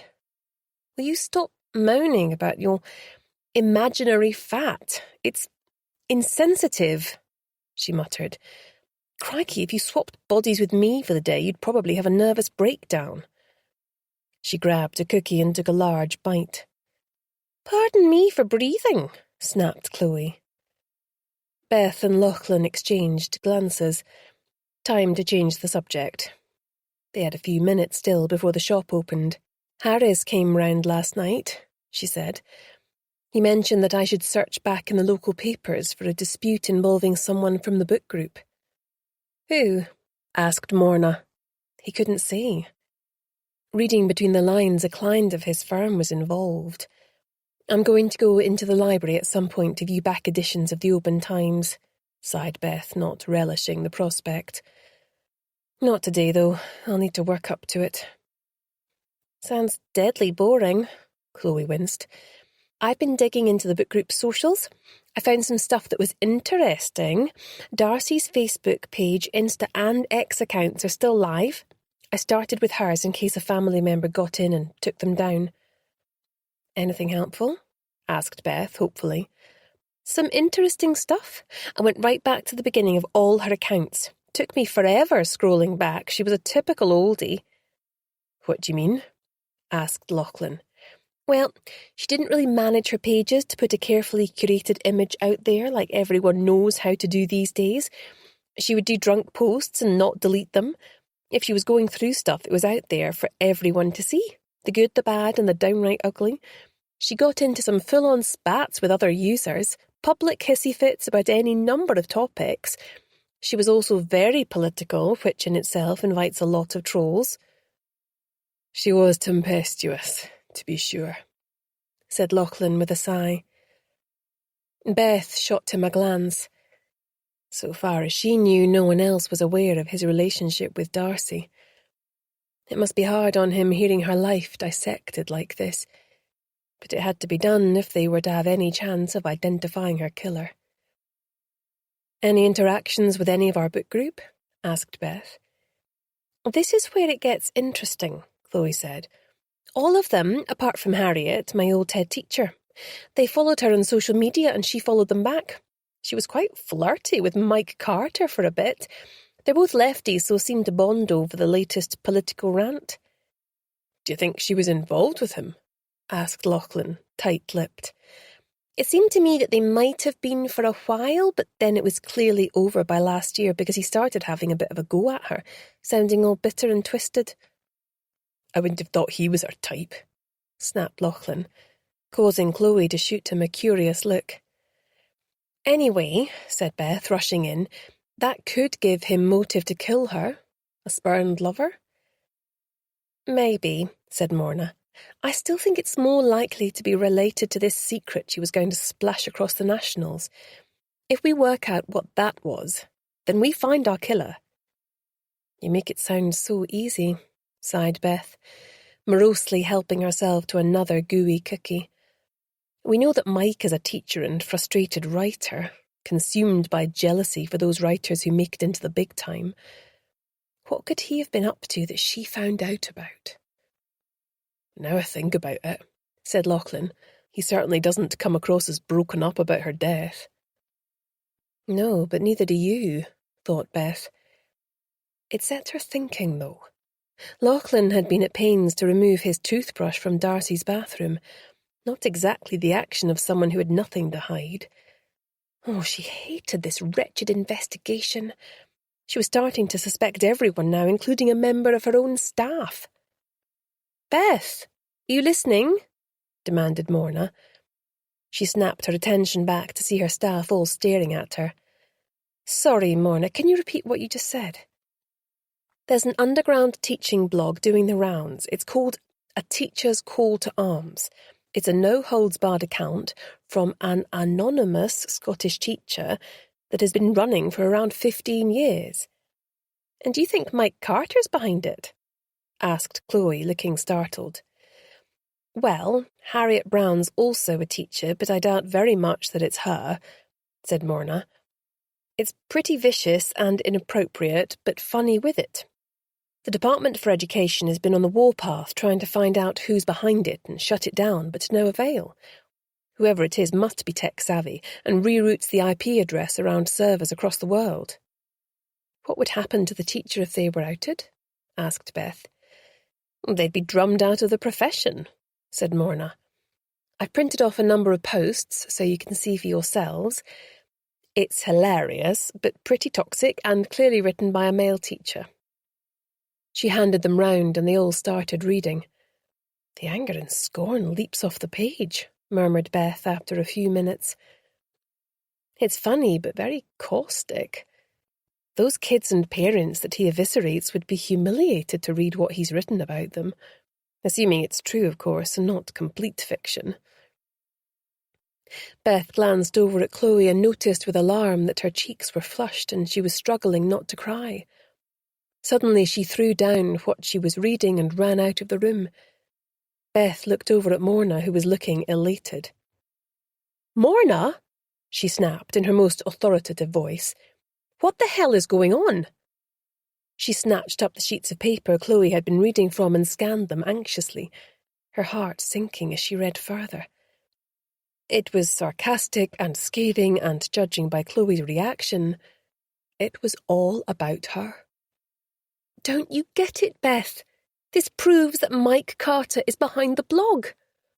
I'm sorry that Chloe's upset, but I couldn't warn her or put any ideas in her head. I had to see her unfiltered reaction to know for sure." Beth shook her head in disgust. "That's wrong on so many levels, Morna. I'm disappointed that you could have so little compassion for someone you work with." "Look, I'm sorry, okay?" said Morna. "But we're dealing with a little more than hurt feelings here. Surely finding a murderer trumps Chloe being upset." "It's the way you went about things," said Beth, struggling to hold on to her temper. "Now I suggest you go and apologise to Chloe and make things right with her." Morna stormed off to the toilets just as the door to the shop opened, and the first of the morning customers trickled in. Lachlan cleared away their mugs as Beth greeted the customers, moving behind the front desk to field any questions about their stock. After a few minutes, both girls returned and busied themselves in their sections. Chloe had repaired the damage her tears had caused, and Morna avoided eye contact with her. Beth looked over at Lachlan and gave a slight shrug, which he returned. She forgot sometimes just how young the girls were. She would need to be more mindful of that. After a fairly quiet morning, Beth was just starting to think about lunch when the door swung back on its hinges and in trooped around 30 excited tourists led by a likeable guide with a ginger beard, wearing a tam o' shanter hat, just like the one on the bookshop sign. "Hi there, bus tour," he said, grinning round at his flock who were pouncing on her stock with exclamations of pleasure. "Rory McLean, pleased to meet you." He extended his hand. "Welcome, Beth Cunningham." She smiled back at him, shaking his hand. "I love what you've done with the place," he said, glancing round and nodding in approval. "We came here last year and the place was a bit dull and old-fashioned. I wasn't even sure whether to stop off here today. Nice to see it's been given a whole new lease of life." "Thank you," she said. Her smile dropped as she caught sight of Lachlan, frozen in place by the stockroom, his expression bleak. The tourists kept them run off their feet for 30 minutes, then departed as suddenly as they had arrived. The staff surveyed the chaotic shop in horror. "It looks like there's been a party in here," ventured Chloe. Everyone laughed, pleased to see she looked brighter again. Beth ordered in sandwiches and coffee from the deli on George Street, and when it arrived 20 minutes later, she turned the sign to closed and they all sank gratefully into their seats at the table. "Have you thought about contacting all the tour operators that run tours through here?" asked Morna.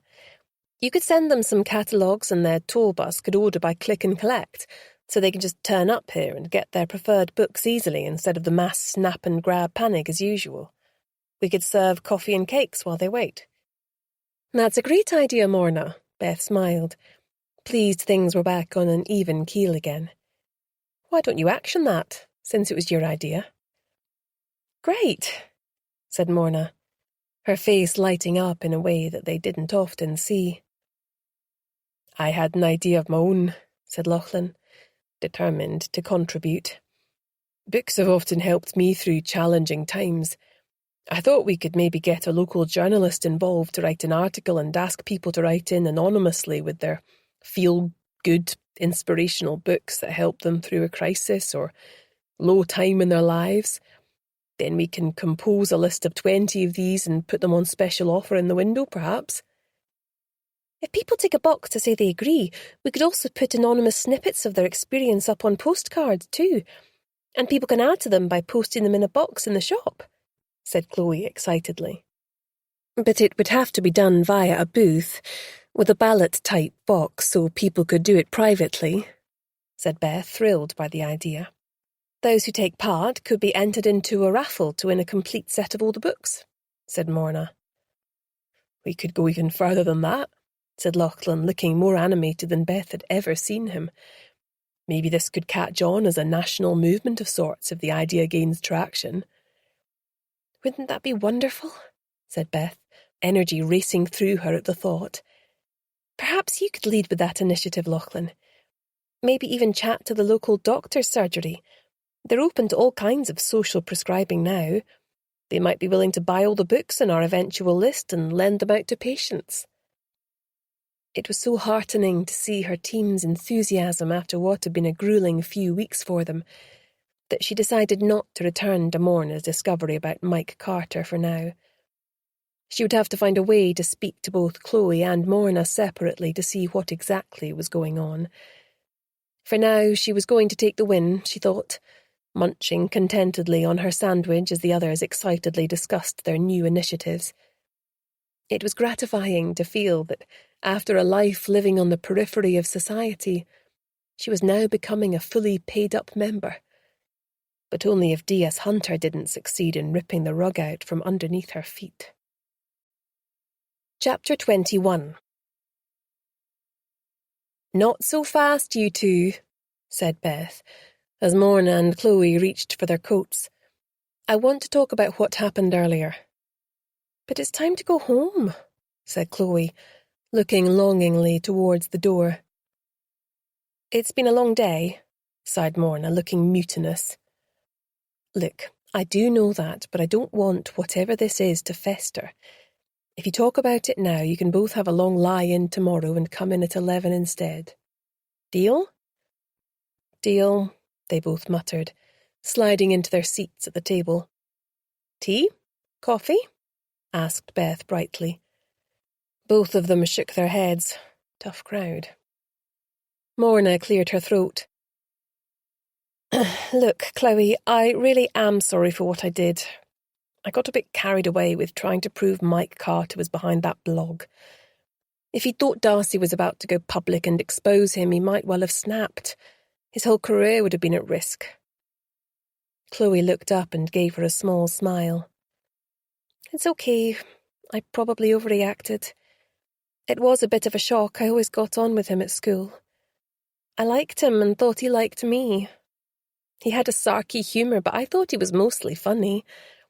I never realised he was a bitter and twisted monster." "Can I see the other blog entries you have there?" Beth asked. Morna slid them across the table to her. "The one on top that you've already read is clearly inspired by Chloe. There are hundreds of the things. He publishes a new one every month, and they go back around 15 years or so. Weirdly, he's a really good writer. It's just so brutal," burst out Chloe. "I wonder why he teaches at all if he hates us all so much. At least he didn't put the boot into my parents. That's something, I suppose." "You should see what he wrote about mine," said Morna, passing copies across to both Chloe and Beth.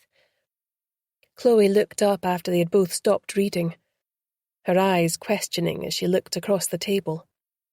"I didn't even know that you had a sister." Morna simply nodded. "Yes, Cassandra Abercrombie. Someone worthy of carrying on the family name." "I've heard of her. She's often in the glossies for her modelling or dating some lord with connections to the royal family," said Chloe, looking as though she couldn't believe what she was hearing. "But why is your name different from your family's?" she then asked. "Because I changed it on my 16th birthday," Morna said, her voice determinedly measured. "They'd made it clear that they regarded me as a lumpen throwback, not worthy of the Abercrombie name because I was ugly, clumsy, and bad at sports. They sent me away to boarding school at the age of 7 and made me stay there in the holidays, even though my sister was always allowed home. Eventually, when I was 16, I left there without their consent, got into open high school and went on benefits so I wouldn't be homeless. Where I live now is the only true home I've ever had. Nobody else knows, and that's how I want to keep it. You can tell Lachlan, but only him. Agreed? Agreed, Beth and Chloe chorused. Why didn't you move far away? Asked Chloe. I rather fancied being a thorn in their side, she replied with a sly grin, making them laugh. Beth had caught up with both blog posts now and looked at them aghast. Chloe had been described as a popular bubblehead with an unmerited sense of entitlement who mistakenly thought she was desirable and laboured under the erroneous impression that her friends actually liked her. But how did you know this one was about you, Chloe? Asked Beth. He mentioned a Highland dancing medal I'd won. It was discontinued the following year, Chloe said quietly, clearly still hurting. I remembered her banging on about it during tea break one day, said Morna. She even showed me a pic and it stuck in my mind. That's how I knew, too. I never knew you did Highland dancing, said Beth. There's a lot you don't know about us, said Morna. Beth felt the rebuke. They were right. She'd become so invested in her fresh start and new life that she'd been selfish. She'd fallen into the trap of thinking that she was the only one who'd had problems. Feeling truly ashamed, she reached out a hand to each of them. I'm so sorry, girls. I've been so caught up in everything going on with Darcy's murder that I've been a rubbish boss and a worse friend. Don't worry, said Chloe. We've been just as bad. Maybe it would be better if we just stopped digging into the murder and left it to the police, said Beth. It's putting a huge strain on all of us. I'm sure they'll get to the truth of the matter, and if not, well, I'll have to take what's coming. Her words came with a determination she didn't quite feel. The two girls gave each other a searching look, then nodded and turned back to her. No way. We're in this together. Darcy died in our shop, said Chloe. She deserves to have her killer caught. And the police seem to have tunnel vision on this case, added Morna. I don't know that we can trust them to get to the truth without our help. Beth's heart swelled as she looked at them. For the first time, she truly felt part of something. Okay, she said, if you're sure. However, if things take a turn for the worse and I feel that any of you are in actual danger, we might have to think again. She glanced down at the blog posts once more. Something was nagging at her. What was it? There, she had it. He'd spelled the word grateful wrong, writing Greatful instead. Her heart quickening, she called up the suspicious 1-star reviews for Dan's new book online and scanned them hurriedly. Chloe and Morna looked at each other, puzzled. What is it? Asked Morna. What have you seen? Exhaling in relief, Beth turned to them triumphant. We can prove it's Mike behind the sock puppet accounts burying Dan's book in 1-star reviews. He spells the word grateful wrong. It's in both the blogs and in 2 of the reviews. Morna groaned. I should have spotted that. We'll pick our moment and get him to take them down, said Beth, wishing everything else could be solved as easily. Right, time you both got out of here. See you tomorrow. As she watched them walking down the road as the sun was setting across the bay, she noticed Chloe tuck her arm inside Morna's, and was glad that the girls seemed to have forged a new understanding. Chapter 22. After the girls had gone, Beth caught up on some paperwork, then did a mental inventory of the contents of her fridge and winced. She would have to do a proper shop tomorrow, but for now fish and chips would have to do. Locking up the shop, she shivered. It was freezing cold. Turning up her collar, she headed along George Street towards the Chippy, its windows fogged up and people inside queuing, shoulders hunched about their ears to ward off the chill. Pulling back the door, a welcome blast of hot air warmed her. After she had placed her order, the door opened once more and she jumped as a familiar voice whispered in her ear. Fancy meeting you here. Beth swung round and gave a nervous laugh. "Mike! You made me jump. How are you?" "I've been up and down," he said, narrowing his eyes as he looked at her. "I'm guessing you've been the same. I still can't believe she's gone." "No, me neither," she replied. "I heard that you and she were close." She lowered her voice. He grabbed her roughly by the arm and pulled her to one side. "Ow! You're hurting me!" she hissed, shaking him off. The man behind the counter looked over towards them. "Sorry," Mike said, putting his hands up in surrender. "I just didn't want you running off your mouth in public about how close I was to a recent murder victim." "Okay, fair enough," she said. His face was white and anxious. Was there more he wanted to share? Beth did some quick thinking. "Look, how about we get our chips and go somewhere where we won't be overheard?" she whispered. 10 minutes later, they were sitting huddled on a bench by the seafront, the freshly fried chips warming her lap and the tang of vinegar making her mouth water. Smelling the fish, some seagulls perched on the metal railings, eyeing them hungrily. A pub door opened, discharging some locals onto the street, sounds of merriment following them until the door closed behind them. Mike seemed jumpy, his eyes flicking around them as if to reassure himself they were alone. "What's this about, Mike?" she asked, after she had eaten some of her fish and chips. He gave a hollow laugh. "Don't even know where to begin. I really liked Darcy. It was no grand love affair, but we got along. She had a wicked sense of humour, sarcastic like mine. Also, like me, she'd had hopes of a better life than stuck up here grinding away in the back of beyond." "Did you know anything about this secret that was her golden ticket back to Glasgow?" Beth asked. "No, your guess is as good as mine. That wasn't the first time I'd heard her mention it. She'd been dropping heavy hints about a story she'd been working on that would propel her back onto a staff job at the Nationals. Never mind Glasgow, she had her sights set on London." "How did that make you feel?" asked Beth. "What are you, my therapist?" he snorted. "I was happy for her. If I was in her shoes, I'd be off in a heartbeat." Beth paused, her heart racing. Should I take a chance and tell him I know about his poisonous blog? But if he has murdered Darcy to stop it getting out, that might make me his next target. Given the way he'd been trying to sabotage Dan's new book, he clearly had a mean streak. No, it was safer to leave it. For now.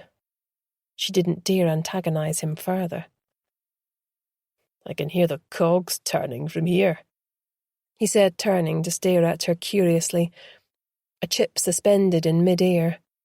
"What aren't you telling me?" "I might ask you the same thing," she fired back, meeting his stare.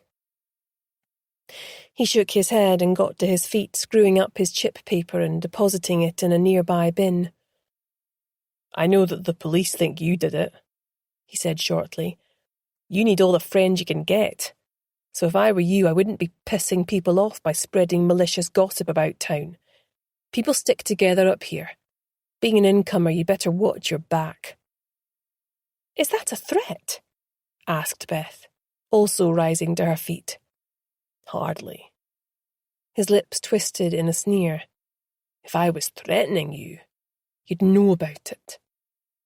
"No, more like a piece of friendly advice. You stay safe now, Beth." He turned to walk away, leaving her fuming. Turning the opposite way, she walked home along the bay. The sound of the waves slapping against the sea wall punctuated her thoughts as she puzzled over the case. Pulling up her coat collar, she braced herself against the chill of the wind whipping up the tops of the waves.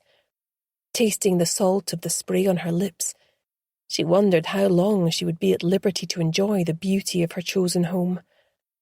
Not long if Diaz Hunter had anything to do with it. As she turned right to walk up Albany Street, the Calmac ferry's horn sounded in the darkness, startling her. Turning right down into Gallinack Road, her footsteps quickened. As she moved out of the town centre and into the countryside, she felt more exposed and vulnerable as she left the streetlights and the potential to seek help behind. Nervously, she glanced behind her as she groped inside her shoulder bag for the small, powerful torch that she needed to illuminate her way. As she switched it on, she caught a movement out of the corner of her eye and swung the torch round, her heart hammering in the darkness. Nothing. Most likely a fox. Unless, of course, Mike had doubled back on himself and followed her out of here. Carefully, she swept the road behind her once more before continuing. She was being ridiculous. It had been a long day. As she rounded the bend and saw her cottage perched high up off the road, she exhaled in relief. Hurrying through the small painted gate, she ran lightly up the irregular stone stairs and let herself into the house. Chapter 23. The next morning, despite reading until the wee small hours, Beth was up bright and early. She'd vowed to herself that no matter how bad things looked, she was not going down without a fight. It had taken her years to stitch her shattered life together the last time. She didn't think she had it in her to do it again. At first, she'd assumed that it was her story that Darcy was about to divulge. Now she realised that wasn't necessarily the case. Several people had secrets they were desperate wouldn't be made public. As far as those people were concerned, Darcy could have presented a clear danger that had to be responded to with immediate lethal force. She already knew about Mike Carter's secrets.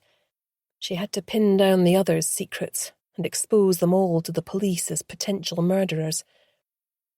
What the girls had said about the former head, Harriet Brown, needed to be looked into further. Was it possible that such a pillar of the community had executed the perfect murder in relation to her husband? The police clearly hadn't suspected foul play. But if the girls were right, she'd had ample motive to get rid of a cruel and controlling partner who took all her money and left her rummaging about in charity shops for work clothes.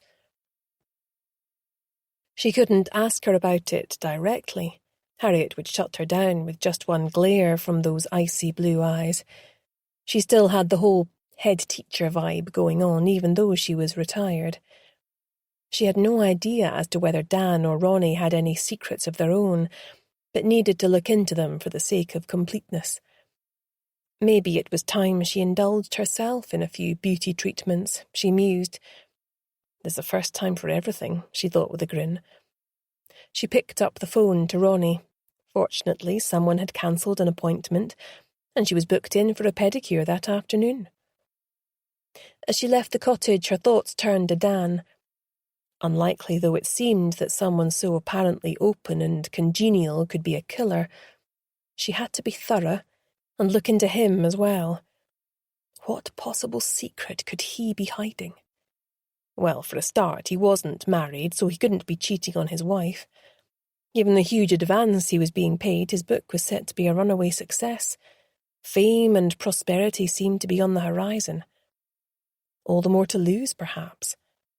Could he have done something so politically incorrect and heinous that, should it get out, he was at risk of being cancelled, his contract ripped up and his agent dumping him? Maybe she should speak to Mike Carter again. If anything was remotely dodgy about their literary golden boy, he wouldn't hesitate to divulge it. As she walked alongside the ferry terminal, the Calmac ferry blasted its horn, making her jump as usual. It sounded like a very deep, vibrant burp. Continuing along, she passed the Corrie Vrecken pub on her right and got her usual whiff of fish from the fishing boat moored alongside.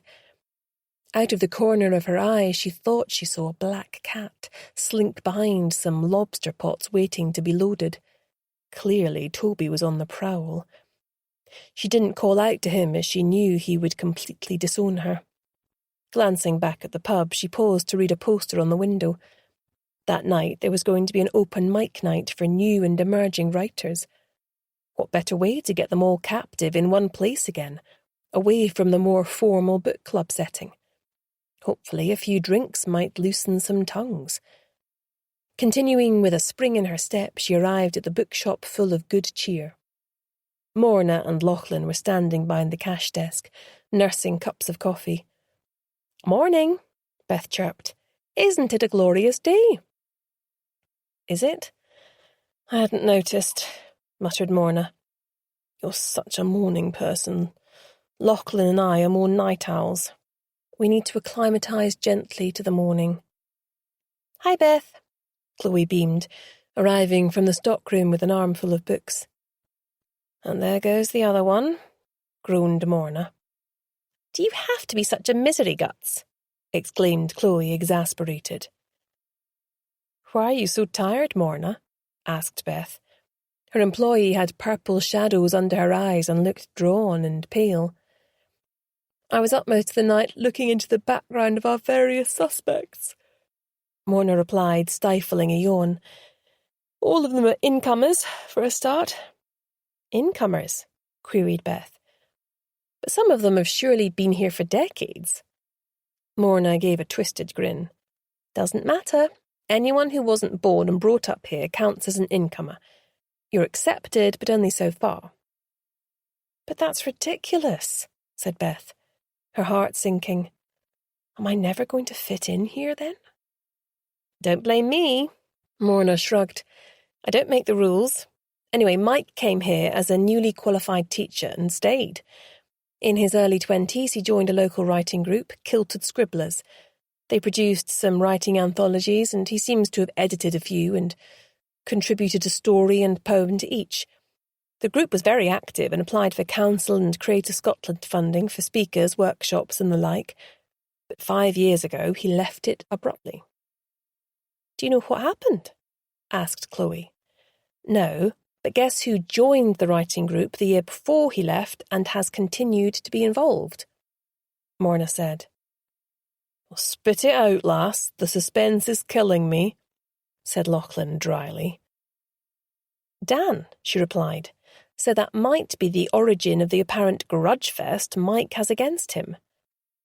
A tinkling sound announced the first customer of the day, who Beth greeted with a warm smile.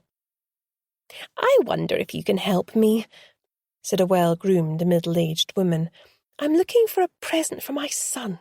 He's into gaming, and I believe there's such a thing as a companion guide to some of the latest games." "Yes, indeed," Beth said. "That happens to be Morna's speciality. I'll leave you in her capable hands."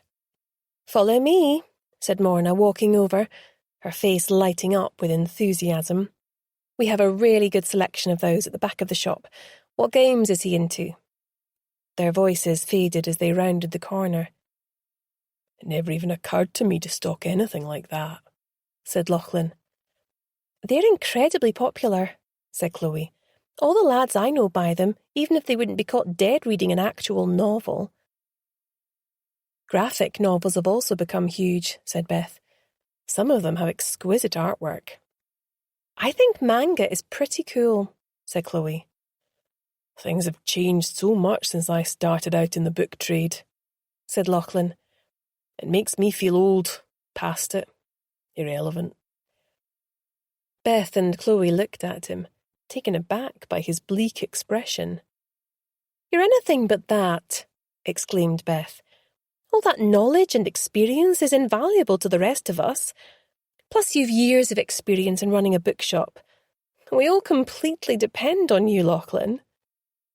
"What she said," Chloe piped up, nodding vigorously, her blue eyes wide and earnest. "All of this is completely new to me. When it comes to books, you're a rock star, Lachlan." "Books will never go out of fashion, no matter how many different ways there are to consume stories," said Beth. "So I'm afraid you're stuck with us." "I suppose there are worse things," he said with a small frown, but looking pleased nonetheless. "There's an open mic night at the Corrie Wrekin at 7 p.m. tonight," said Beth. "I figured some of our book group might put in an appearance, if encouraged. Chloe, maybe you could ring around and say there's a few of us going if they fancy tagging along?" Morna overheard as she re-emerged with the woman and walked behind the till to ring up her purchase of 2 companion guides. "I can ring Dan," she said offhandedly. I was planning to see him later anyway.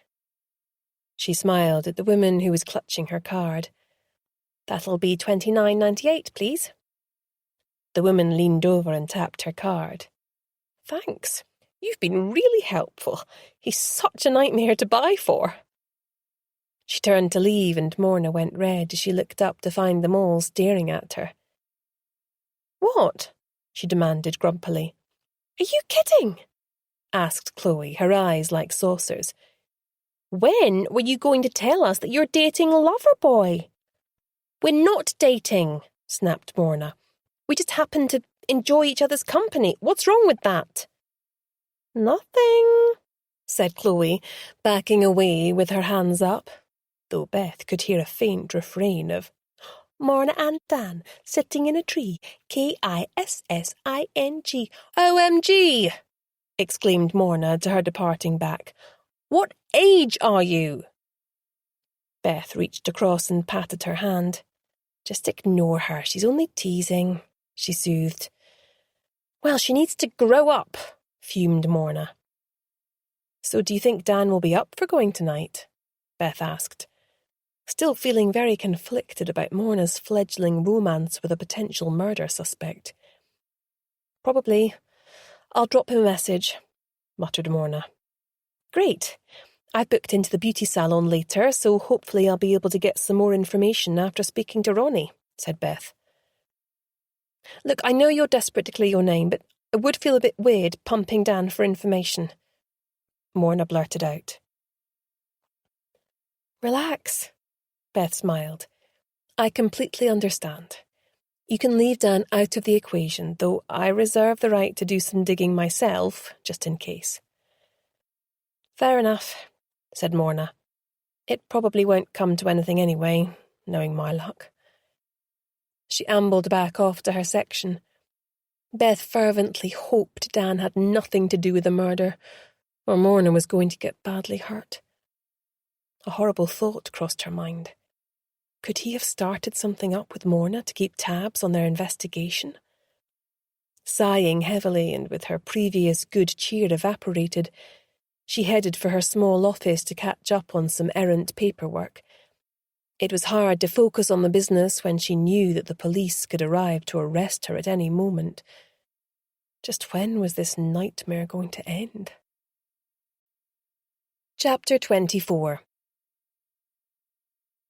Beth felt a thrill of anticipation as she stood in front of Glow, admiring the walled courtyard with its carefully chosen stone statues and charming water feature trickling under a tiny wooden bridge. Opening the door, she took a deep breath and entered. Everything smelt wonderful with a heady concoction of oils and fragrances, blending into an exotic compound. Smooth jazz played softly in the background.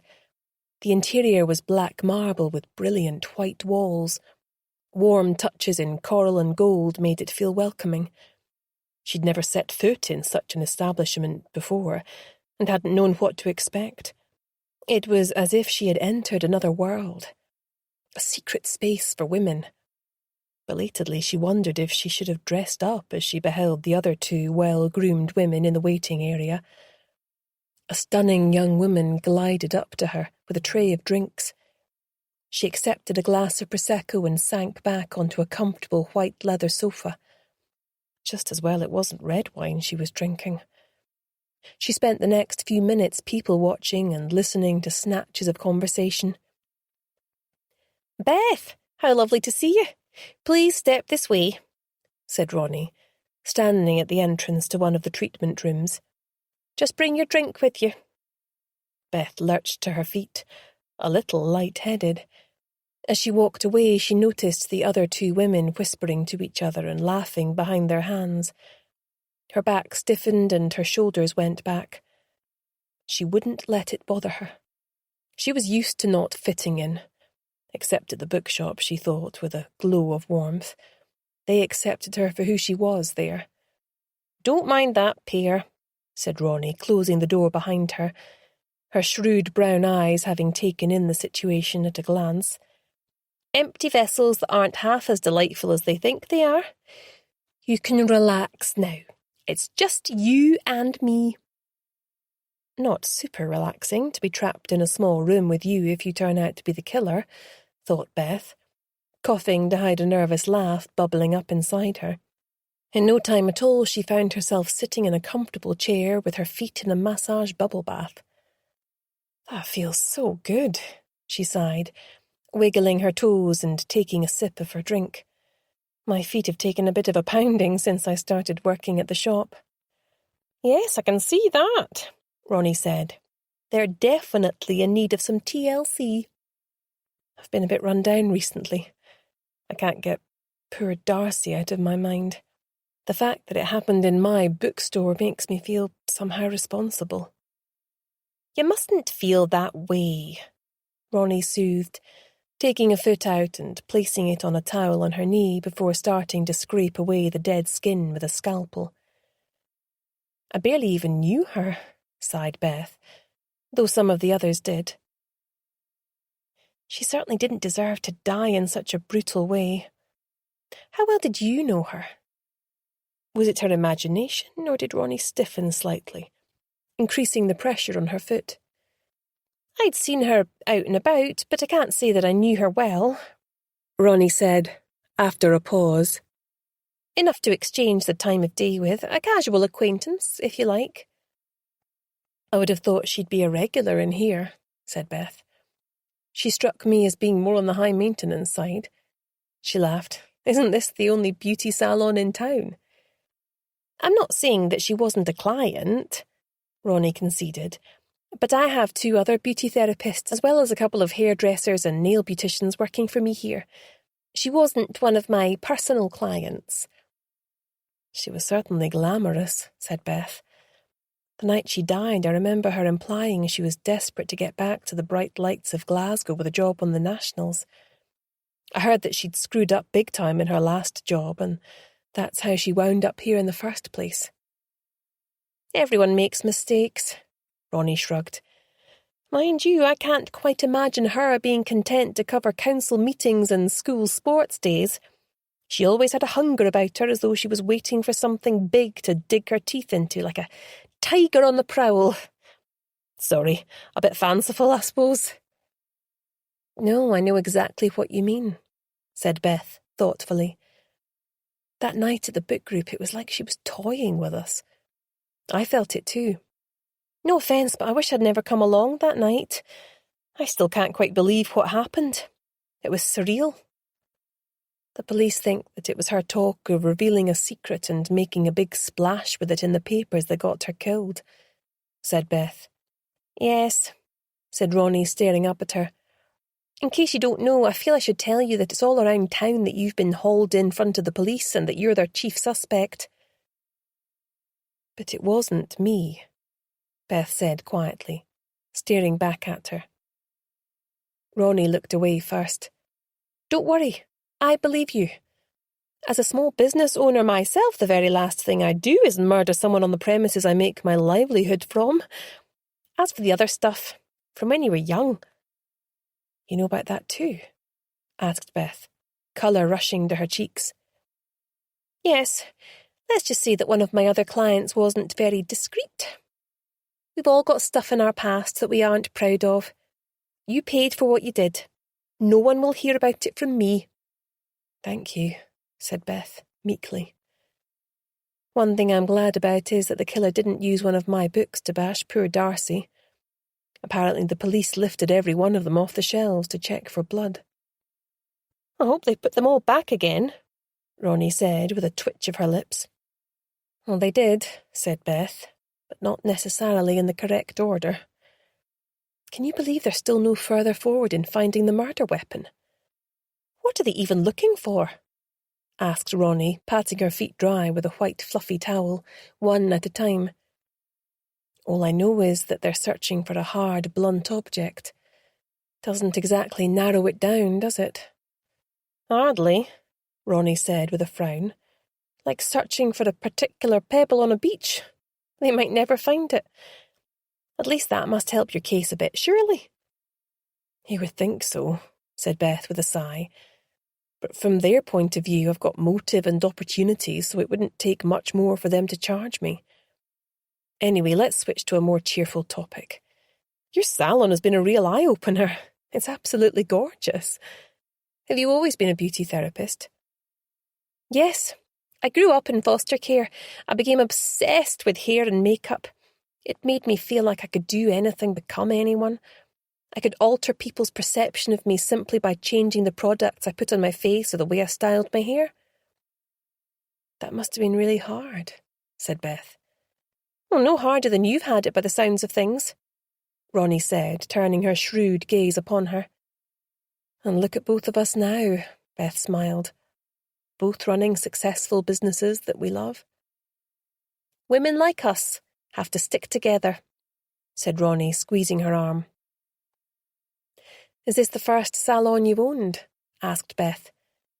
Did you own one before you came up here? Yes, I did, but nothing on this scale. I took a big leap of faith opening this place. I was mortgaged to the hilt. It was terrifying, I don't mind admitting. I'm from Glasgow too, said Beth. Bit of a culture shock, arriving up here where everyone has an opinion on how you should be living your life. Tell me about it, Ronnie grimaced. How did you work out I came from Glasgow? Your accent is barely discernible, replied Beth. Just the odd word here and there gave you away. I did my best to get rid of it, Ronnie said. I used to be as broad as you get. Like I said, I didn't want to be defined by my past. Onwards and upwards, right? Onwards and upwards, replied Beth, feeling that, to some extent, she had met a kindred spirit in this woman. Ronnie was now massaging some fragrant lotion into her feet. Beth started to relax and even enjoy the experience, closing her eyes. What colour nail polish would you like? Ronnie's voice made her jump and she realised she'd dozed off. Are you going somewhere special tonight? She smiled. Nowhere special, but I am going out, Beth said. A few of us from the shop and book club are going to try the open mic night at the Corrie Vrecken, she said. You'd be very welcome to come along with us. I meant to ask you earlier, but my mind went blank. I was so relaxed. That's what I like to hear, Ronnie laughed. I'm sure I got a text from young Chloe earlier about that. Sure, why not? It'll be fun. Something a bit different. How about midnight blue with silver sparkles? I can do your hands to match as well if you like. I like the sound of that, Beth said, accepting a glass of lemon water with ice. She was a bit disappointed not to have learned more, but at least she'd got sparkly toes out of it and rescued her feet from their life of drudgery for a while. Though Ronnie seemed so bubbly and nice, she clearly had had to fight to survive and prosper. Looking at her life now, she obviously had a lot to lose. Just how far would she be willing to go to protect it? Chapter 25. Beth looked longingly at her cosy couch. The burgundy velvet curtains pulled snug against the night. It had been a long day and she was exhausted. If only she could relax there with a book instead of dragging herself out in the cold. Toby was perched on top of a cushion, glaring at her, having realised she was going out. She scratched him behind the ears, which triggered some resentful purring. Sorry, boy. Needs must. I'll see you when I get back. He turned his back on her, tail flicking in annoyance. Moving into the hall, she checked her makeup and admired her nails, which now matched her feet. With her long curly hair set loose, she looked years younger than when she had first moved here, 8 months ago, dowdy and hopeless. Now her new life continued to open out like the petals of a flower, lit with seemingly endless possibilities. A life that she had longed to live for so long but scarcely dared dream that it could ever happen for her. Yet if she didn't find out who really murdered Darcy, it could all be snatched away from her any day now. She couldn't be locked up again. It would finish her. For good. Throwing on her heavy wool coat with a last lingering look around her precious home, she opened the door and stepped out into the night. Pushing open the door into the Corrie Vrecken just before 7, she noticed all her team, together with the remaining members of the book club, sat at a big table towards the rear of the pub. It was busy and already loud, with people blowing off steam before the event got started. Hurrying over, she took a seat between Mike and Dan. "You owe us 20 quid for the kitty," Chloe shouted over, handing her a glass of white wine from one of the bottles on the table. Beth passed across the money and took a grateful sip, before turning to Mike, who was looking deathly pale and glassy-eyed as he finished off his pint of beer. "Are you okay? You look stressed." "No kidding, Sherlock," he snapped. The penny dropped. "Oh, you're one of the readers, aren't you?" Mutely exuding misery from every pore, he nodded. Despite his rather hostile personality, Beth felt for him. She really did. Drama or any kind of performance art had always been torture to her at school. "You'll smash it," she said softly in his ear. "A little bird told me you're an amazing writer. You've nothing to worry about. Head up, shoulders back, and look into the audience at times, even if you're not really seeing them. We've got your back." He looked at her as though really seeing her for the first time. Squeezing her arm, he muttered thanks, and rose to his feet on hearing his name called, making his way through the tables to a smattering of applause. Beth turned to the others. "Poor Mike is really nervous. Let's give him our support," she said, clapping vigorously and whistling. "What, like he does to everyone else?" said Dan, slow clapping with an unpleasant smirk on his face. "Hey, cut it out," said Morna, poking him in the ribs. "Give him a chance. He came, didn't he?" "Only because he's desperate." He laughed, knocking back his beer. They all stared at him. Just how much had he had to drink before they all arrived? As if sensing their collective disapproval, Dan looked defensive. "Look, I'm only saying what everyone else thinks. Mike is a total jerk. Instead of being pleased for me, he's eaten up with jealousy and does me down at every turn. How am I supposed to react?" Beth looked into his eyes. Part of her understood what he was trying to get across. Mike was bitter and consumed with jealousy about Dan's success. But Dan's lack of generosity to a vanquished enemy was also troublesome.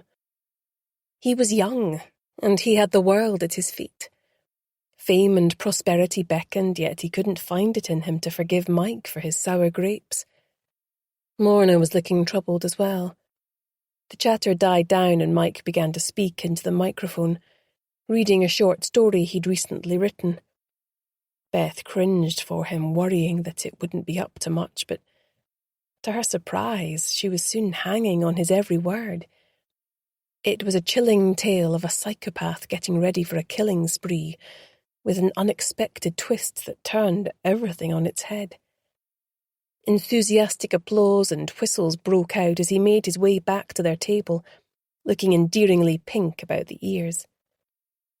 With the notable exception of Dan, they all congratulated him. Then Beth turned to Dan. "Are you reading from your new book tonight?" "No," he muttered. "My publicist wouldn't like it. This is strictly an amateur night." He shot a barbed glance at Mike. "Well, I thought Mike nailed it," said Morna. "Well done, mate." She raised her glass and toasted him across the table. Dan's eyes narrowed.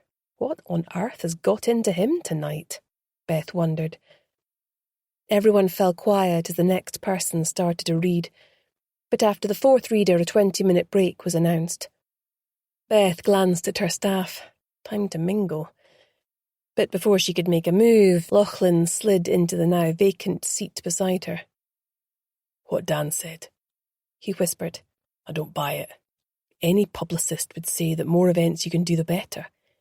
He obviously can't stand Mike, so what better chance to crush him by reading here and having the whole pub desperate to buy it? Something doesn't add up." "I agree," said Beth quietly. Maybe Morna will be able to shed some light on his behaviour later. With that, she wandered over to Ronnie, who was chatting away to a beaming Mike. When he drops his world-weary, snarky facade, he is really quite attractive, she was surprised to catch herself thinking. Didn't he do great? Ronnie exclaimed, her vivacious face lit with joy. I'd no idea you were a writer before tonight, Mike. I dabble, he said with a self-conscious smile. It's clearly more than that, said Beth, as Ronnie excused herself to go and get them another 2 bottles of wine. She checked no one was listening and lowered her voice. I hear that you also have a blog that documents your life as a teacher, the good, the bad, and the downright ugly. The smile slipped from his face and his eyes hardened. I don't know what you mean. Who have you been talking to? One of my staff came across it and showed it to us. She pulled up a screenshot on her phone. Chloe was very hurt. He groaned, wiping a hand across his face. Oh, I never meant to hurt anyone. It was just a way to blow off steam after a bad day.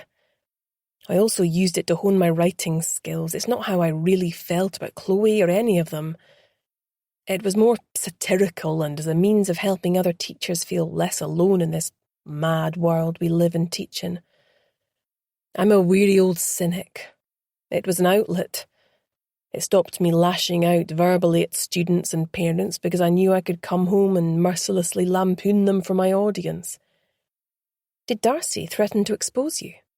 Asked Beth, giving him a hard stare. Wait, are you saying Darcy knew? I'm pretty sure she didn't. Why would anyone care anyway? It's hardly earth-shattering news. Teacher writes snarky blogs, so what? Are you telling me that's what her big secret was? God help her, then. Look, you won't tell anyone, will you? It might not be newsworthy, but it could have some pretty serious consequences for me, on a personal level. I'd lose my job for sure. Ronnie came back to the table as the bell rang to signify that they were getting going again. Beth returned to her seat, but she could feel Mike's eyes burning into her like hot coals. He'd seemed genuine about not knowing that Darcy was interested in exposing him. But he could still be lying to try and put her off the scent. She didn't know him well enough to judge. At the next break, Morna nipped off to the loo, so Beth took her chance and drifted over to sit in her vacant seat beside Dan. Are you enjoying it so far? She asked with a smile. Sure, I love open mic nights. I'm surprised you didn't want to take part, Beth said. After all, you'll be doing lots of promo events when your book comes out, so I thought you'd welcome the practice. I would if it was anywhere but here, he said, grim-faced. Why's that? She asked, startled. Too many people who want me to fall flat on my face, he replied with a twisted grin. Him among them. He inclined his head towards Mike. I've been in local writing groups for years. Everyone in them wants to be sitting where I am today with a top literary agent and a massive publishing deal. They pretend to be happy for me to my face, but most of them are secretly spitting nails, all twisted up with jealousy. The sooner I leave here, the better. How do you know that? Asked Beth, somewhat taken aback. You might be wrong about them. I know because I would be just like them if it had happened to someone else. That honest enough for you? This may come as a surprise to you, Beth, but life isn't all kittens and rainbows. You don't know me, she said quietly, rage building within her. I hope you're a better judge of character in your writing. With that, she rose to her feet and returned to her chair, continuing to seethe. Morna stared from one to the other as she arrived back at the table, but Beth didn't meet her gaze.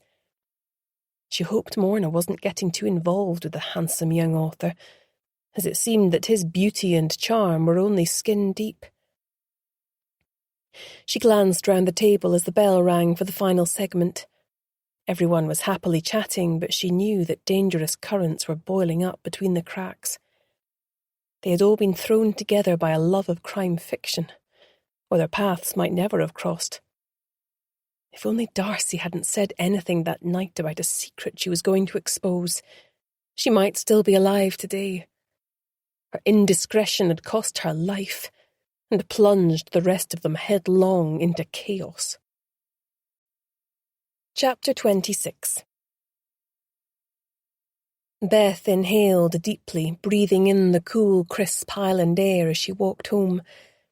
It was only 10 p.m, but she was desperate to be on her own and away from the others.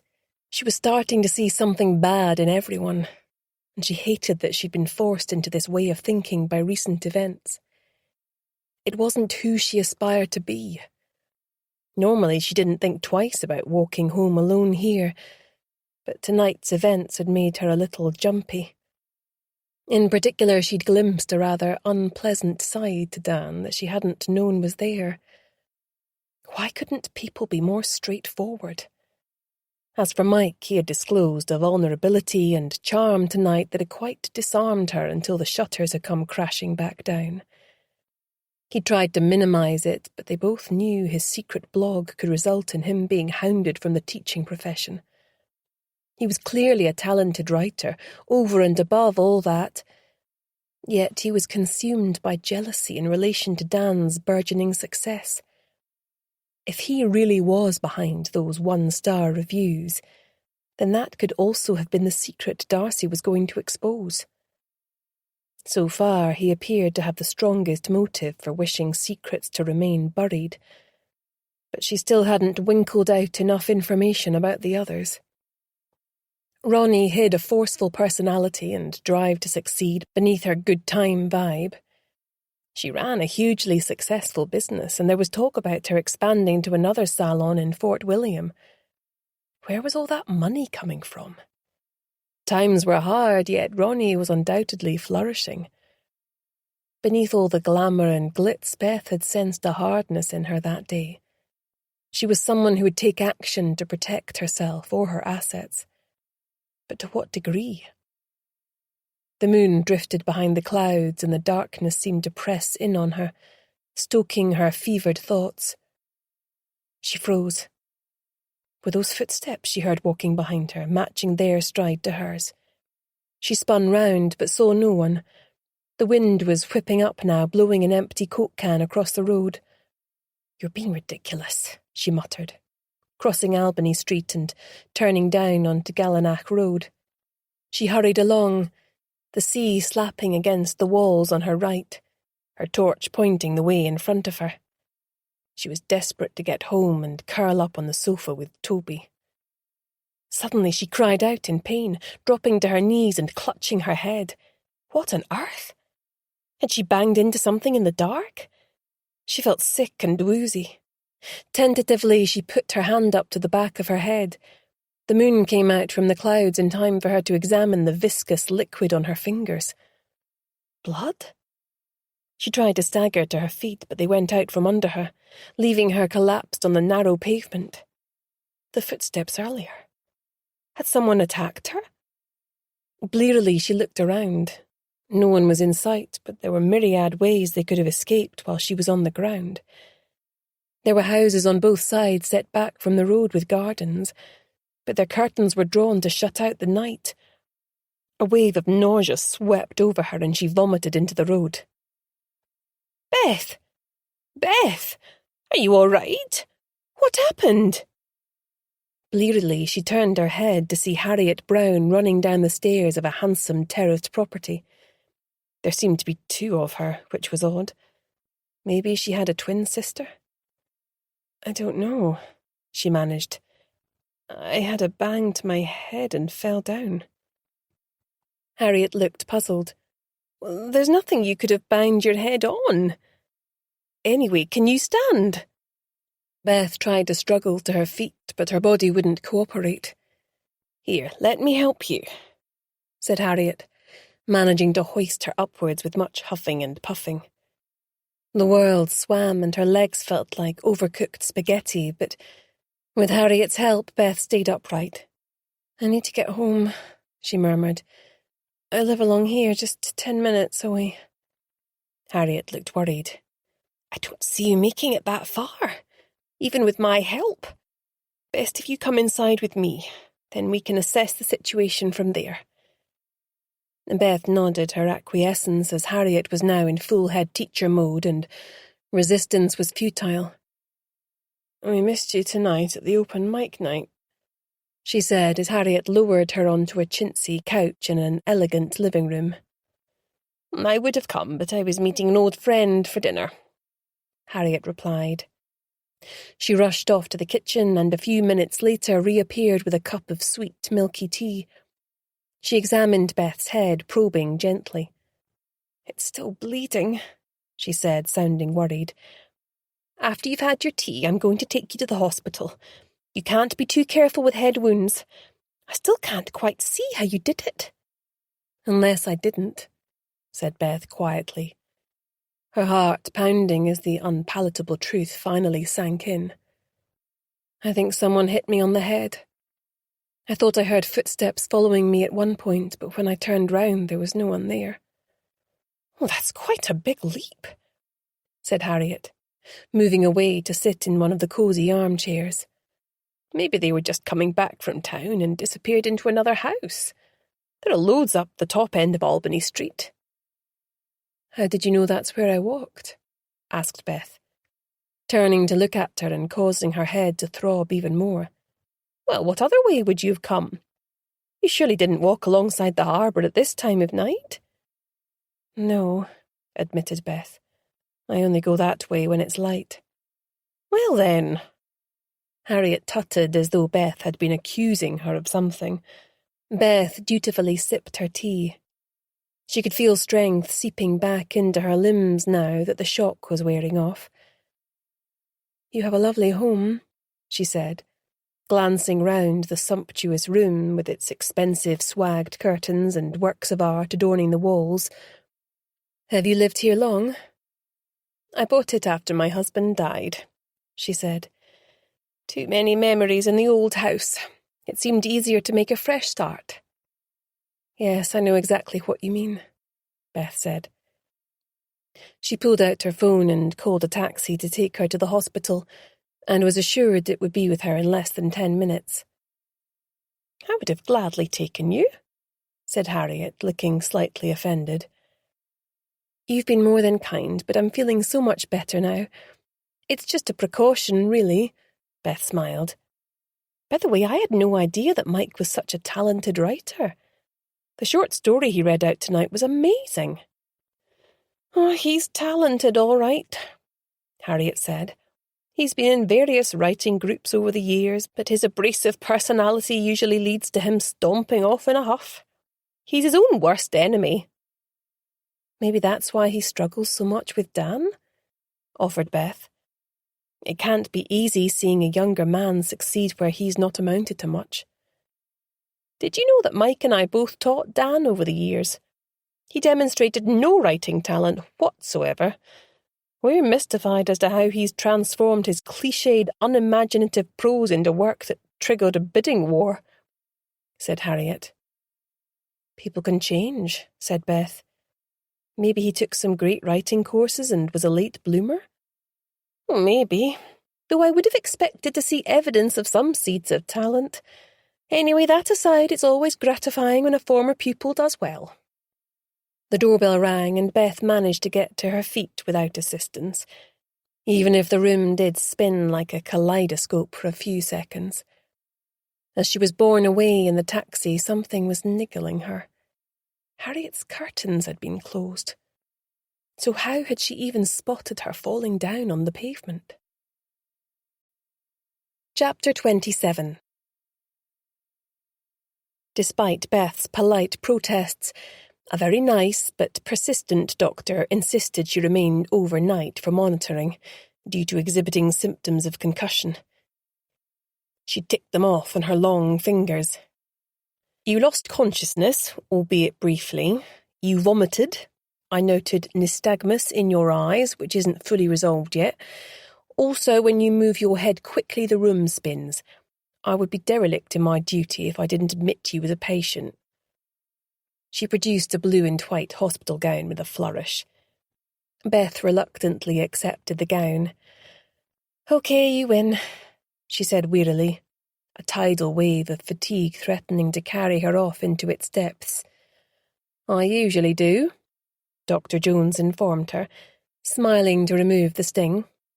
"I'll leave you in Nurse Gordon's capable hands. I'll check back with you in the morning." With that she departed, a woman on a mission.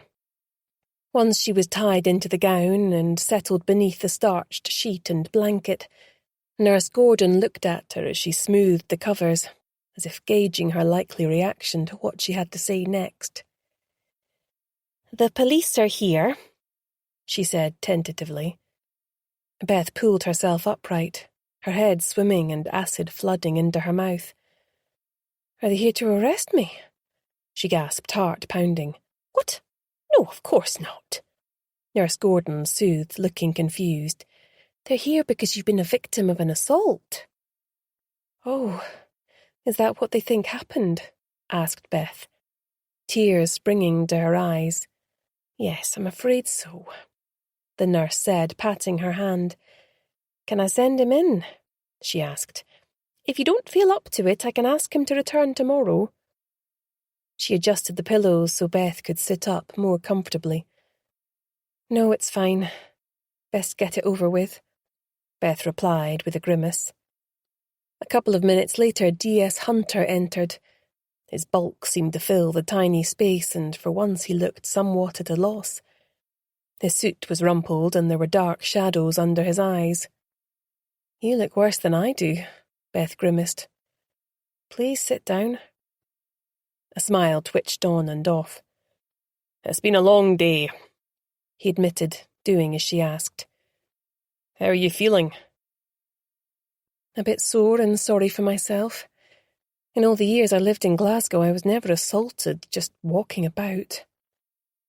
"The wound in your head has debris in it consistent with having been hit with a brick or large stone. Plus, an elderly lady looking out of her window saw you crumple on the pavement, and someone wearing dark clothing run off down by the harbour. She phoned it in, that's how I got to hear about it. I went to your address, then figured you must have come here." "So someone definitely tried to hurt me," Beth said. "It appears to have been a targeted attack. Random assaults like this don't really happen up here," he admitted, scratching his head and leaning his long body back in the chair. "The odd crime of passion, an attempted bag snatch, a drunken punch-up maybe, but nothing like this. I take it your bag or phone weren't taken?" "No. To be honest, I didn't even realise I'd been assaulted at first. I felt a bang on my head and my legs went from under me. I thought maybe I'd walked into something, but there was nothing there." "You really didn't have to come out. There's no chance of catching whoever it was. And given that you think I murdered Darcy Baxter, you probably think it's poetic justice anyway." Her lip wobbled as she said the last part, and she strived to keep it under control. She was not going to break down in front of this man. She wouldn't give him the satisfaction. "Look, Beth, I understand how you feel, but I'm really not the enemy here. I admit it felt like a crime match made in heaven when I first learned about your background. But I've dug deeper since then. I even spoke to a couple of officers who worked the case that landed you in jail. Your former lawyer has been disbarred. Did you know that?" "No, I didn't. What for?" asked Beth. "A long litany of professional incompetence." Beth was shocked. "Incompetent? But I put my trust in him," she said. "Anyway, I want you to know that while you remain a suspect for obvious reasons, I'll follow any and all avenues that reveal themselves to me with equal determination." "Thank you," Beth said, meaning it. "I can't ask for any fairer than that, I suppose." "So you were completely unaware of being approached before you were hit on the head?" "Yes, I did hear footsteps behind me a short while before I was attacked, but when I turned round, no one was there."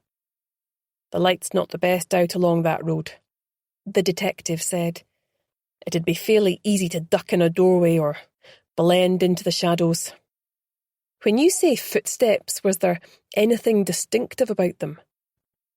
"You mean, did they have a wooden leg?" asked Beth, raising her eyebrows. He laughed, which made him look a whole lot more friendly and handsome.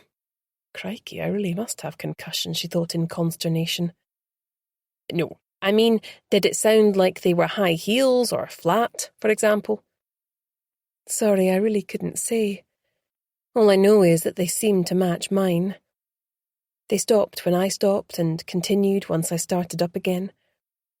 Probably completely unrelated. Unfortunately, there's no CCTV coverage there. If you'd been closer to the harbour, we might have had a shot at picking up something. It's fine, really, she said. Hopefully it was a one-off. She glanced down. Either that or someone was trying to send me a message. He narrowed his eyes. Tell me you haven't been trying to investigate the murder, he growled. How could I possibly be doing that when, according to you lot, I did it myself? She replied, lifting her chin and glaring at him defiantly. If you didn't, you do realise that poking this particular bear could result in the same thing happening to you? Why can't you just take a telling and leave it to us? Maybe because that worked out so well for me before, she snapped right back. What's going on in here? Demanded an angry male voice as Harris entered the room. Nothing, they chorused, looking guiltily at each other for reasons they didn't quite understand. What on earth do you think you're doing interviewing her when she suffered a significant concussion? Harris flung at the sergeant. Harris! Beth interjected. How did you know I was here? Take an ambulance chasing to a whole new level, muttered D.S. Hunter, jumping to his feet as if embarrassed by being caught sitting down on the job. Harriet called me. She thought I'd want to know. Just as well I came by the look of things. I picked you up a few things from the house. How did you get in? She asked. Yes, tell us, Harris, how did you get in? Said D.S. Hunter, folding his arms and looking from one to the other. Unless you and she... No, that's not it. I know where she keeps her key. I thought she'd need some stuff, that's all. It was a quick in and out. I don't know why you're making such a fuss. I'd do the same for anyone. The two men glared at each other, fizzing with mutual antipathy. Beth looked from one to the other. Why did they hate each other so much? She didn't want to be piggy in the middle of whatever beef they had with each other. The thought of Harris marching into her cottage and rifling through her drawers and toiletries felt just a bit invasive somehow. She could feel a wave of fatigue sweeping over her body as the adrenaline from before dissipated. Her eyes flickered, desperate to close as sleep beckoned. Nurse Gordon bustled in, the light of battle in her eyes. Now, gentlemen, Beth needs to rest, so I'm going to have to ask both of you to leave. She stood by the open door, arms folded in a manner that brooked no argument. Beth was asleep before the door closed behind them. Chapter 28. Beth was woken by the lights brightening and the arrival of Nurse Gordon. There was a swish of curtains being pulled and tea trolleys rattling as the ward slowly came to life. She had a banging headache, but felt fine apart from that. What time is it? She asked blearily, as a blood pressure cuff was wrapped around her arm. 7:30 a.m., said Nurse Gordon. That's come down nicely. Follow my finger with your eyes without turning your head. Beth did as she asked. The nurse nodded and smiled. The nystagmus is gone? She changed the dressing on Beth's head wound next. Your wound is healing nicely. You'll likely be discharged when the doctor does her rounds. The tea trolley arrived at her door, and Beth was surprised to discover she was hungry. Tea and toast, love? Asked the cheery woman, who was about her mother's age. Yes, please. Beth smiled, beginning to feel slightly embarrassed about all the fuss being made over her. The nurse hurried off, and Beth settled back on her freshly plumped pillows, sipping tea and eating warm buttered toast. She frowned as she remembered last night's visit from D.S. Hunter. and also from Harris. She'd seen a different side to the policeman. He had been kinder.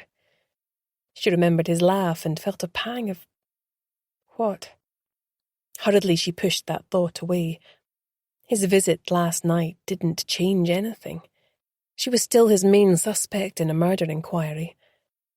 Her mind drifted to Harris. It had troubled her that he'd let himself into her house and gone through her things, but it had come from a good place, she supposed. To her relief, she was discharged just after 10. As she got out of the taxi, the wind whipped her hair and she struggled up to her front door, braced against the cold. She'd phoned her staff from hospital and told them what had happened, so they knew she was going to be late. Toby rushed forward to greet her, meowing plaintively and winding in and out of her legs. As she walked through to the kitchen, she noticed that Harris had thought to put out a full bowl of dried food, so Toby wouldn't be hungry, and she was grateful. After feeding her cat a sachet of his favourite chicken feast and replenishing his dried food, she made a cafetiere of strong coffee and grabbed a Tunnock's tea cake from the tin as she pondered the events of the previous night. Did someone feel she was getting too close to the truth and wanted to warn her off? Could it have been the same person who murdered Darcy, or someone else entirely? Her gut feeling was that it had to be connected. Everyone who had been at the book group, apart from Harriet, had also been at the open mic night. She remembered her confusion as to how Harriet had even seen her through her closed curtains. What if she hadn't been in her house at all, but lying in wait for her, rock in hand? Too slow to run away without being seen, so appearing to be her rescuer instead. But that would appear to be contradicted by the elderly witness, assuming she hadn't just seen someone out for a run rather than her attacker. Her head was starting to pound again, so she took a couple of painkillers and drained her cup. If she sat ruminating here all day, she'd drive herself mad. She needed to be busy. Hurriedly, she washed up her dishes and got showered and changed. As she picked up her keys, she glanced at the draining board with her dishes dripping dry. It looked so lonely somehow. A place setting for one. Surprised by unbidden tears, she gave herself a strict talking to. Don't be such a baby, Beth. Get your arse in gear and get on with some work. Head held high and shoulders back, she strode out of the house, pausing to consider whether to leave a spare key under the plant pot and deciding not to. She'd no intention of letting anyone rifle through her drawers again. Her face reddening at the thought of it, she rushed off down the road. As she pushed open the door into the shop, she was pleased to see that it was busy and concentrated on helping her slightly harassed staff. Another tour bus. Morna's initiative of sending details and a catalogue ahead of time to the tour companies seemed to be paying off handsomely. The tourists got to choose and pay for their books in advance, so had more time to explore the town on their stopover. It had caused a welcome spike in their projected turnover. Although it was Morna's idea, Chloe had promoted it across all their social media channels, proving that she was very much a team player. Once the rush had abated, leaving a handful of regulars browsing in their wake, Beth paused. Her head was throbbing. She needed a rest. Time to stick the kettle on, she announced. I'll make it, said Lachlan. You need to sit and take it easy. You shouldn't have even been in today. I don't know what you were thinking. He stalked off, and Chloe made a gentle clucking sound as he went. Don't be mean, Morna scowled. He's only worried about her, and he's not wrong, she said, turning to scrutinise Beth. You're white as a sheet. How's your head? Still pounding, Beth admitted, popping a couple of pills from her bag. I can't believe someone thumped you, said Chloe. Open is usually such a safe place. They could have killed you. I don't think they intended to kill me. More just to stop me asking questions, said Beth. Lachlan overheard as he walked back through bearing a loaded tray. More like Russian roulette. he said as he placed it on the table for people to help themselves. A rock isn't exactly a finely tuned instrument. They were prepared to kill, in my humble opinion, especially as whoever it was is most likely killed already. They all sipped their tea in worried silence for a few minutes. I didn't realise Harriet lived out that way, said Beth. She came rushing out to help me. I just remember seeing her running down her garden steps to the pavement. But the thing is... What? They chorused. I can't see how she could have been aware of what happened. Her curtains were completely closed as it was dark. I didn't scream or make a sound. I was too shocked initially. My legs just went from under me. Surely you're not suggesting that it was Harriet who hit you, said Lachlan, sounding shocked. I'm not saying that exactly, said Beth. But isn't it odd that I didn't see anyone run away? It would have been easy for someone to dive over a garden wall and lie low until you'd gone inside Harriet's house before slipping away, said Morna. Maybe Harriet looked out of her window for some reason and just happened to see you. Maybe she was taking a fag break at the front door, offered Chloe. Lots of people don't like to smoke in their house. That would certainly explain it, said Beth, feeling relieved. Did she suggest calling the police? Asked Morna. No, I don't recall that she did, said Beth, struggling to remember. But I'd have said no anyway. That's not the point, said Morna. If someone was assaulted, it'd be the first thing you'd think of. Normally, said Chloe. But I suppose it all depends on whether her secret is that she murdered her husband in a scarily similar way. Yes, she might want to fly under the radar, said Morna. The last thing she would want is to involve the police. But it could just be that she thought getting you to a hospital was the most important thing. I doubt she's even being considered as a suspect in Darcy's death, said Beth with a sigh. She brightened. Talking of police, she said, you'll never guess who paid me a visit in hospital. Not the intrepid D.S. Hunter, said Lachlan dryly. The very same, Beth replied. The weird thing was that he was actually pretty decent this time. At one point he even laughed. Imagine. She played it up for dramatic effect. Nonetheless, I wouldn't let your guard down, cautioned Lachlan. The longer this murder goes unsolved, the more pressure will be brought to bear on him by his superiors. If he doesn't charge someone soon, then I reckon they'll send up a crack team of investigators from Glasgow to knock it on the head. Beth shivered. I don't know what's worse. Harris brought me some stuff from the house. I need to be more careful about where I hide my key. He just took it upon himself to enter my house. It was well-intentioned, but it made me feel a bit creeped out, supplied Chloe. Well, yes, I suppose so. Beth laughed. Lachlan shook his head. With all that's going on, you need to stop doing that. I suggest you leave a spare key here, in the shop inside the safe. That way it might be a bit of a hassle coming back in, but no one else can access your home. How did you get on with Loverboy last night? Asked Chloe. Stop calling him that, Morna snapped. I don't know how many times I need to say that we're not together. Well, that's good, because I did think he was a bit off last night, said Beth. It's a side of him I haven't seen before. He was quite unpleasant to Mike. Yeah, there was the poor bloke putting himself out there with his writing, and Dan was so mean and sarcastic, said Chloe. What was all that about? I mean, Mike was so lit up with pride he was positively glowing, yet Dan couldn't wait to tear him down. Morna shrugged, looking troubled. I've no idea. He was in a foul mood for sure. It didn't sit well with me, considering how he's going to be this big-shot author himself soon. It's not all that long till his book launch, said Lachlan. He's heading down to the Central Belt after Christmas, then launching in all the major cities, culminating in some splashy affair in London, Piccadilly, said Morna. I did ask him to do a launch event here just before Christmas, but he said his publisher wouldn't allow it, said Beth. It would have been quite the feather in our cap, launching the career of a top-tier author. A bit of a shame, said Lachlan, given the amount of support he has locally. The local press have been bigging him up, and pre-orders for his book in the shop are the highest I've ever seen. They aren't even doing an event in Inverness.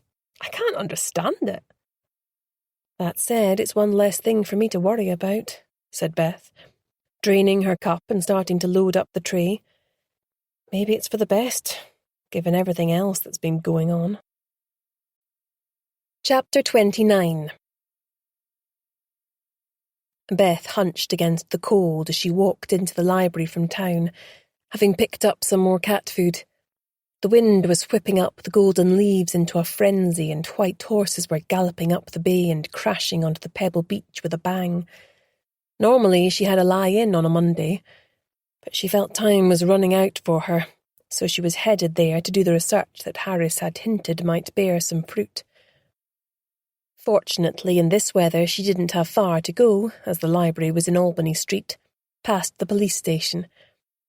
As she passed the window of the station, something compelled her to look in. Her eyes met those of Detective Sergeant Hunter. He was standing there, strong and rugged, coffee in hand, looking out. Beth's mouth opened in surprise, and her steps slowed as though his gaze had pinned her in place like a butterfly on a board. Startled, he looked right back at her until she gave an awkward wave and moved on, her cheeks flaming. Why couldn't she behave like a regular person around him? It was infuriating. He must think she was a total weirdo. She had to extricate herself from this mess by finding the real murderer. Then she would never have to be glared at by him again. In fact, he might even have to apologize. The thought of that abject apology from the mighty detective kept her warm until she reached the library. The heat hit her as she blew in the door along with several leaves. "Hi, Sarah." She grinned at the middle-aged librarian seated behind the desk. "Beth, you're up and about early. I've only just opened up. Why don't you hang up your coat there?" she said, pointing to the mahogany coat stand. "Are you here to tackle those microfiches you phoned about?" "Yes, for my sins," Beth replied with a sigh. Sarah led her through the back into a small room where the microfiche was located. She explained how the system worked and how to find back copies of the Oban Times. "How far are you looking to go back?" she asked. Beth thought about it. The last thing she wanted to do was to miss the needle in the haystack. Mentally, she waved goodbye to her whole day off. 10 years or so? "Okay. So if you start over here, I'll load the first one for you. It won't take you long to get into the swing of things." "Thanks," said Beth. Sarah glanced around and whispered conspiratorially, "Fancy your coffee? I shouldn't really, but there's no one else in here and you're going to have your work cut out." "You're an angel," Beth smiled. "Milk and 1 sugar, please." She gathered up fiches for the first year and was already slowly moving through them when Sarah returned with a hot, milky coffee and a plate of biscuits. Smiling her thanks, Beth continued. It would help if she knew what she was looking for, she thought. 2 hours passed. Beth groaned and massaged her stiff neck. This was hopeless. Bending to her work again, she peered more closely, looking at a school photo from Oban Academy. That looked like Mike. It had been taken in 2015. He was standing to the left of a mousy-looking woman. She glanced at the names below the photo. Harriet. She was the deputy head here and far more dowdy than the vibrant woman with impeccable taste that she knew now. Beth glanced at the date. It was only a few months before her husband died, or was murdered. She zoomed in on the image. Everyone else in the photograph was smiling, but she was expressionless, with dark shadows under her eyes. Mike looked much younger and less cynical, like he hadn't given up on his dreams yet. The school had won a regional debating competition and the winning team were holding a giant cup aloft. She didn't recognise any other names. More vigilant now, she continued to plough through them all. It brought home to her the whole cycle of life. Births, deaths, and marriages. The stuff of living. In one edition, she discovered a 12-year-old Chloe holding a huge cup for Highland dancing at the Fort William Highland Games. She looked very cute, but would probably die of shame should such a photo surface these days. There was a picture of Harris standing next to his father on the steps of their office on the day he was assumed as partner. He looked pale, tense, and very young. His father was smiling expansively, but his eyes were hard as flint. The grip he had on Harris's shoulder didn't look entirely friendly. 2 hours later, her eyes felt dry and gritty, and she hadn't found anything else of major interest. Sighing, she stood up and stretched, then sat back down again. There must be something in here. Harris wouldn't have sent her on a fool's errand. Whatever it was probably post-dated Harris's arrival at the firm, which she understood to be 2 years prior to being made partner. She scoured all the court reports as well as the news sections. It gave her a jolt to see a less weathered Lachlan standing proudly outside the bookshop, beside an older man who was clearly the owner. He looked so happy, Beth thought. She peered at the photo again. There was a woman standing to one side, wreathed in smiles. She looked familiar. With a jolt, she realised that it was a softer, younger-looking Darcy Baxter. The way she was looking at him, it seemed intense. Just how long had they been intimately involved? Her death had probably caused him even more pain than she had realised. Giving herself a shake, she continued. She couldn't keep going down the rabbit hole or her research would never be done.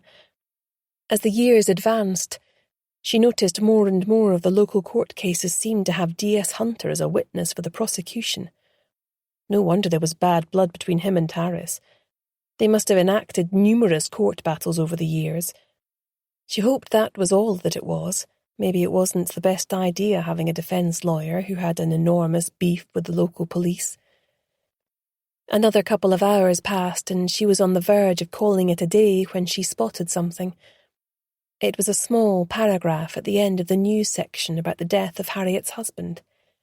It said that he'd left the Fisherman's Arms pub down by the harbour late at night and suffered a fatal blow to the head on falling. Witnesses in the pub indicated that he had been inebriated and unsteady on his feet when he left. It was found to be an accidental death. He was survived by his wife. Beth's pulse quickened as she read the next paragraph. Local fisherman Murray Jones, who was drinking in the pub that night, said that Arthur Brown had been drinking steadily all night and had become aggressive and argumentative. His wife had been there earlier that night but had left after an argument. As far as Beth was concerned, that gave her means and opportunity for murder. She sat back in her seat to ponder the significance of her find. She had to track down this witness and persuade him to tell her exactly what happened that night without alerting Harriet that she was digging into her past. Was this what Harris had meant her to find? With a sinking heart, she realised it couldn't be. There appeared to have been no fatal accident inquiry and no criminal trial. Therefore his firm would have had no reason to be involved. There must be something else. Glancing up at the clock on the wall, she saw that it was already nearly 3 p.m. Her eyes were dry and gritty and her stomach was rumbling with hunger. She'd have to come back another time. Noting the issue that she was up to in her notebook, she slammed it shut and left. At least she had one solid lead to pursue in the meantime. Chapter 30. Beth presented herself at the bookshop half an hour before closing. A warm fug of heat and coffee hit her as she opened the door. "I need someone to come to the pub with me tonight," she said. Her startled staff looked at her, then at each other. She had never made such a request of them before. I have this thing," said Chloe, twisting a strand of hair between her fingers and avoiding eye contact. Sorry, no can do, said Morna. There's a new expansion pack on my game release today. All my guild will be there tonight. Chloe burst out laughing. It would have been better if you'd said you were washing your hair. What, like you clearly need to do? Fired back Morna. I do not, said Chloe, fishing out a mirror from her bag. Gotcha, said Morna with a contented smile. What's this really about? Asked Lachlan. Wow, thought Beth, a little hurt. So she was Billy No Mates. Relax, she said. I'm not proposing it as a social event as such. It's just that I learned the name of someone today who was in the pub the night Harriet's husband died. He'd said they had an argument and Harriet left early. I thought if I went to the Fisherman's Arms, I could maybe get into conversation with him and ask about it. What's his name? Asked Lachlan. Murray Jones? Lachlan nodded. I know who he is. Been a fisherman all his life and his dad before him. All but ruined with the drink, I hear. Well, hopefully not too much to remember what happened to Harriet's husband, Beth replied. You don't want to go in there on your own, cautioned Lachlan. It's a bit of a spit and sawdust place, popular with the men on the boats. Not your kind of place at all. Beth drew herself up to her full height. I'm not as feeble as you seem to think I am, she said. I can handle a bit of swearing and the like. Fine, if no one will come with me, I'll go on my own. I'm sure it'll be perfectly fine. She turned to go. Wait, called Lachlan. I'll come with you. It'll be safer if I'm there, albeit marginally. I'm no Muhammad Ali if things turn ugly. Thanks, Lachlan. It really shouldn't come to that, Beth smiled. I can come too, if you like, muttered Chloe, looking like she'd rather pull out her own fingernails. No need, Beth said. I'm sure we'll be okay. Meet you outside the pub at 7? Fine, said Lachlan. I've never been the muscle before. He smirked. She walked home as fast as she could, taking care to be vigilant and glance all around her as she went. She wasn't going to be caught napping a second time. Once home, she drew the curtains and put on some music as she first fed Toby, then cast about for something to make for her own supper. She certainly wasn't going to drink on an empty stomach. Settling for macaroni with tomatoes and broccoli, she flopped onto the couch to eat it. If she could only get to the bottom of who killed Darcy, and remove herself from suspicion, her life here would be quite perfect, she decided. Her eyes flew to the picture of her mum, which took pride of place on the mantelpiece with a beautiful candle beside it. Losing her beloved mum to the ravages of MS had left her heartbroken. She put her empty plate in the kitchen, then moved to light the candle, closing her eyes as the lime and bergamot scent drifted into the air, her mother's favourite. I hope you're happy, wherever you are, she murmured, planting a kiss on the photo frame. I'm living my big life, just as you wanted for me. Or I will be once I'm not in the frame for murder, but you don't need to worry about that, she added hurriedly. It's being handled. Putting the photo frame down, she glanced at her watch and hurried through to her bedroom. What to wear? Toby jumped up on her bed and made himself at home, as if to offer a critique on her fashion choices. It was apparently a bit of a dive, so she needed to look like she belonged. Somewhat at a loss, she looked at her wardrobe, which mainly consisted of floral or tweed skirts and cardigans with pearl buttons. Her one pair of skinny jeans were in the wash. Wait a minute, didn't she have some old gardening jeans? She pulled them out from the back of the wardrobe and viewed them with distaste. They were clean but faded. Next, she cast around for a top. Pussy bow blouses weren't going to cut it. She managed to find a plain navy t-shirt she could tuck into the jeans and tucked those in turn into her boots. An 80s fringed scarf she'd pinched from her mother completed the look. She messed and scrunched her hair and threw on a denim jacket. After that, it was time to attempt some makeup, Instead of her usual barely-there look, she outlined her eyes in kohl and applied smoky eyeshadow as well as choosing a bolder lip colour. "What do you think, Tobes?" she asked, giving her cat a twirl. He looked at her as though she had taken leave of her senses, which perhaps she had. Dropping a kiss on his grumpy head, she slipped out of the house into the crisp night air. Chapter 31. The smell of fish grew stronger as Beth rounded a corner, heading for the harbour. It was darker here than elsewhere, as though the sparse lighting favoured dodgy deals in the shadows. It didn't seem like the type of place a prim and proper head mistress would choose to drink, but her husband must have been cut from coarser cloth. A man stepped from the shadows and she did a double take. Lachlan, too, had modified his usual wardrobe and was wearing faded jeans and a blue fisherman's sweater underneath a battered brown leather jacket. He'd even mussed up his hair, bless him. "Will I do?" she grinned, batting her heavily coated eyelids at him. "I'm getting a student Beth vibe," he said. The smile slipped off her face. "If only," she said. "I never even sat my exams, let alone went to university." "I'm sorry, had no idea," said Lachlan, looking thoughtful. "You've always come across to me as well-educated, the stuff you know." "All courtesy of my local library," she shrugged. "I suppose you could say I'm self-educated." She took a deep breath and squared her shoulders. "Right, let's do this." Determinedly, she led the way and pushed through the heavy wooden door with stained glass panels into the pub beyond. Despite the early hour, the pub was heaving and a warm fug of beer, whiskey and food engulfed her. Lachlan fought his way to the bar as she looked round for a space to sit. Some of the fishermen were still in their oilskins, getting wired into heaped plates of food that smelled homemade, making her mouth water. Observing Lachlan as he weaved through the crowd, drinks held aloft, she was surprised to see that he didn't look at all out of place.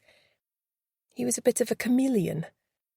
Fortunately, an old couple got up to leave their table before he joined her, so she shimmied into the vacated space as quick as a flash. Her heart sank as she glanced at the animated faces around her. A few of them were several sheets to the wind already. How on earth was she going to find out if this guy was even here without getting a knuckle sandwich? Lachlan squeezed in beside her, handing her a glass of white wine and taking a slug from his pint of lager. "He's over there," he said, jerking his head over to the left. Beth craned her neck and saw a wiry old man in oilskins, sitting on his own, nursing a pint and a whiskey chaser. "How well do you know him?" Beth asked. "Barely at all. My mother was friendly with his wife. They were in a knitting circle together before she died a few years ago. He's been a bit of a lost soul since then, by all accounts. I didn't even recognise him at first. I had to get the barman to point him out to me." "That's so sad," said Beth. "You know who else is here?" "Who?" Beth asked, looking swiftly around the busy bar. Suddenly her heart almost stopped as she locked eyes with Detective Sergeant Hunter, who was sitting at the side of the bar staring at her. Ironically, he raised his pint to her, then proceeded to approach them. He was clearly off duty, so what the hell was he doing in here? She wondered wildly as he materialised in front of her. She craned her neck to stare up at him and was mortified to see that he looked amused. She could withstand his hostility, but being mocked was another thing altogether. "Mind if I join you?" he asked, his brown eyes daring her to say no. Rather desperately, she glanced over at Lachlan before turning back to her nemesis. "Sure," she said weakly, shifting along to let him in. She could feel the heat emanating from him as he squashed in beside her. He turned those appraising, all-seeing eyes on her. Defiantly, she stared right back at him, her colour rising. His jeans hugged the curve of his thighs, and she had the strangest impulse to brush his hair with her fingers. Her mind snapped back to the present, and she realized she'd been caught staring. Great. Now he'd think she was a proper bunny boiler. "What on earth are you doing here?" she blurted out. "It's the closest boozer to my home. Love the new look, by the way."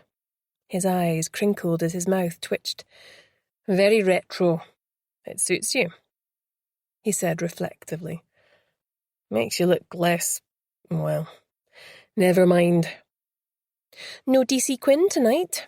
she asked, striving to keep things on a professional footing. Lachlan was no help, because a woman he appeared to know had now engaged him in conversation. No doubt another customer. She longed to be as accepted in the community as he clearly seemed to be. All those years of managing the bookshop had sewn him into the fabric of the town. Was she always destined to be an outsider? "We're work colleagues, not friends," he said. "She's more of a wine bar type." "I don't know what type I am," she mused. "I'd never been out socially until I arrived here, due to caring for my mum." He looked at her, his eyes warmer than usual. "That must have been tough." "Not at all," she replied defensively. "I was glad to do it. My mum was my best friend. She stuck by me when everyone else melted away." "So, how long have you known Harris?" she asked, desperate to change the subject. "We were both born here, but he was sent off to some posh boarding school while I grew up here and went to the local comprehensive."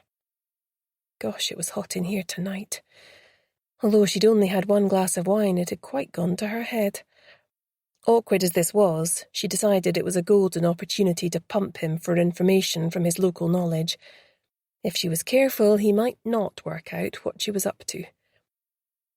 "You must know one of my customers, Harriet Brown," she ventured. "I gather she used to be headmistress of the local school. What was she like back in the day?" He grimaced. "Tough as old boots, if I recall. She hauled me over the coals many a time.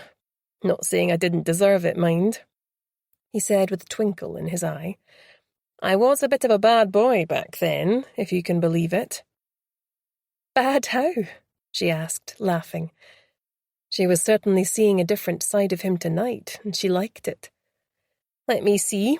There was the time me and my mate set off a joke tear gas capsule in the class.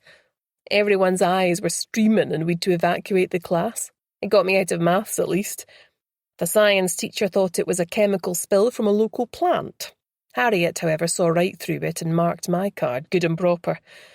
Then there were the days I bunked off to go fishing and drinking. Poor woman thought I was heading for a life of crime. Back then, I admit, it could have gone either way. She did her best to straighten me out." Beth wondered if his gratitude and loyalty to his former teacher had blinded him to the possibility that she might have murdered her husband. Such a shame that she lost her husband the way she did. "It must have been hard on her," Beth said, trying to insert the right amount of sympathy into her voice. "The girls in the shop mentioned it." "Yes and no," he said, his face sombre. "Arthur was a real piece of work. It's no secret around here that he kept her on a tight leash. Nowadays you'd call it coercive control. He was a mean drunk and not shy about lashing out with his fists. I remember going to the house to tell her he was gone. She collapsed in my arms. Still had feelings for him despite everything." "My father was one of those. It put me off men for life," she said. Aiming for light-hearted, it didn't come out that way. She cringed as he gave her one of his long, considering stares. "Is that why you've never married?" he asked softly. "Married? I've never even been on a date," she blurted out. Then immediately wanted to stuff the words back into her mouth. She didn't want his pity. "After what I went through when I was young, all I wanted was to feel safe again. I suppose you could say I became risk-averse. I am perfectly content." "You're hiding," he said bluntly. "I get that, but it's no way to live." Beth felt her hackles go up. How dare he presume to give her relationship advice on the one hand, whilst doing his best to put her in the frame for murder with the other? It was time she put him on the spot. She stared right at him and smiled sweetly. So what about you? Married? Divorced? Kids? He looked evasive, but she wasn't going to let him off the hook. He shifted in his seat so that a space opened up between them. Part of her irrationally wanted to shuffle after him and close it again. Married to the job, he deflected with a grin. And? He sighed as though he wished he'd never started this conversation. Widowed, 1 child, a little girl, aged 6.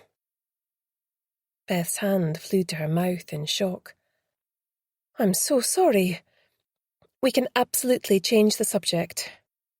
It's fine, he grimaced. It's not as though it's a secret. I married Ailsa in my mid-20s. We were very happy. After a couple of years we had Poppy. Life was good. And then it wasn't. Cancer. She fought it with everything she had. It wasn't enough. His voice cracked on the last word and he looked away. Beth squeezed his arm, then changed the subject so he could recover himself. We were talking about Harriet earlier, she said. I know it's probably a crazy coincidence, but coming into the town as a complete outsider with no context, it occurred to me that there were similarities in both cases. How so? He asked, back in sceptical copper mode. Well, Harriet's husband Arthur died from a blow to the head, which was put down to him being so drunk that he fell and banged his head on the pavement. Darcy suffered a blow to the head as well, most likely from a brick or rock of some kind. Where are you going with this? He asked, impatient now, the fire back in his eyes. Have you considered the possibility that Harriet might have murdered her husband, then killed Darcy to avoid her secret getting out? Don't you see, she had means, motive, and opportunity. His jaw tightened and he narrowed his eyes. Their previous tentative rapport had vaporized, and Beth felt its loss, but knew she had no other choice but to make him see that there could be additional suspects he hadn't considered. Did it ever occur to you that she might have had an alibi? He said, his voice dripping with sarcasm. Well, did she? Beth snapped.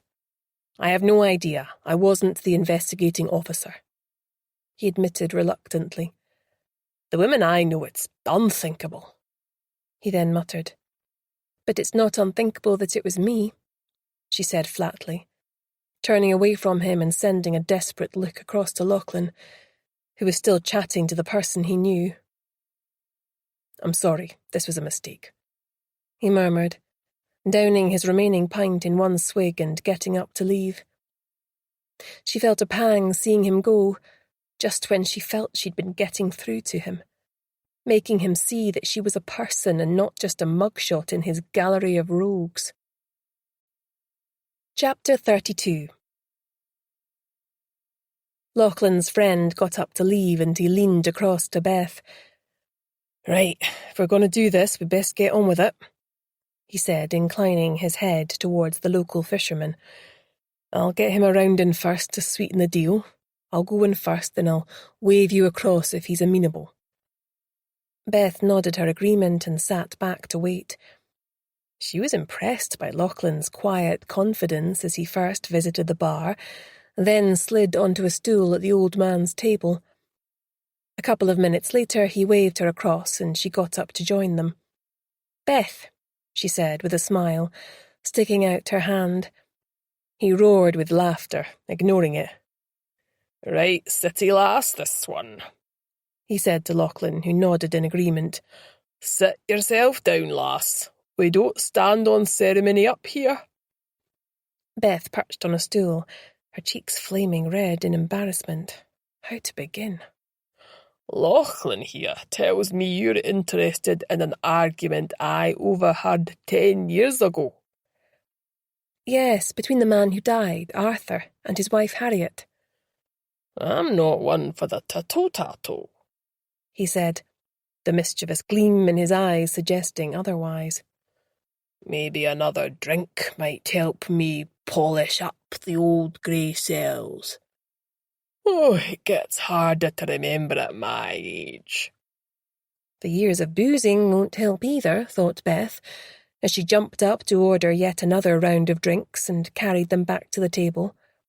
Arthur was a hard man, he said, downing his last pint and chasing it down with the whisky. He'd pound you to a pulp just for looking at him the wrong way. Don't get me wrong, when he was a young man he was quite the charmer. He'd never have snared a fine lass like Harriet otherwise. When they first got wed, he was the one in the driving seat. Everyone thought he was going places. He'd money to burn then. Never set foot in this boozer. Back then, he fancied himself a pillar of the community. Thought he was more upmarket, like, better than the likes of us in here. He started coughing, hacking away till he was gasping for air, his chest rattling. "I'll get you some water," said Beth, jumping to her feet. A bony hand grasped her wrist. "Another beer and a wee dram will do the job," he said, peering up at her through rheumy eyes. With some reservations, she acquiesced and got another round for him. There was no way she and Lachlan could match him drink for drink, so they didn't even try. "Well, thank you kindly," he said, eagerly supping. Beth felt guilty that they were enabling someone who clearly had a drinking problem, but felt she had no choice but to continue. "Well, that young lass, Harriet, it wasn't long before she lost her bloom. There were more and more so-called accidents where she'd supposedly walked into doors and the like. My sister Nancy was a nurse at the hospital at the time. Harriet was down as a frequent flyer. Nancy tried her best to get her to accept help, but she was having none of it. It made her rage with frustration, but there was nothing she could do with her tight-lipped as a clam. "Do you remember the night he died outside here?" asked Beth, eager to cut to the chase as he was already slurring his words. "Clear as a bell," he snuffled. "By then he'd become a sour drunk and got barred from the more upmarket places round here. Reduced to slumming it in here he was, dragging the missus everywhere with him like a whipped dog on a chain. It was hard to watch." "I heard they'd a row that night," said Lachlan. "Could you hear what it was about?" "I was sat at the table next to them. He started cozying up to some random woman, you know, the tight make-up pasted on with a trowel, false eyelashes batting away like a bloody tarantula. I remember that much." "Poor Harriet," said Beth. Harriet was a classy woman despite what he put her through, but that night was a humiliation too far. She upended his pint over him and stormed out. Course he was up and at her like a raging bull, but a few good men in here held him back, and knowing if he caught up with her she'd get a pasting. Eventually he sat back down, nursing a pint the landlord bought him, and stayed until nearly closing time. He was staggering by then. He'd had a gutful. It was only when the rest of us turned out onto the street at closing time that we clocked him lying in the gutter, the back of his head bashed in from where he'd banged it on the edge of the pavement. And good riddance," he added.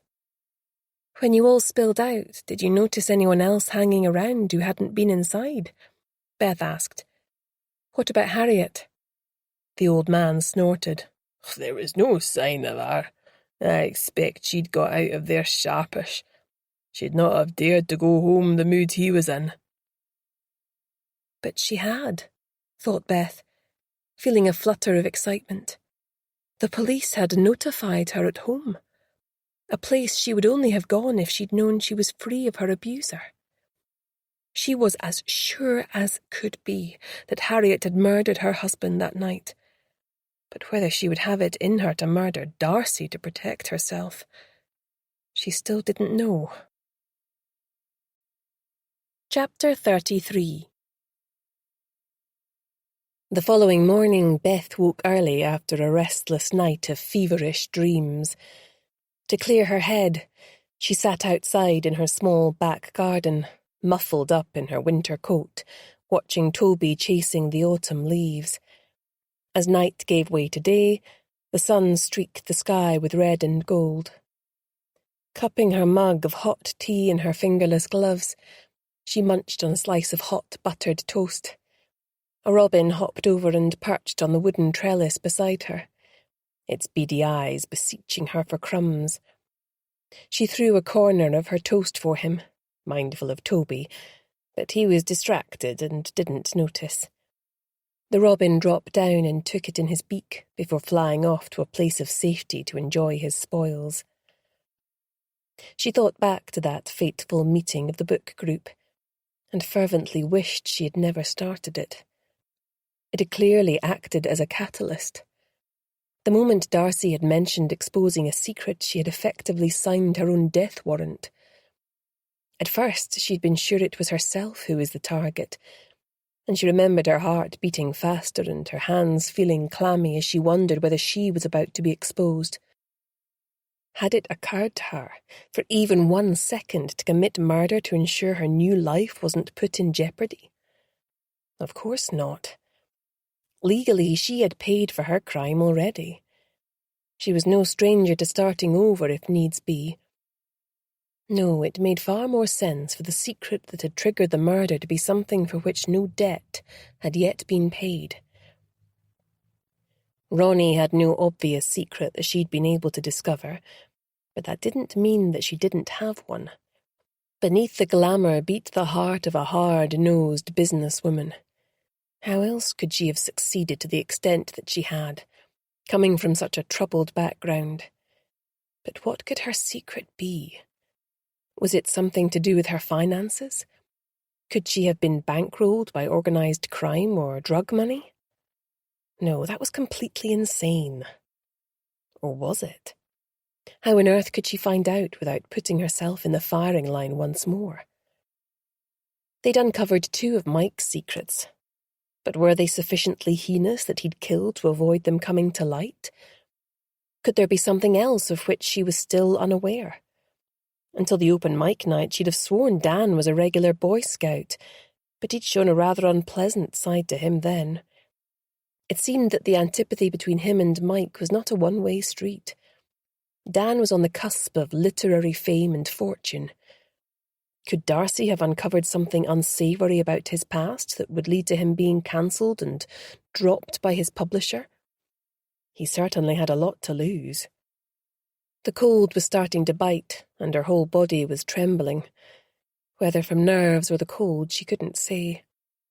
She had a feeling that time was running out for her to solve the mystery before the police decided to arrest her. If she was remanded into custody, she would have no means to discover the truth. This had to be her top priority, or she could very well have her freedom taken from her for the foreseeable future. Shivering with dread, she rose to her feet, and Toby followed her into the house, where he snuggled down on his favourite chair and commenced grooming before settling down for his morning nap. She made a fuss of him, then grabbed her keys. It occurred to her that she hadn't heard from Harris in a while. He was meant to be her defence lawyer. Shouldn't he be agitating for more disclosure of evidence from the police? Perhaps it was time to pay him another visit, and check that he was well and truly on her side. She wasn't going to face another serious charge with lukewarm representation, that was for sure. The moment the heavy wooden door swung back, Beth stepped forward, a bright smile on her face.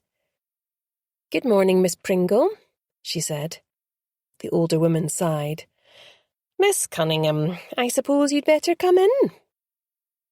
As they walked up the stairs to reception, she added, "I really don't know how to convince you to make an appointment like everyone else."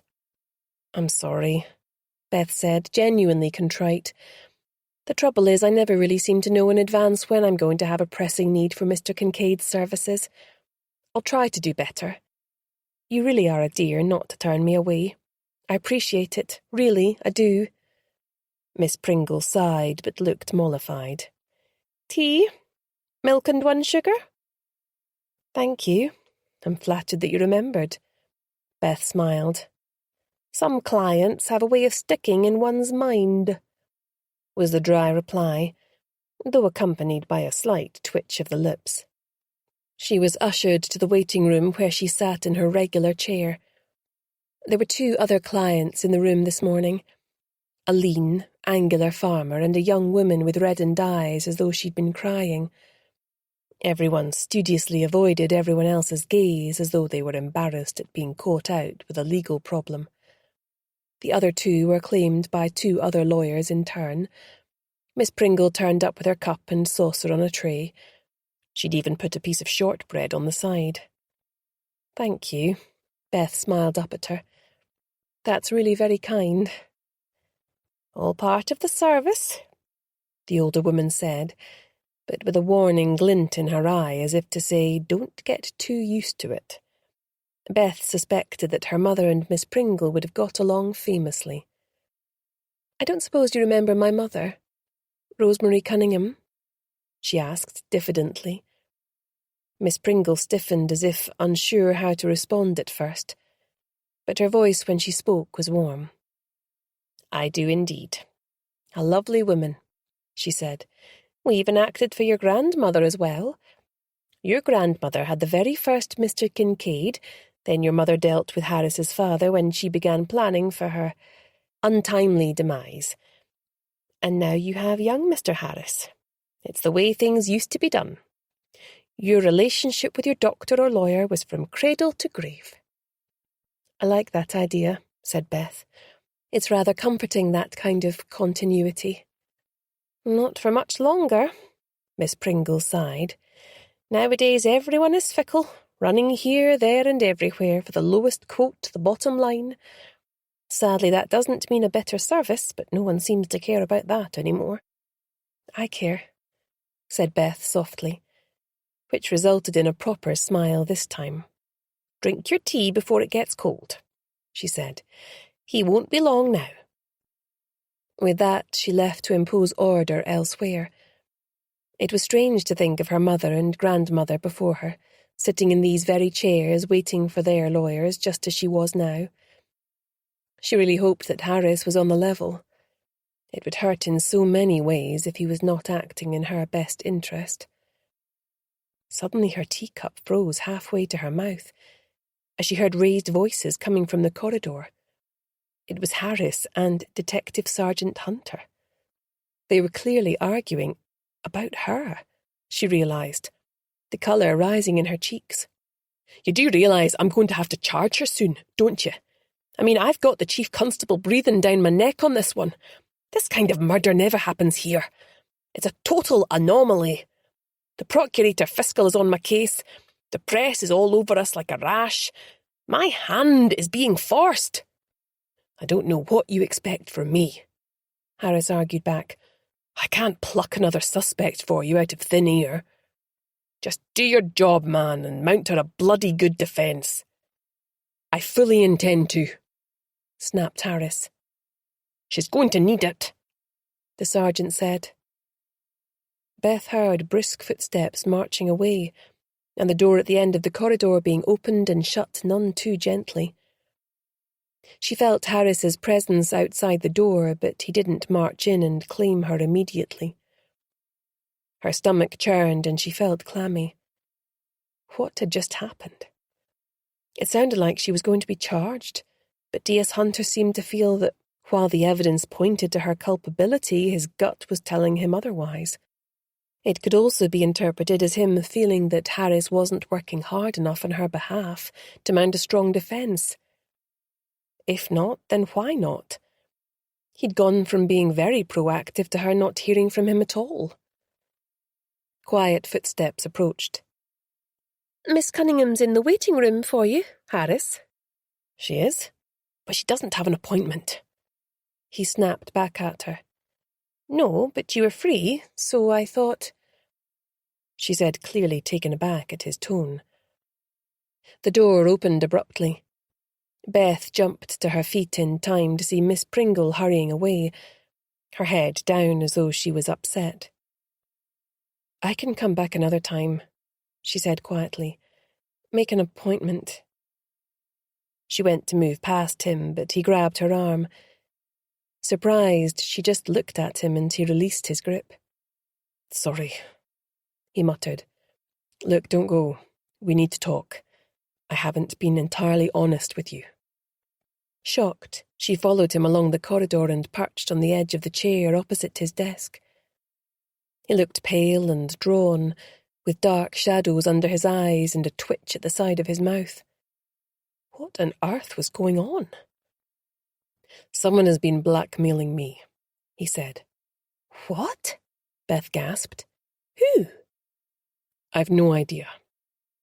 "When did it start?" "Around a week after the police detained you that first time." "So that's why you haven't been working on my defense," Beth said quietly. Although she understood, she still felt let down. She'd put her trust in him. "No, I have been working on it," he said. "I've just been giving the appearance of not doing it. I paid a friend in one of the other firms to dig around and obtain witness statements whilst staying under the radar and keeping my name out of it." "Oh," said Beth, brightening. "Maybe all wasn't lost after all. So that's why Detective Sergeant Hunter was in earlier, trying to chivvy you along?" His face darkened. "Yes, although what gives him the right to barge in here shouting the odds when he's meant to be working for the prosecution, I have no idea." Beth blushed, remembering that night in the pub. Maybe the attraction hadn't been as one-sided as she thought. "Are you all right?" He frowned across the desk at her. "You look a bit flushed." "Just a bit of a bug coming on," she said hastily. Time to change the subject. "So how much money is the blackmailer asking for?" she asked, pushing the focus back onto him. "Nothing," he replied. "It's not that kind of blackmail." "What do you mean?" she asked, confused. "What other kind is there?" "Whoever it is wants me to mount a shoddy defense for you and basically do everything I can to get you convicted. Once that happens, they've said I'm off the hook." Beth jumped to her feet and began to pace up and down as she tried to absorb what he was telling her. Harris slumped back in his chair and waited, his eyes tracking her movements. Finally, she spun back round to face him. "But that's crazy. What on earth have I done to them that they want me put away for a murder that I didn't commit?" "Don't you see?" he said, his voice wooden. "You're just the fall guy. The person blackmailing me is the person who did commit the murder." "So who is it? Tell me," she demanded. "Honestly, I have no idea," he said, sinking his head in his hands. "All communication has been by text from a burner phone." Flopping back down in her chair, she realized that there was something else he was keeping from her. Something that might be big enough to change her regard for him forever. "What on earth did you do?" she asked. "Look, I can't tell you why I'm being blackmailed, but I can tell you that it's got nothing to do with your case. And I'm supposed to trust you because... Look, I get why you're angry, but I'd never do anything to hurt your case, Beth. I just need whoever it is to think they've nobbled me for a bit longer until I can work out exactly who they are and how best to proceed. This is someone else's mess, but it's down to me to clear it up." "Why don't you just go to the police?" she asked, bewildered. "I'm sure you can trust D.S. Hunter. You might not be best mates, but you said yourself he's got integrity. You could come by my house and I could arrange for him to be there to hear what you've got to say." "Oh, we'd love that," he said, his voice bitter. "I can't bring this to the police, Beth, don't you see? That's the whole point. Lives and reputations will be ruined." "Including yours?" she asked quietly. "Yes, including mine," he said, unable to meet her eyes. "So should I get another lawyer?" "That is your right. he said wearily. I won't stand in your way.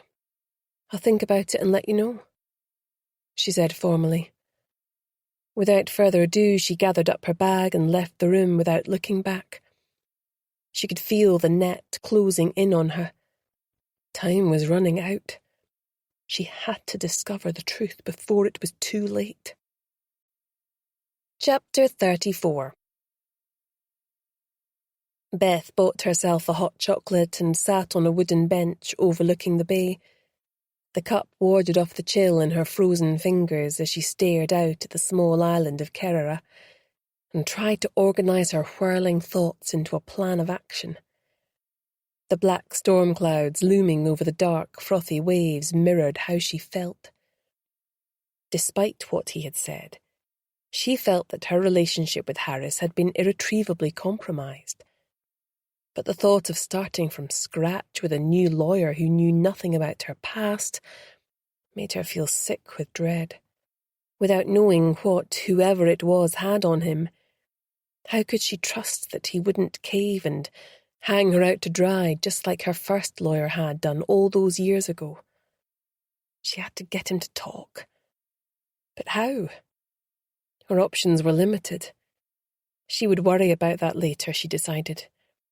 Her immediate priority had to be unmasking the murderer before she was arrested herself, which, judging by what she had heard, was likely to be imminent.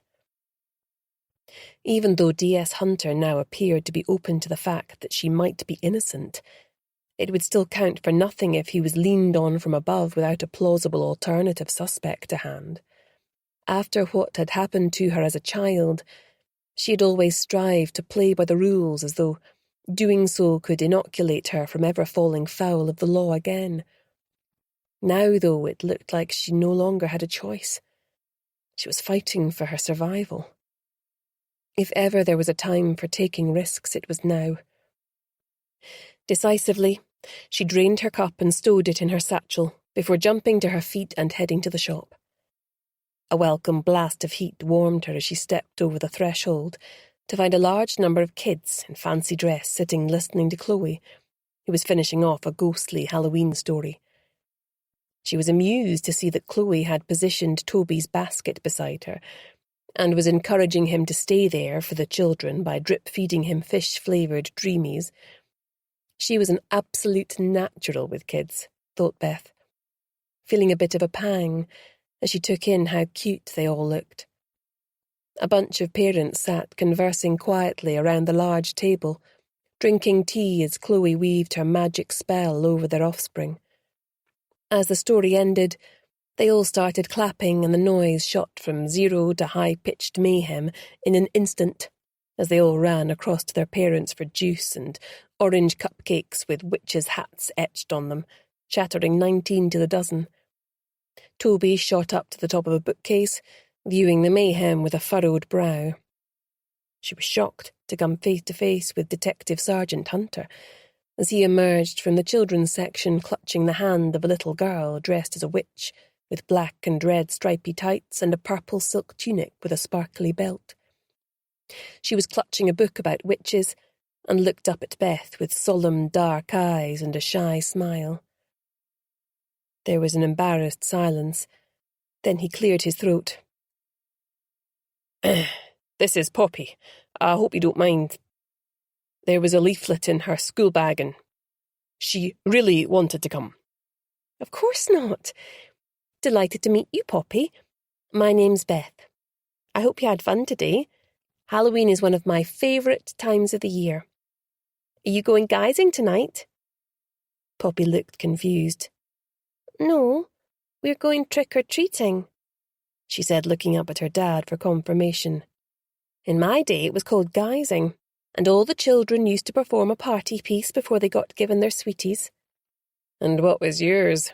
He asked dryly. I played the recorder. She grinned up at him. They gave me sweeties to make me stop. I can imagine.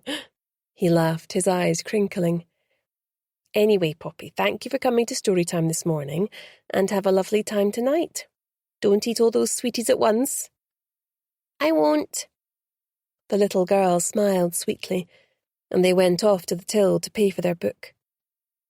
Beth circulated amongst the remaining parents and their children, but her eyes followed D.S. Hunter and his daughter until they left the shop. She felt an irrational sense of loss. Seeing him with his daughter had somehow made him whole in her eyes, rather than the disjointed fragments of interrogator and disturbingly attractive beer drinker that she had assembled to date. Frustratingly, she wanted nothing more than to become closer to the one person who was most likely to destroy her. What kind of twisted logic was that? Giving herself a mental shake, she resolved to put the elusive police detective out of her mind and focus on extricating herself from the huge mess she was in. As Morna closed the door behind the last sugar-fueled kid and turned the sign to closed, they all heaved a sigh of relief. "Great job, Chloe." Beth beamed at Chloe, whose idea it had been. Despite some misgivings, she'd allowed her to organise and run the whole thing. "That was utter torture," moaned Morna, "but also pretty cool." She treated Chloe to one of her rare smiles. "Thanks, guys," said Chloe. "I was terrified it'd be a huge flop, but loads came. The kids seemed to really enjoy it." "And the adults got a bit of a break, too," said Morna. "God knows they must need it." "Don't you want kids of your own one day?" asked Chloe. "No, thank you," Morna laughed. "I'm not that much of a masochist." Beth noticed that no one sought her views on the subject. They probably thought that she was too old. But she wasn't, was she? Not quite. But on the other hand, if she was thrown in prison, that would definitely slam the door on her hopes of having a child of her own one day. She turned away from them as she dashed away the tears that had suddenly filled her eyes. It was time for action, not feeling sorry for herself. They cleared away the plates and cups and brought out their packed lunches as Beth walked through with the tea tray and pulled out her own sandwiches from her satchel. She quickly updated them on what she had overheard at her lawyer's office. She paused as she considered whether to reveal what Harris had told her about blackmail. Despite everything, she was reluctant to blacken his name. "What aren't you telling us?" demanded Chloe, perceptive as ever. Beth grimaced as she repeated their earlier conversation. "Beth, you've to get another lawyer," said Lachlan emphatically. "Where do you draw the line between the appearance of not working hard on your behalf and actual negligent representation? If Detective Sergeant Hunter thought he needed to fire a warning shot across his bows, then he's clearly not doing enough of what's expected of him." Morna nodded decisively. "I agree with Lachlan. It sounds to me as though he's more worried about saving himself than saving you. He must have been up to some really dodgy stuff if someone's able to blackmail him over it." "I got the impression it related to the firm, which has been owned by his family for several generations. It may not be something he's done, but something related to his father or grandfather," said Beth, knowing they were right, but still looking for a way to fix things without her having to leave and start over. "That would be an explanation, but not an excuse," said Lachlan firmly. "Fine," Beth capitulated. "I'll give myself 1 week to get to the bottom of it, failing which I'll get myself another lawyer. In fairness to him, he did say that he's paid a friend in another firm to take statements from the Crown witnesses and is still actively assembling a defence." "But what can you do in a week?" asked Chloe. "All ideas gratefully received," said Beth, taking a sip of her tea. For a couple of minutes they all chewed in silence, brows furrowed in concentration. "He has a mother who's still alive, doesn't he?" said Lachlan, the first to break the silence. "Yes, I think so," Beth replied. "I should go and see her, see what she knows. If Harris won't tell me, maybe she will." She blanched at the thought, but Lachlan was right.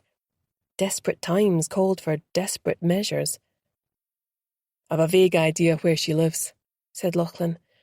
She ordered some coffee table books on photography from me about 5 years ago. I'll look up the electoral roll and text you her address when I find it."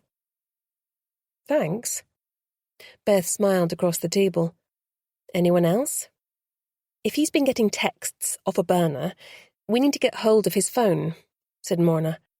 "Maybe we could set a trap if we text who is blackmailing him." "That's a great idea, but how on earth could I get it off him?" asked Beth.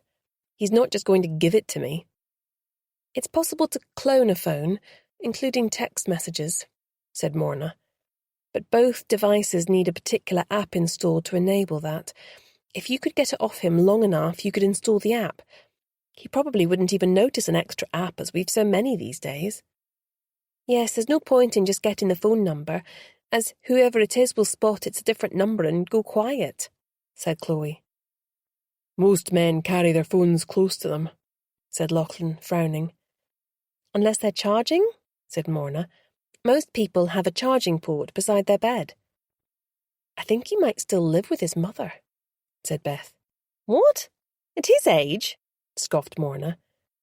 "Some of us actually get on with our parents," snapped Chloe, then clapped her hand over her mouth as she saw Morna's stricken expression. "Sorry, I shouldn't have—" Morna shrugged off her apology. "It's fine. Maybe if you get in to see his mother, you can grab a key, leave a window open or something, and come back later at night, grab his phone, install the app, then put it back on the charger and leave with him being none the wiser," she said.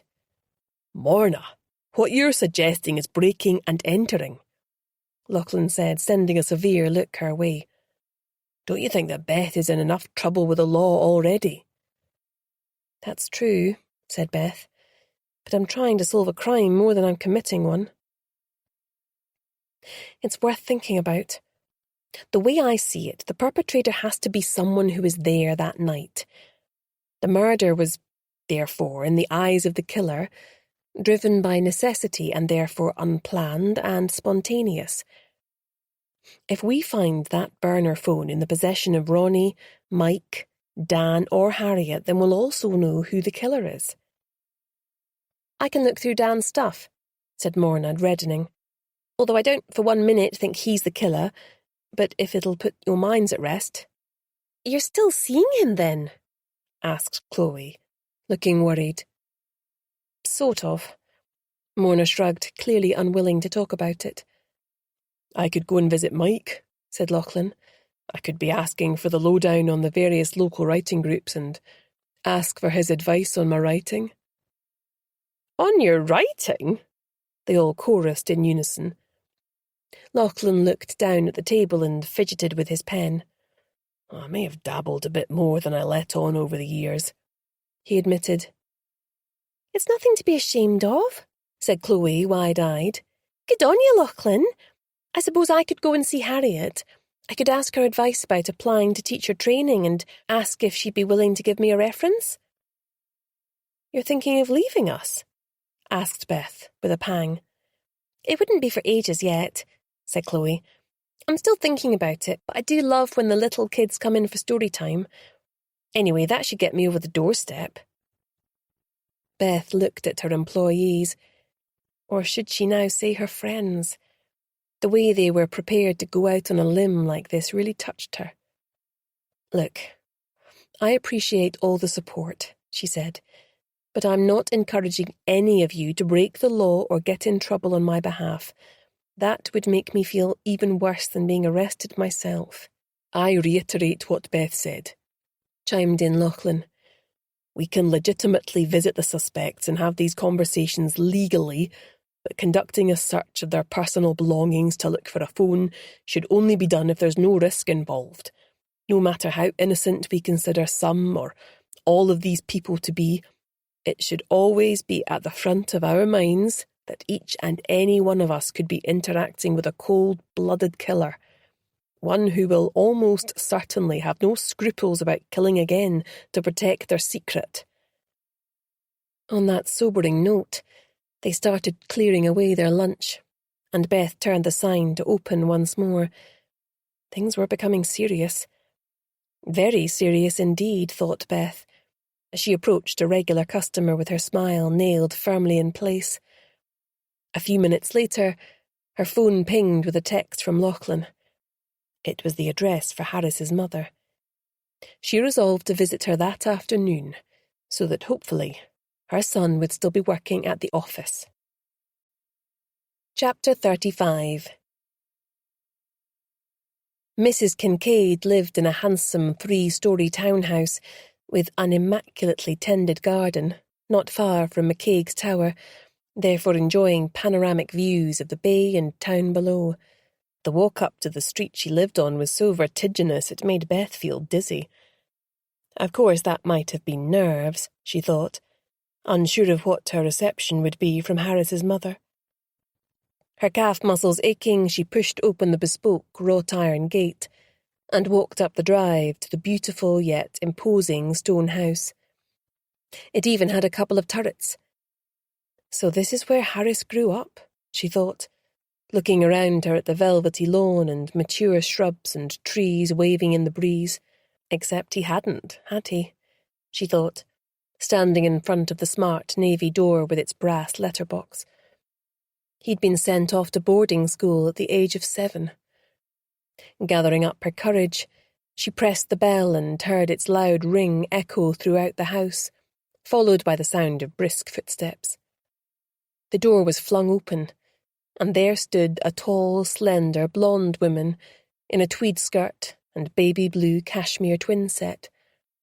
Icy blue eyes swept her from head to toe, then the woman paled and held onto the door jamb for support. "Are you all right?" asked Beth, somewhat alarmed. "I knew this day would come," the woman said, trying for a smile. "You'd better come in." She turned and walked away from Beth, her back ramrod straight. Beth was puzzled as to what she might be referring to and followed her along the parquet flooring into an elegant sitting room. The woman gestured to her to sit down on a soft brown leather sofa and sat opposite her in a checkered wing-back chair. "Shall we have tea?" Mrs. Kincaid asked. "Yes, please," said Beth, still baffled by the woman's reaction to seeing her. "Would you like me to get it?" "Certainly not," the woman replied with asperity. "And I suppose you should call me Susan." She rose to her feet. "My name's Beth Cunningham," she offered. "I know who you are," the woman said, then left the room for the kitchen. "I won't be long." She left the door to the hallway ajar. Beth sprang to her feet and looked wildly around her, searching for something useful. Needless to say, there were no phones on chargers. That would have been too easy. She opened the door and crept into the hall. She could always say that she was looking for the loo. She could hear the sound of a kettle boiling further down the hall on the right. She didn't have long. Hurriedly, she rushed to the front door, looking for a key she could pocket in order to come back later under cover of darkness. In a dish on a table, she found a Yale key, which on closer inspection she discovered should unlock the chub on the front door. It was on its own and not in a keyring, so she hoped it was a spare that wouldn't be missed for a while. Pocketing it, she hurriedly ran back to the lounge and threw herself on the couch, just as she heard Susan's measured footsteps returning. Beth accepted a cup and saucer. "The reason I'm here is, he didn't know. You know? My husband, that is," Susan said, leaning forward, her shaking hand causing her cup to rattle in its saucer. Hastily, she put it down on the table. Beth was confused. She was trying to explain why she was here, but Susan had gone off at a tangent. "He didn't," she asked, trying to bluff her way forward. "No, neither of us knew a thing, until your mother pitched up on our doorstep a year before she died." "Wait, my mother?" said Beth with a strangled gasp, her mind racing. This conversation was taking on a surreal edge all of a sudden. "Yes. Didn't you know she'd been to see us?" Beth shook her head mutely. "Well, of course. It was a dreadful shock. For both of us, my husband in particular. He'd had no idea that their relationship had resulted in a child. As the full implications of what she was being told started to sink in, Beth suddenly felt a heat spread within her, and the room fade from her eyes. Everything went black. She came to with Susan's worried face looming over her as she slumped back on the couch. "You really didn't know? Here, take this." She cupped Beth's hand around a glass of water and helped her to sit upright once more. "No, I had no idea," said Beth bleakly. It all made sense now. No wonder her mother had married the man she had come to know as her father. Beth had done the math and realised that she had been conceived out of wedlock, but now realised that the father who she always felt had abandoned her hadn't even been her father at all. Her mother had truly married in haste and repented at leisure. She wondered if he had known. If he had, it would explain so much over the years. Part of her felt lighter to loosen a filial bond that had always chafed so much. But a tiny voice whispered in her heart that all it meant was that she had been abandoned by two fathers now, rather than just one. What was wrong with her? "When I saw you standing there, I knew who you were, right away. You look so like your mother." I was sorry to learn that she had passed away. She added graciously, "Don't think badly of her," she said with a kind smile. She and my husband were friends long before I became involved with him. We didn't meet and get married until much later. They met when they were both students at Glasgow University. Strange, really, given that they each grew up in Oban, but they'd never crossed paths before. William was sent off to boarding school at the age of 7, but your mother was schooled locally. My husband told me that they were just becoming serious when, without any warning, she dropped out and moved away, leaving no contact address. When he managed to track her down again a couple of years later, she was married to someone else with a young child. She sent him away with a flea in his ear. It quite broke his heart, I think. My mother left university when she was diagnosed with MS. Beth said quietly, "If she truly loved your husband, she wouldn't have wanted to lay all that on him. And a pregnancy to boot. I think she most likely sacrificed herself out of love for him." "Wait, does that mean that Harris is my half-brother?" she asked, her eyebrows shooting up. "Does he even know?" "He found out a week ago," Susan said. "Until then, he thought you were just a client who had been passed to him by his father. I thought it necessary to tell him once I realised that he was going to be representing you in relation to a potential murder charge. Once your mother had visited and explained her situation to us, and also that unfortunate business in your past, we offered to help you, financially, but your mother said she'd been able to leave you sufficiently well provided for. She wanted your father to use his legal skills to ensure that everything she had planned for you came to pass as she wished. She wouldn't accept anything else." "Now that sounds like my mother," Beth said with pride. Her face fell. "When did your husband die?" she asked. Susan's eyes filled with compassion. "I'm afraid that he died a couple of months before you arrived in Oban, my dear. Not long after the death of your poor mother, in fact. A heart attack." Beth scarcely knew how to feel after this revelation. How could she mourn a man that she'd never known and yet was a part of her? "I'm sorry I didn't get to meet him." "What was he like?"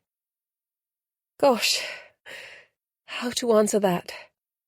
Susan said with a tremulous smile. "I think that the young man your mother knew was probably very different to the man he ended up becoming, but I imagine that's true for most of us." She gave a wistful smile as if recalling her own girlhood.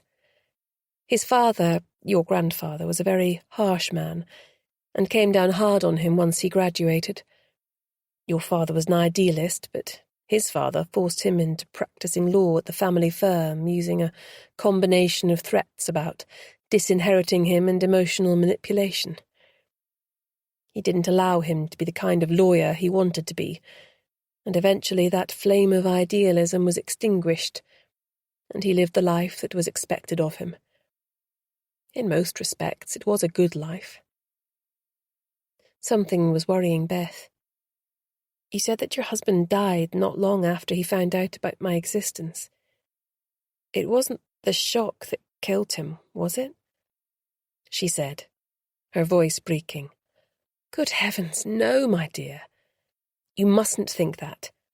He was already suffering from heart disease and had a coronary bypass 5 years ago. He was a large man who enjoyed life. A penchant for port and cheese was the more likely culprit. Learning about your existence brought him great joy. He wanted to meet you, but your mother asked him to watch over you from a distance, at least until she was gone. We hoped that he would have time to get to know you, but sadly it wasn't to be. They sat in silence for a few moments, as Beth tried to absorb this new information which had knocked her clean off her stride. When I saw you standing there, I assumed you were here to talk about your father, said Susan, placing her cup back on her saucer and leaning forward, her expression curious. But if it wasn't about that, then why did you come here today? Beth froze, her head still reeling. All her plans for subterfuge went out of the window. She owed this gracious woman nothing but the truth. I don't know where to start, she said. Then start at the beginning, Susan said, settling back in her seat as if she had all day. Beth took a deep breath. I think your son's in trouble, but before I get to that, you're going to need to understand the background. You alluded to the fact that I'd been in trouble as a child. Did my mother tell you that I'd been detained in a secure unit for causing the death of someone who was bullying me? Yes, she did, Susan replied. It sounded like a travesty of justice, one that I imagine you've worked hard to distance yourself from. Exactly, said Beth. She told her all about the bookshop and what had happened to Darcy after she had boasted about the secret that was going to be her ticket back to a national newspaper and the rebirth of her career. So, she concluded, you can see why that made me chief suspect in the eyes of the police. And that is where Harris comes in, I assume? Susan said. Yes, it never occurred to me to go anywhere else. At first he was really proactive in my case, then it slowly dawned on me that it had been a while since I'd heard from him. You want me to speak to him? Asked Susan. I'm not sure that he would... No, that's not it, interrupted Beth. There's more. She mentioned her visit to the firm that morning and the conversation she had overheard between Harris and Detective Sergeant Hunter. I don't understand, said Susan, looking troubled. Harris has always been so conscientious. There's been no complaints about his work whatsoever. Beth winced. I'm afraid there's yet more, she said. He admitted to me that he'd given the appearance of backing off my representation because he's being blackmailed. What? Exclaimed his mother, going white. Over what? He wouldn't tell me. Whoever's doing it hasn't asked for money, they just want him to sabotage my defence, and if he does that, he's off the hook. I've no idea what they've got on him. All he would tell me is that lives and reputations would be ruined. Susan wrung her hands in distress. He must go to the police. That's the only proper course of action to take. I'll speak to him and you must arrange alternative representation right away. I need to gain access to his phone, Beth pressed. If I can clone it, I'll be able to see what the killer's texts involve and have access to their burner phone. A burner phone? A cheap pay-as-you-go phone that has no contract and can't be traced, Beth supplied. It's possible that Harris has purchased one too, in case the police later gain a warrant to obtain his main phone. She hesitated. Look, I know that this is a lot to lay on you all at once, but if I'm to prove my innocence, I need access to that information. The police could arrest me at any moment. Leave it with me, Susan said, her voice steely. I'll confront him and demand that he comes clean and shows you that phone. Whoever committed this murder isn't going to get away with it. Did you know Darcy at all? Asked Beth. No. We didn't move in the same circles, but I'd seen her byline in the local paper. She was clearly a talented journalist. A terrible shame she was cut off in her prime. What she hadn't banked on was that everyone at the table that night was harbouring a secret of their own, said Beth. She stood up to go, conscious that her world had tilted on its axis after this new information about the true identity of her father. She knew that in time she would feel a kind of grief for this shadowy figure she had never known. But for now, she had more pressing things to deal with. You're welcome to visit here any time, said Susan, rising to her feet and clasping Beth's hand between both of her own. Once things have settled down and the immediate danger has passed, perhaps you might care to join us for Sunday lunch. I'd like that very much, said Beth warmly, as she took her leave after exchanging contact details. As she walked back down the driveway, she felt she had even more to lose now that she had found this new family to embrace her. Chapter 36. Lachlan. Lachlan felt his stomach burn and acid flood his mouth as he walked towards Mike's unassuming terraced house. He was so stressed these days he wouldn't be surprised if he developed an ulcer. It was all getting too much for him. At first, when the owner sold the bookshop, he was glad to be out of it, but it hadn't taken long for boredom to settle in. When Beth had offered to take him on to manage the shop, he'd had mixed feelings. It had been hard at first, but lately he'd come to appreciate that the business was now thriving on the fresh blood and innovation. Beth was a fair and compassionate boss, and the young ones had brightened him up no end. It was good to feel part of something again. He even had a modest social life now after years of sterility. It felt good to reclaim that part of himself. It had been difficult but necessary keeping his relationship with Darcy a secret. He'd hoped that in time she would consider marriage, but when she'd revealed that she was intent on moving back to Glasgow to work for the national press, it had been a body blow he wasn't expecting. The fact that she destroyed his hopes and dreams so casually had made him feel disrespected and angry. His hurt pride, coupled with a private grief, had prevented him revealing the extent of his attachment to the team. Walking up the small, well-tended garden, he rang the bell, hoping he could be sufficiently convincing. The door was flung open, and Mike stood there, a tea towel flung over his shoulder. Cooking smells wafted out behind him, condensing on the frosty air. "Hi, Mike. I can come back if this is an inconvenient time," he offered. "I was just after some advice, but it can wait." He turned to leave. "Hey, not so fast," said Mike, sounding amused. "It's fine. I was just knocking up some pasta. Have you eaten?" No, not yet," Lachlan admitted. "In you come then. We can eat in the kitchen. I could use the company." Mike grinned, making Lachlan feel like a heel for being there under false pretenses. He sat at the mahogany table in the comfortable kitchen, where a steaming bowl of spaghetti carbonara was put in front of him. It was delicious. Once they were finished, Lachlan sat back in his seat. "I've started writing again, after a long hiatus," he said. "Up until now I've written mainly poetry and, quite frankly, it wasn't very good.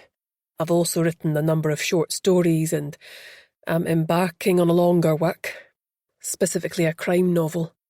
"Well, that's great," said Mike, clapping him on the back as they took their dirty dishes to the counter. "Coffee?" Please," said Lachlan. praying Mike wouldn't ask for plot and character details. I'm looking to join a writing group again, for accountability, you know. I've heard some of them can be pretty toxic, so I thought I'd come and ask you which, if any, you'd recommend locally. You're not wrong there, said Mike, as he led them through to the comfortable sitting room. I've been round them all over the years. It only takes one corrosive person to ruin it for everyone. There are the ones who hog the conversation and don't let anyone get a word in edgeways.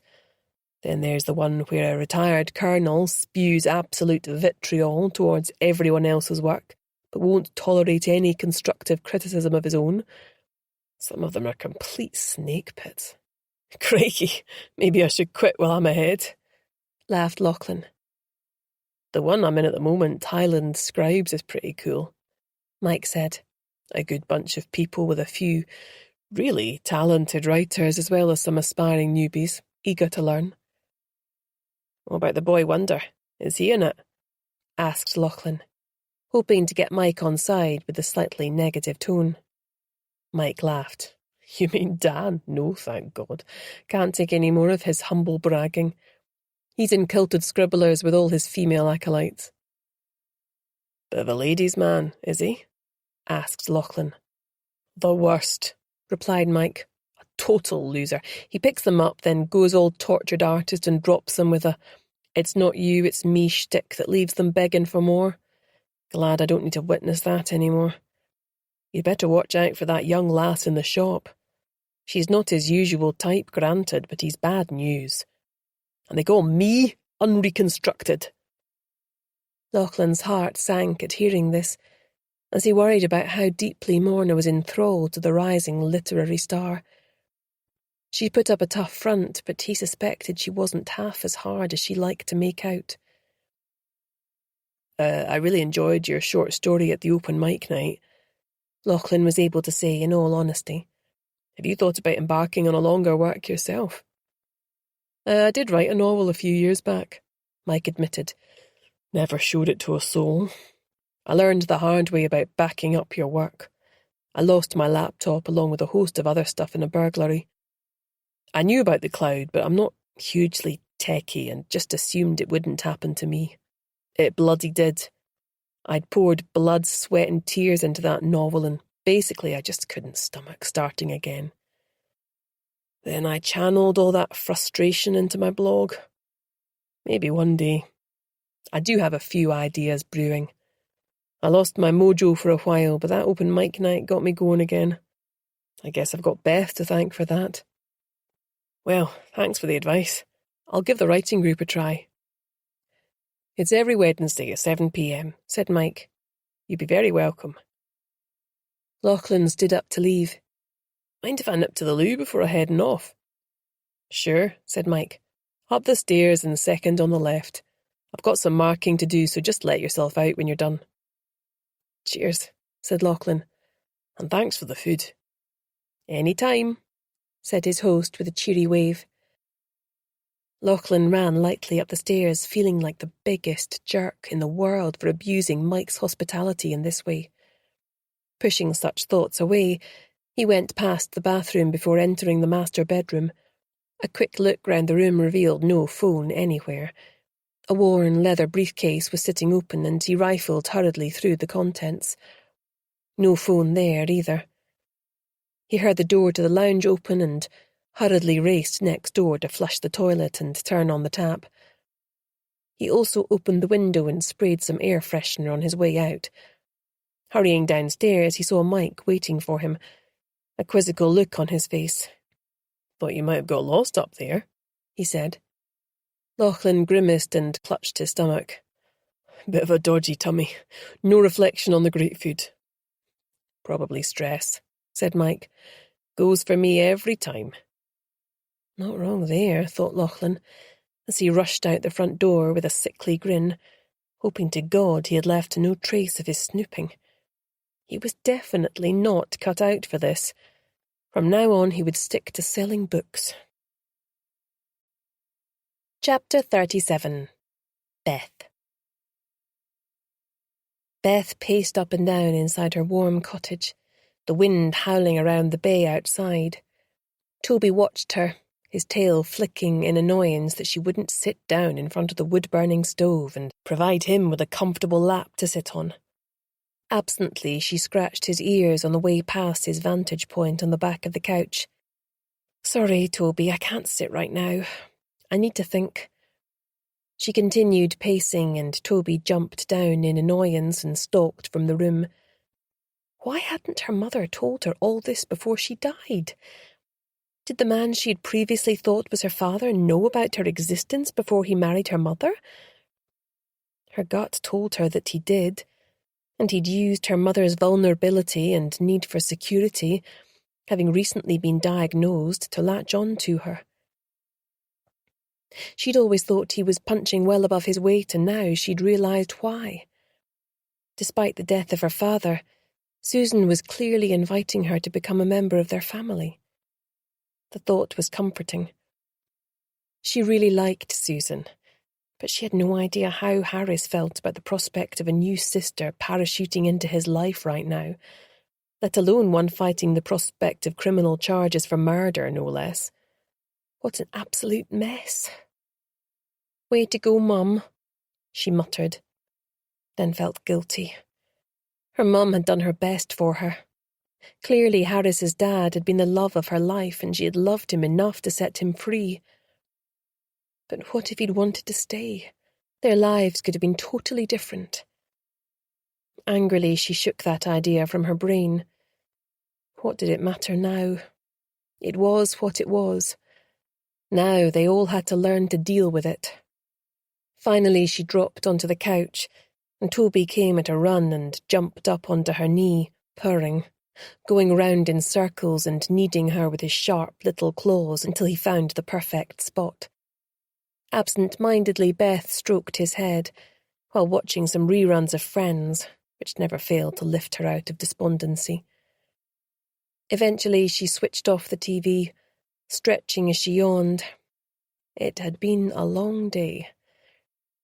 The silence of the house wrapped around her as she walked through the hall to offer Toby the chance to go outside.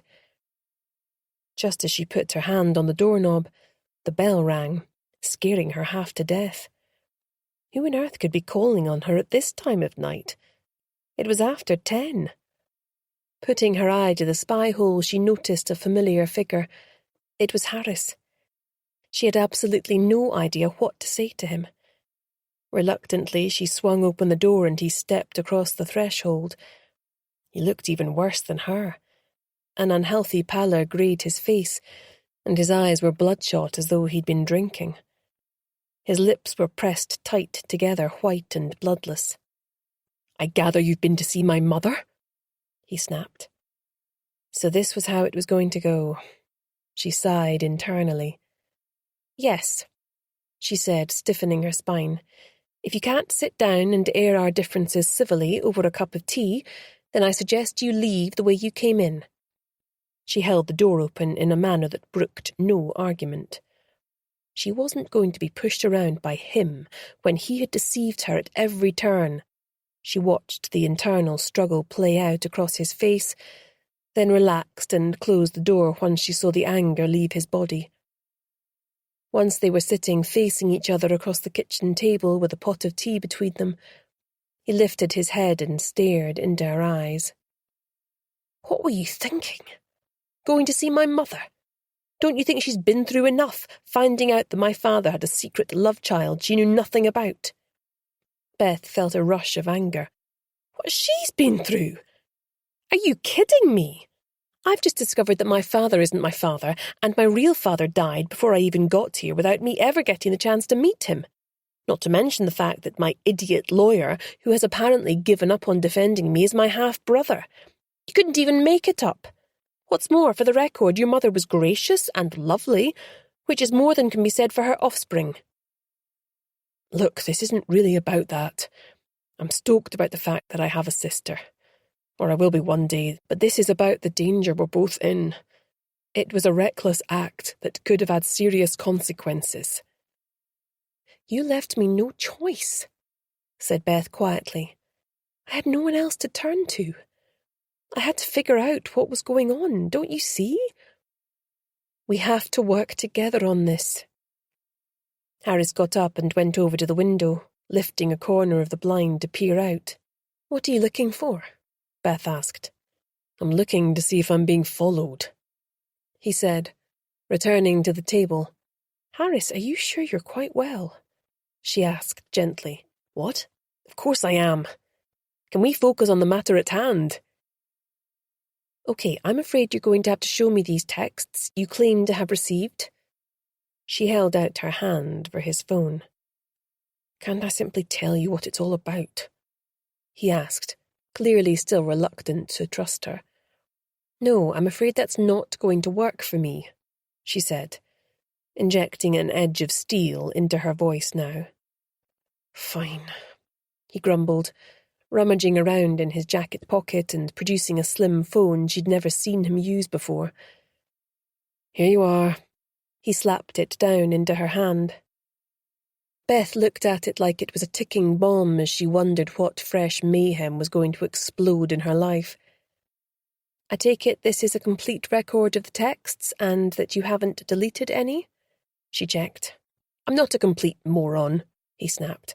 I knew that this could likely end up in court one day. Beth scrolled right back to the beginning of the texts, her heart in her mouth as she commenced reading. I know what your grandfather did. I have proof. Your father covered it up. Now you are following in their dishonourable footsteps. Only one thing can stop me serving you up to the press and the law society and outing you as thieving criminals. You must ensure that Beth Cunningham is convicted of murdering Darcy Baxter. On her conviction, your secrets will remain safe and your family's reputation untarnished. I will be watching you. Beth wordlessly handed the phone back to him, her heart sinking. What did he expect from her? If he thought she was going to serve herself up as a sacrificial lamb for his family, then he was very much mistaken. Even if that family was technically hers now as well. The silence between them stretched out on a silken thread until her nerves were at screaming point before he spoke. My grandfather, it turns out, had a gambling problem, one that he went to great lengths to conceal from his family. He started fiddling the books, embezzling from the estates of wealthy deceased clients, fully intending to repay the sums taken after his next big win. He even started an affair with his legal cashier to enlist her help with it all. Back then it was relatively easy to get away with things like that. My grandmother went to her grave never knowing what he'd done, having died 8 years before him. Beth's blood ran cold, and she realized that every time that he referred to his father or grandfather, he was referring to hers as well. This was going to take some getting used to, and she'd thought her life was complicated before. When did you find out about all this? She asked. After my father died. He left a wax-sealed letter with his lawyer to be passed to me unopened once his estate was wound up. These things take time. I was only given his letter a few days before the first text arrived. In it, he explained what his father had done and that he had managed to repay over half of the large sums of missing money. He then apologised for pressuring me to join the firm, but said that to protect our family honour, he had no choice but to enlist my help after he passed, in the same way his grandfather had done to him. You could have simply gone to the police. Honestly, I didn't know what to do. The whole thing threw me into a panic as I faced up to what this meant for us all. For you, for my mother, and for the whole reputation of our family firm, which had been trusted by everyone in this community for over 100 years. I needed some time to investigate the firm's finances and work out the best course of action to take. But it was too complicated for me to untangle on my own, being bound up in convoluted large estate trusts. For example, in one set of trust accounts, a wealthy landowner has a huge library. I discovered my grandfather had sold off the most valuable books, but the asset value in the accounts continued to increase year on year. He had covered his tracks well. I can't believe that your father did that to you, said Beth. He clearly couldn't see any other way, said Harris. I wouldn't be surprised if the stress of carrying that mental burden for all these years contributed to his premature death. You can't allow the same thing to happen to you, said Beth firmly. After your visit, my mother let me have it with both barrels when I got home. I had to tell her everything. What did she say? Asked Beth. Harris ran a hand over his face, his voice breaking. She said that protecting the family honour by doing something dishonourable is not the way to go. She offered to sell the family home to help balance the books. Maybe you should listen to her, Beth said gently. This burden your grandfather placed around your family's neck was his to carry, not yours and not hers. Maybe you should come clean and report the matter yourself. Your father died under a year ago. You've been struggling with grief and trying to sort out his affairs and have only very recently been made aware of the situation. I'm sure they would be as lenient as possible in the circumstances. Given the sums involved, I don't see how you can ever repay it. I'm sorry to lay all this on you, but given my mother's revelation a couple of weeks ago that you're my half-sister, I didn't know where to turn or what to do for the best. It's all such a complicated mess. I can't see a way out, yet it's all I can think about. I don't suppose you'd consider taking this to D.S. Hunter? Asked Beth. If I'm sure of anything, I'm sure that he's a fair man. Look at the way he was trying to scare you up into doing a better job representing me. Any other policeman would have rubbed his hands together in glee and said nothing. Harris scowled. I suspect his motives may not have been quite as pure as you imagine. He'd be the last person I'd take this to. It's clear to me that the only way for us all to crawl out from under this is to find the killer. It doesn't even matter anymore what secret Darcy was going to expose. It only matters that someone in the book group felt it was theirs, said Beth. We have to flush whoever it is out into the open, and now, due to your text messages with the killer, we have the means to do that. Once the killer has been unmasked, we go to the police with the evidence, and then, hopefully, that's me out of the frame. At the same time, you can explain what your grandfather did and how your father tried incredibly hard to put it right. You can say that you've decided, after a short period of investigation and reflection, to bring it to the police and the Law Society to deal with it as they see fit. I don't know, Harris said. If we are dealing with a killer, it's someone who was killed before and may well be prepared to kill again. I can't let any of you take that risk. It's too dangerous, and there's probably a whole host of variables we don't even know about, let alone can control. You don't get to decide that for me, Harris, Beth said firmly. I think we should sleep on this tonight, then have a meeting at the shop tomorrow lunchtime. With your permission, I need to fill them in on the whole story. What? All of it? But I don't see... Yes, all of it, replied Beth firmly. There's no other way. If we do this, we all need to be on the same page. My staff are a tight team. I trust in their discretion. You're right. I know you're right, Harris said, holding up his hands in defeat. It's just hard to let it go, to trust someone else with all of this. You won't regret it, said Beth, hoping with all her might that would prove to be true. Chapter 38. Morna. Morna felt the frost crisp below her feet as she slipped out her front door onto the high street. She'd been nerving herself to call on Dan all evening, and it was now almost 11. If she didn't go now, it would be too late, and she'd have to confess to the others that she'd wimped out, which would not do her street cred any good.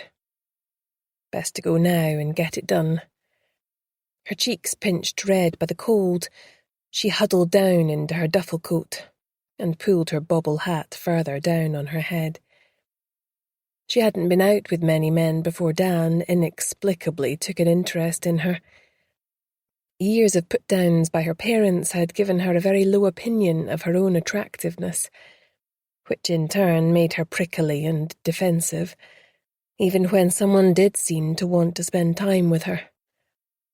She wondered what it might be like to live a charmed life like Chloe, then pushed away the thought. To her surprise, she'd come to rather like her new colleague recently. It wasn't her fault that the world seemed to warm to Chloe whilst turning its back on her. When Dan had blown into their lives, she couldn't believe her luck when he singled her out to spend time with. At first she'd thought that it was a prank, that he was setting her up to take a fall, but the punchline had yet to be delivered. However, since the open mic night, she'd noticed flashes of behaviour that suggested he wasn't as genuine as she'd thought. The boorish way he'd reacted to Mike at the open mic night, for one. She remained sure of one thing, though. However disagreeable a side he might be hiding, there was no way he could have murdered Darcy and then carry on like nothing had happened. For that matter, she couldn't see any of the book group as killers. It surely had to be someone else entirely. Given the stress her poor boss was under, though, she was eager to eliminate Dan from consideration so that she wasn't so conflicted about seeing him. When he was on good form, he made her laugh and also listened to her opinions on things, like what she said really mattered. She hadn't had a lot of that in her life. Her estrangement from her family was like a cancer, gnawing at her insides every single day. She knew that it hurt her more than them, but there was no going back. When she reached his building overlooking the bay, she buzzed his number. No reply. Drat. She wanted to get this over with. A couple with a child in a buggy approached. She nodded a greeting, having seen them before in the shop. "Hey, just waiting for my boyfriend." She grinned, her teeth chattering with the cold. "He lives here?" the woman asked as she struggled through the door held open by her husband. "Yes, number 6, top floor," Morna replied. "Just come inside then," the woman said. "You'll be warmer if you wait for him inside rather than standing out here. It's not as if I don't know you. I've seen you in the bookshop." "Thanks," Morna replied. "I was losing the feeling in my feet." She continued through after them and headed up the stairs as they opted for the lift, welcoming the wall of heat that hit her inside, defrosting her numb extremities. Her own place wasn't much warmer than being outside if the ice inside the windows was anything to go by. Breathing hard as she arrived on the 6th floor, she then walked to the farthest of the 4 doors. Putting her ear to the door, she listened hard. Not a sound, though he might have headphones on, of course. Gnawing her bottom lip with worry, she reached up and felt along the doorframe. Bingo. He'd left a key there. She'd seen him do it once before when he thought she wasn't looking. She inserted the key, her hands shaking, and with a sick lurch of her stomach she was inside the flat, her heart hammering. The door quietly closed behind her. She had to get a wiggle on and get out of here. The thought of him catching her inside his place like some obsessed fangirl was completely mortifying. First, she ascertained that he really was out. Then she went through all the pockets in his jackets in the hall, before running through to the bedroom where she had never ventured before. Sure enough, his phone charger was plugged into the wall, but she suspected that was for his iPhone, as it was the same as hers. She ran to the other sockets but found no burner phone or mystery charger. Groaning, she headed back into the bedroom and opened the drawer of his bedside table. This was a total invasion of his privacy. She winced as her hands rustled through condoms, mints, and breath spray, as well as 1 or 2 questionable magazines. This was getting her nowhere fast. Slamming the drawer shut, she peered under the bed, pulling a heavy cardboard box towards her. Copies of his new book. She'd asked for an advance copy many times, but he'd always refused, citing the contract with his publisher. Hurriedly, she extracted one and stuck it into her shoulder bag, rearranging the rest so it looked as though it wasn't missing. Next, she ran over to the chest of drawers, sweating with discomfort and vowing she would never again do anything like this, no matter what the stakes. She plunged into his boxers drawer, raising an eyebrow at the designer names on the waistbands. Vain? Much? She just reached the bottom drawer and closed her hand around a promising cardboard box when she heard a key turn in the lock. She heard Dan's voice. He sounded a bit sloshed. Then she heard a tinkling laugh and froze. He wasn't alone. This could not be happening. What to do? She pulled out the box and saw that it was a cheap phone, but the packet remained sealed, so she knew it couldn't be that one. She noted the make and model, then shoved it back and closed the drawer as quietly as she could. Now, how could she escape? Her mortification was so severe she looked longingly at the window, but then gave herself a talking to. No man's opinion was that important. The voices drew closer. Please, God, don't let them be coming in here. She cast about wildly for a hiding place. Then she heard the woman's voice demanding champagne first, and they headed into the kitchen. Champagne? Morna was more of a beer girl. His new squeeze had expensive tastes. Resisting the urge to close her eyes, she sneaked out of the bedroom towards the door at the end of the hall, her heart hammering so loudly she feared they might hear it. She opened the door and slid out. As she started to close it quietly behind her, she heard the sound of their laughter spilling into the hall, in no doubt where they were heading next. Who's that grungy girl I hear you've been hanging out with? The voice was teasing, playful, confident that she wasn't a threat. Against her better judgment, Morna froze in place, her hand still on the handle, the masochist in her needing to hear his reply. Morna, she's nobody. Just a useful contact I need to keep sweet for a bit. I'm going to cut her loose at the first opportunity. If I have to hear her bore on about Lord of the Rings one more time, I'll slit my own throat. Morna flinched as though he'd inflicted a physical blow, then quietly closed the door and let herself out. Placing the key back where she had found it, she hugged the pain inside of her as she hurried back down the stairs and out into the cold night. Chapter 39. Beth. The morning in the shop passed quickly as they were putting up Guy Fawkes decorations and helping Chloe with her fiery displays. The focal point was a huge bonfire built of sticks they'd all gone foraging for in Dunolly Wood. Beth felt that she'd be checking her car for spiders forevermore. Chloe had fashioned a hugely realistic Guy Fawkes with her mother sneakily donating some threadbare clothes of her father's that she'd been trying to get him to part with. Morna stomped past carrying armfuls of orange, yellow and red crepe paper, looking like she was marching to the scaffold. At that moment, Lachlan emerged from the kitchen carrying a tray of hot chocolate and a plate of biscuits. "Lachlan, you're a star!" exclaimed Chloe, dashing over with a wide grin, tossing her long blonde ponytail behind her. "Let's get this party started." She fiddled with her phone and a cheesy pop song came on. "Look!" she exclaimed, pointing to the window. "It's snowing!" "It hardly needs to," said Morna, scooping up a mug and a custard cream. "There's enough fake snow in the stockroom to create a snowdrift." Chloe spun round to make a sassy retort, but then as her eyes swept over Morna, she paused. "What are you doing for bonfire night this year?" she asked instead. "Nothing special," Morna admitted grudgingly. "In case you haven't noticed, I'm not big on holidays anyway. Just another day as far as I'm concerned. I'm treating myself to a new game, though." She gave a forced smile. "Come and spend it as ours," exclaimed Chloe warmly. "Dad lights a big bonfire in the field behind our house with a huge Guy Fawkes to go in it for all the kids in the housing scheme.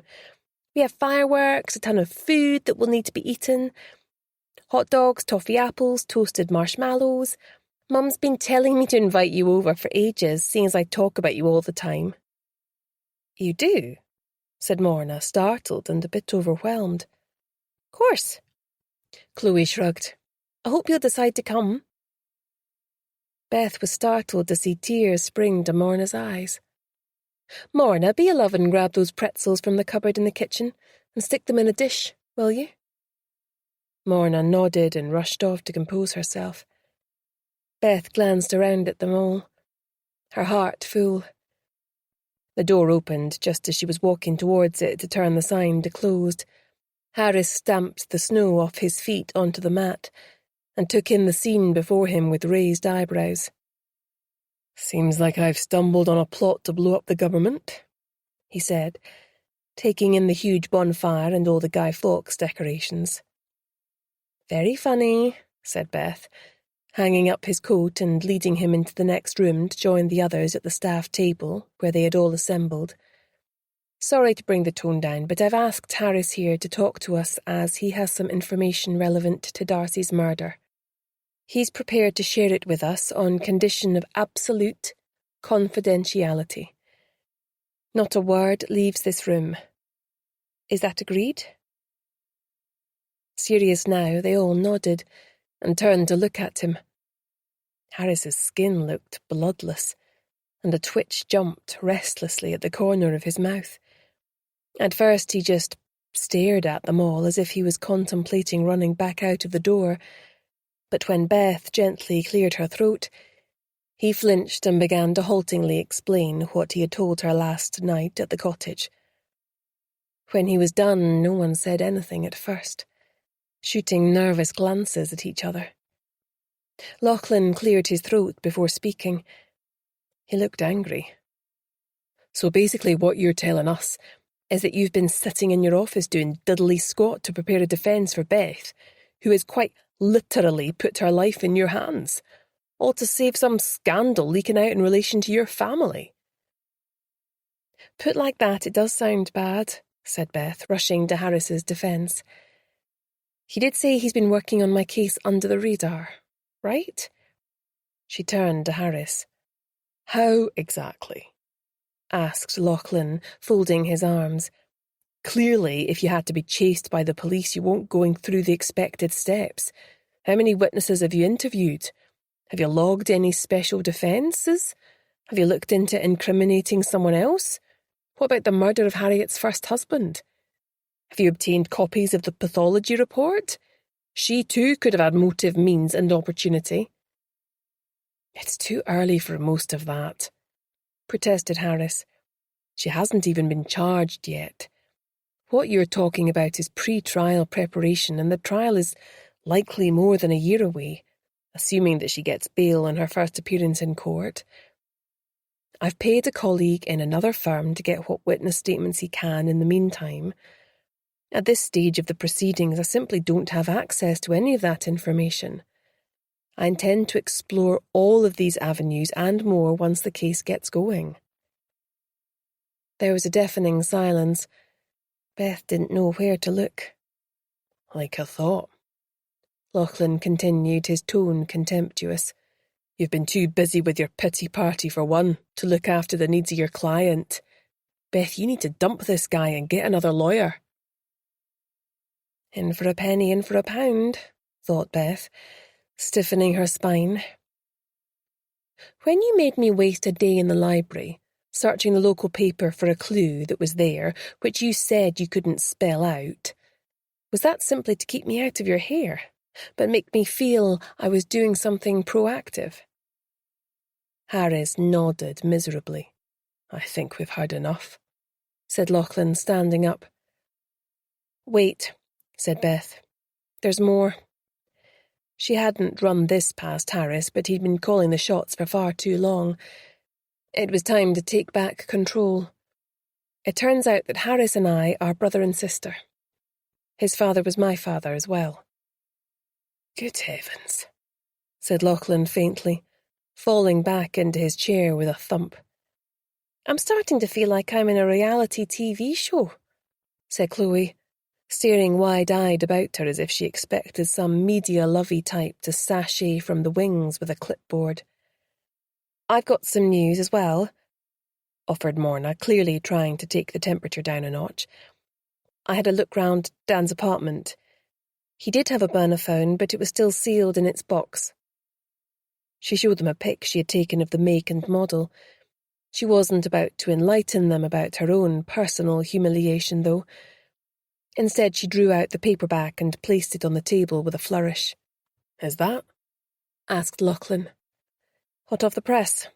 Time to see what all the fuss is about."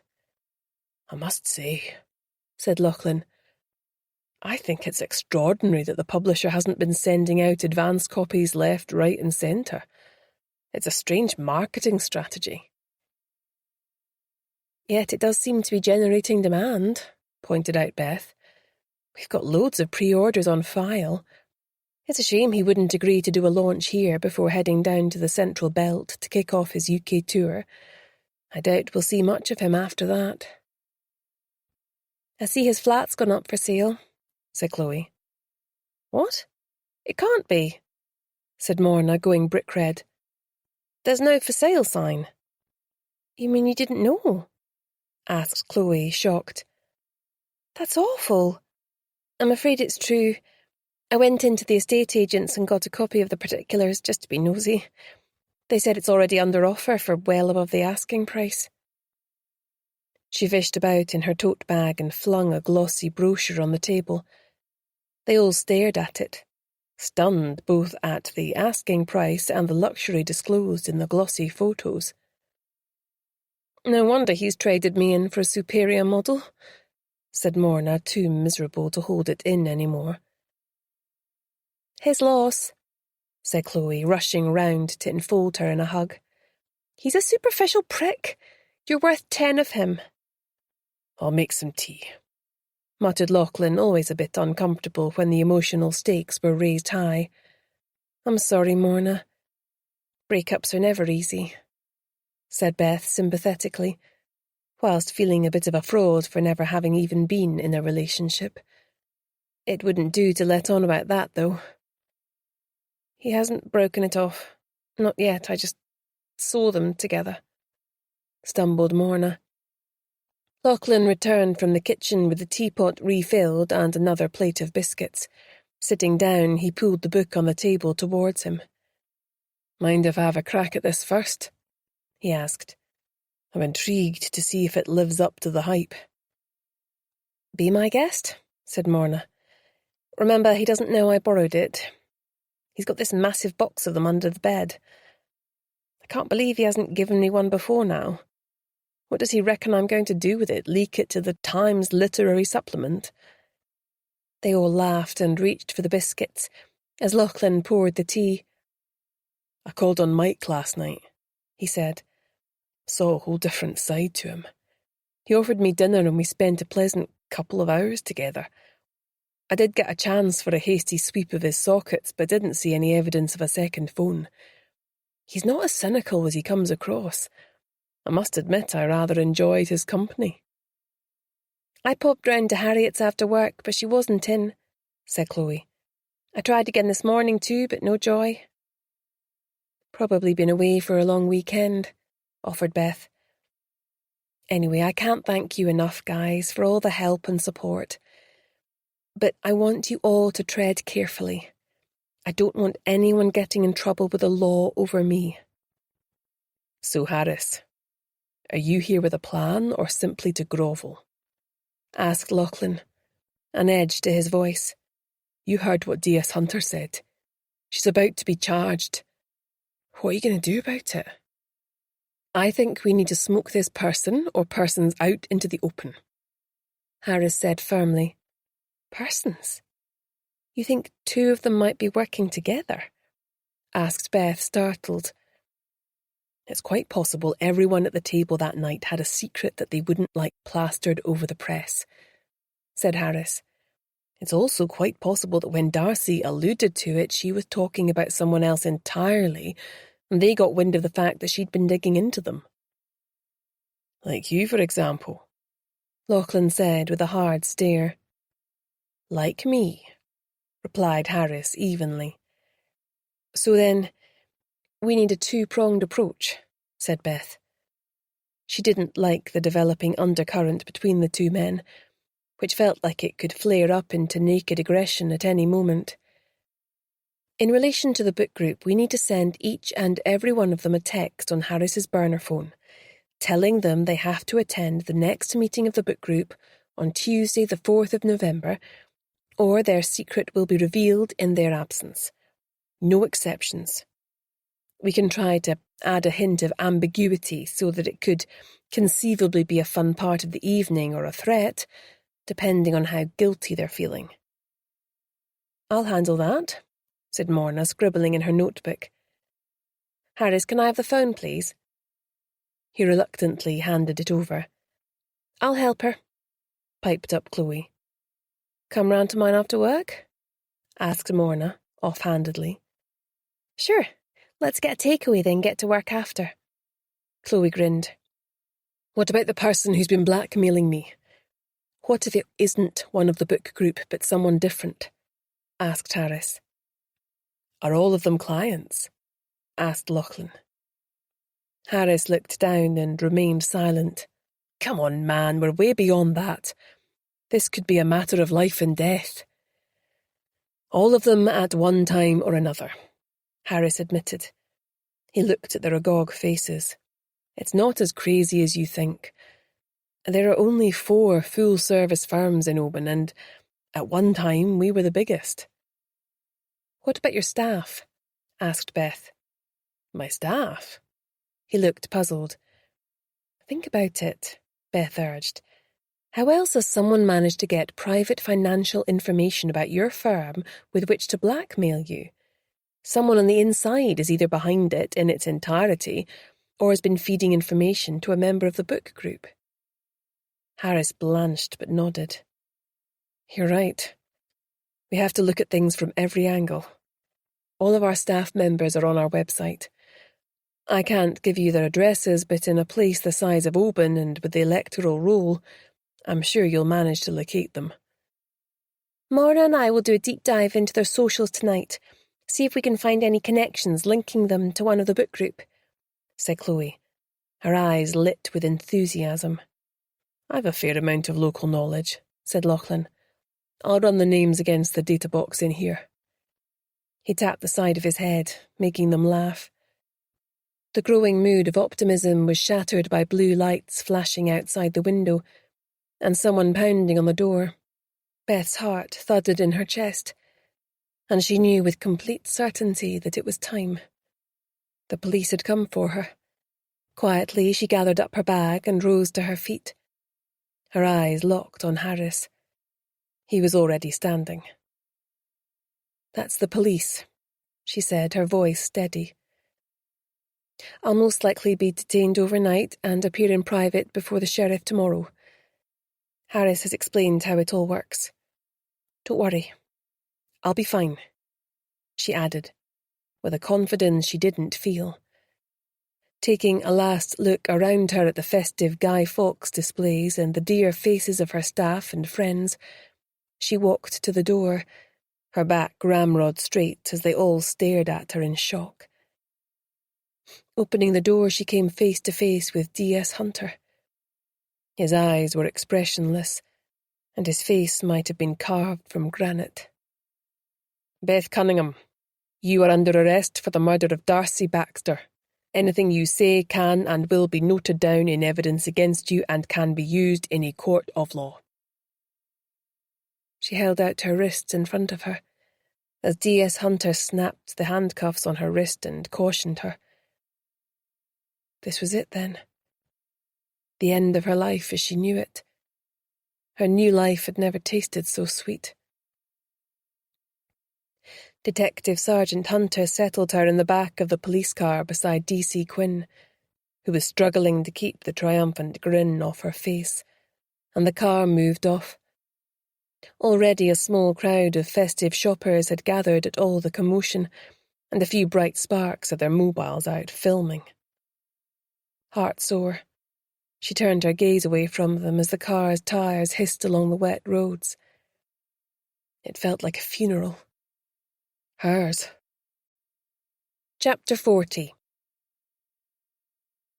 Beth sat in the interview room with Harris beside her and the two detectives opposite. Although her lawyer had been allowed to sit in, he was powerless to intervene now she had been arrested and charged. At least they had removed her cuffs after getting to the station, she thought, rubbing her wrists where they had chafed.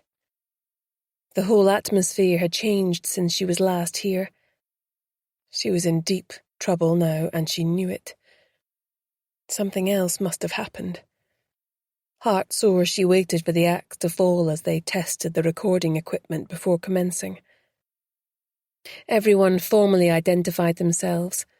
The caution was repeated, then Beth sat back and waited for the blow to come. It wasn't long in arriving. D.S. Hunter suddenly dipped into a carrier bag down by his side and took out a plastic evidence bag which he placed in front of her with a thump. "Recognize this?" he asked, his tone scornful. Beth pulled it towards her, her heart beating wildly. It was a large blue glass paperweight. She examined it and mutely shook her head, thoroughly confused. "For the recording, please," he said. "No, I've never seen it before," she said with a hitch in her voice. "I do sell paperweights, but it's not one of ours." She now had a horrible feeling she knew where this was going. "Well, that's rather surprising, given that several of your fingerprints were found on it," he shot back. "What? But that's impossible," said Beth indignantly. "Not unless someone crept into my house when I was asleep and put my hand on it." "Is that your defense?" he asked, looking her right in the eye. "No. How'd I even know if that had happened? My defense is that I have no idea how my fingerprints got on it. Are you saying that's the murder weapon? Is there blood on it?" She gulped, her mouth suddenly dry. "Is it Darcy's?" For the first time, his gaze slid away. "We're the ones asking the questions here, not you." "How is that fair?" she challenged him. "You weren't worried about fairness when you murdered Darcy Baxter to stop your terrible secret coming out, were you?" said D.C. Quinn, leaning forward with a vindictive gleam in her eyes. Beth had had enough. "For the last time, I did not murder Darcy Baxter," she almost shouted, staring first at one and then the other. "You can badger me all you like with questions, but that fact will never change. Stop being lazy and look for the real killer. Someone has done this to me. I don't know how, but they have." D.C. Quinn was clearly struggling to hold on to her temper, with only the fact that the interview was being recorded stopping her from exploding. D.S. Hunter stared at her, looking troubled. Was she getting through to him? "Where did you find it?" she asked, more quietly now.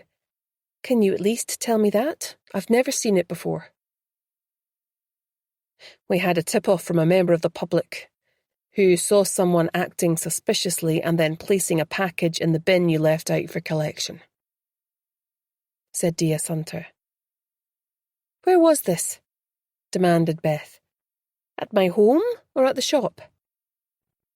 D.C. Quinn was shaking her head as though she thought her colleague was revealing too much information. "At the shop," he continued. "We obtained a warrant and seized it earlier this evening." "I assume that this person left their name and address?" said Beth. The rather uncomfortable silence that followed told her all she needed to know. Beth slumped down in her chair and refused to engage with the remaining questions. It was hopeless. They'd clearly made up their minds and, just like she had before as a child, she felt powerless to alter the outcome. Chapter 41. Morna. Chloe rang the buzzer up to Morna's place, the hot Chinese food she was carrying making her mouth water. The door clicked open and Chloe entered, curious to see where her colleague lived. The entryway was sparse but clean and smelled of disinfectant. Someone had made a brave attempt to cheer the place up by putting some plastic flowers in a vase on the window ledge.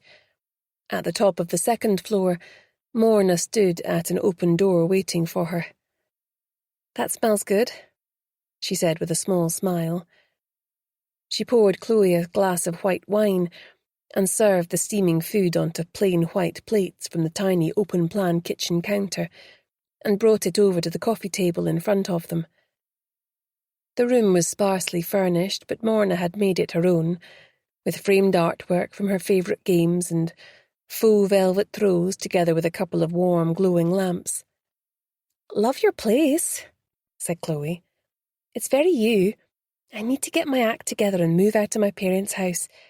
It just seems so hard. I don't know that I'm ready." "I didn't really have a choice," said Morna. "But hey, I've no regrets. It feels good to have my own space. I can't believe that poor Beth is spending the night in a police cell," Chloe fretted. "I know Harris said she should get out on bail tomorrow, but still, just the thought of it." She shuddered. "She'll cope," said Morna. "Beth is tougher than she looks. She's had to be." They finished their meal in silence, then washed the dishes before getting out their phones and notepads. Morna went through to her bedroom and emerged with a state-of-the-art laptop which she booted up once she was sitting down. "Wow, that is one serious piece of kit," said Chloe with a low whistle. "Sure is," said Morna. "I have a rich uncle who's a lot cooler than my parents. He works for a tech company." Chloe took out her iPad and brought up the website for Harris's firm. "There's not all that many staff, but their names and pics are on here." She turned it to face Morna. "I'll do a dive into their socials, see if there's anything leaps out there. If you can find addresses, family trees, any points where they cross paths with our book group." They'd been working and taking notes for an hour when Chloe slapped her head to her forehead and groaned. "I forgot to call round on Harriet after work. I knew there was something." "Probably won't make much difference," said Morna. "None of the rest of us turned up anything important. That's me got all their addresses. I've also got the maiden names of anyone who's married." "Any luck?" asked Chloe. "Nothing's jumping out at me yet," sighed Morna, cracking her knuckles and stretching before hitting the keys again. "No one is related by marriage or blood to a member of our book group that I can see." "Can you find out how long they've been working for the firm?" asked Chloe. "Maybe some of them overlapped with the father or even grandfather." "Most of them are fairly young," said Morna. "There's an office junior, 3 secretaries, and a cashier. The cashier looks like she's not far off retirement. I suppose we can't rule out the young ones either. They could have been planted there to get to Harris and gain access to the firm's financial records." "Don't forget the receptionist, Miss Pringle," said Chloe. "She worked for his father back in the day. Maybe even his grandfather too. She's like a sort of legal nanny or something. Bet she knows more than she likes to let on about what went down back then." "It's probably a misguided loyalty to the family that's prevented her speaking out," said Morna. "With careful handling, she might split open." "Ooh, gross image," muttered Chloe. "I reckon the best person to have a crack at her is probably Beth. From what she said, the old dear sounds quite fond of her." "We'll have to wait and see what happens tomorrow," said Morna. With that, they both fell silent, thinking of their beleaguered boss alone in a police cell just a few streets away. "Wait, there's something we've missed," said Morna. "What?" urged Chloe. "Well, the whole thing at Harris's firm came about because Harris's grandfather got in over his head with some scary gambling setup. We need to know more about that. It won't be some local bookies, that's for sure." "It won't be online either," said Chloe excitedly. "His grandfather must have been ancient. He was also a lawyer, so he's not going to be hobnobbing with his clients down the bookies." "Poker?"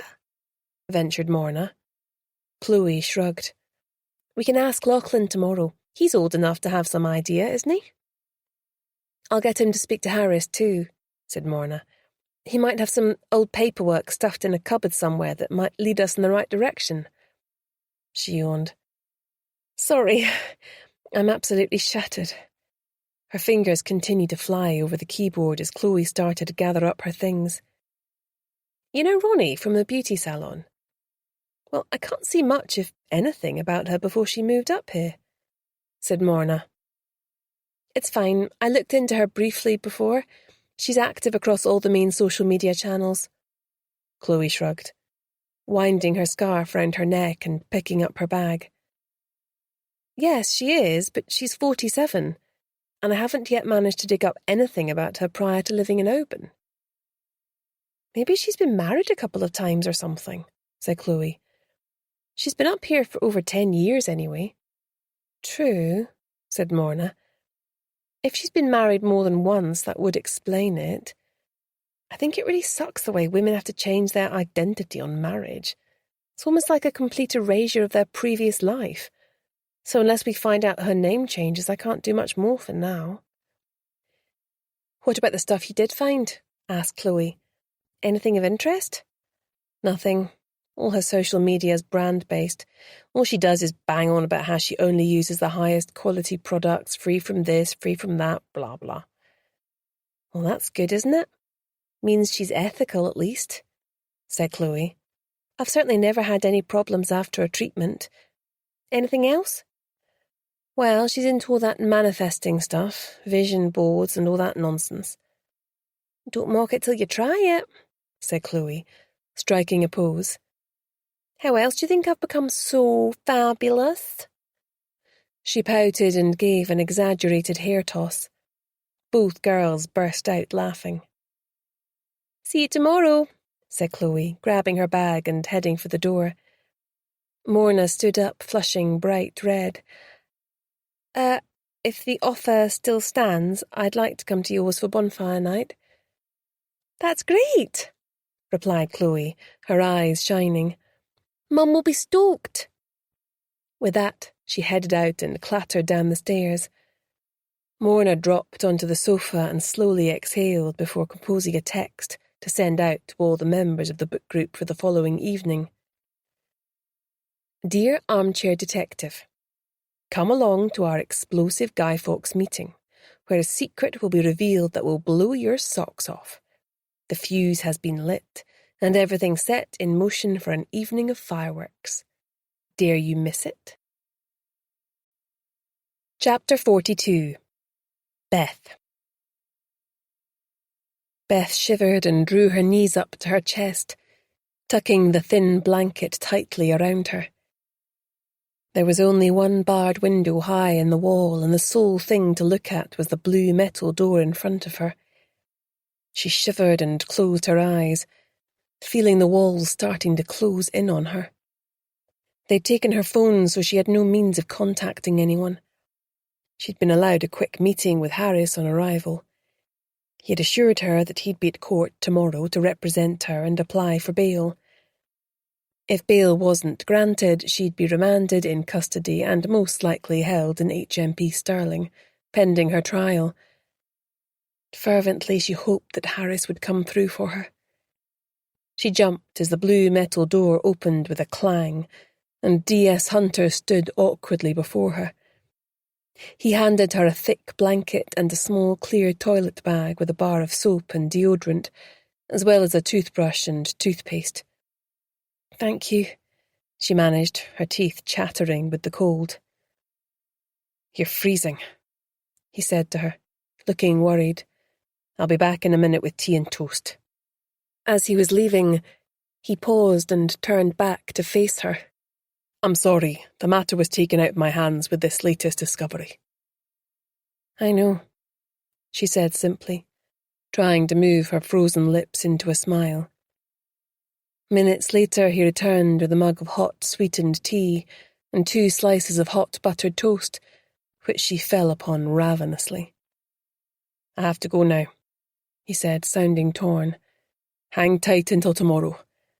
Hopefully you'll be released on bail pending trial. Her eyes welled up as she looked up at him. "Thank you. You've been very kind in the circumstances." With that, she was left to her own devices. It was going to be a long night.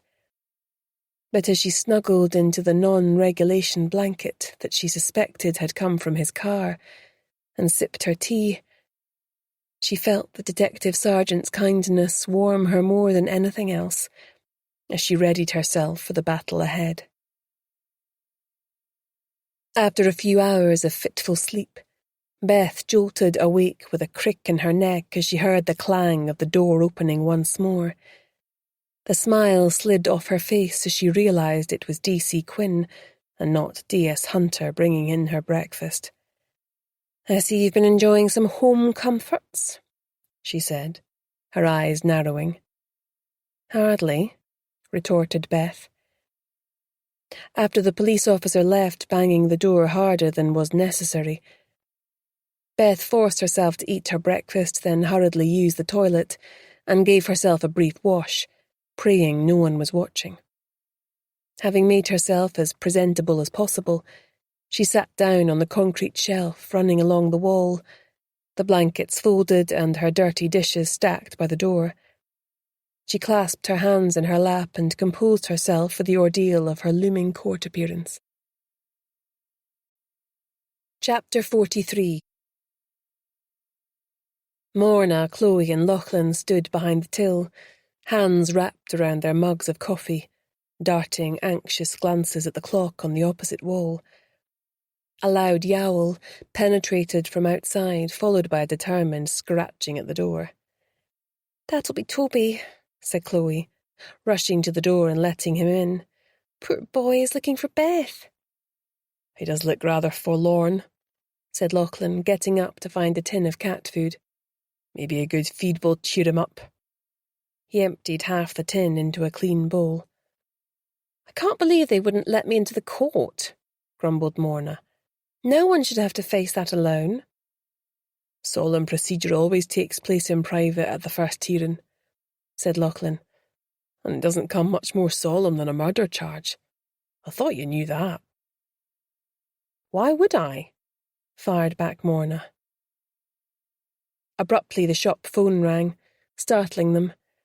Lachlan reached over to answer it, his lips compressing into a straight line. "We have no comment to make," he snapped, replacing it in its cradle with a bang.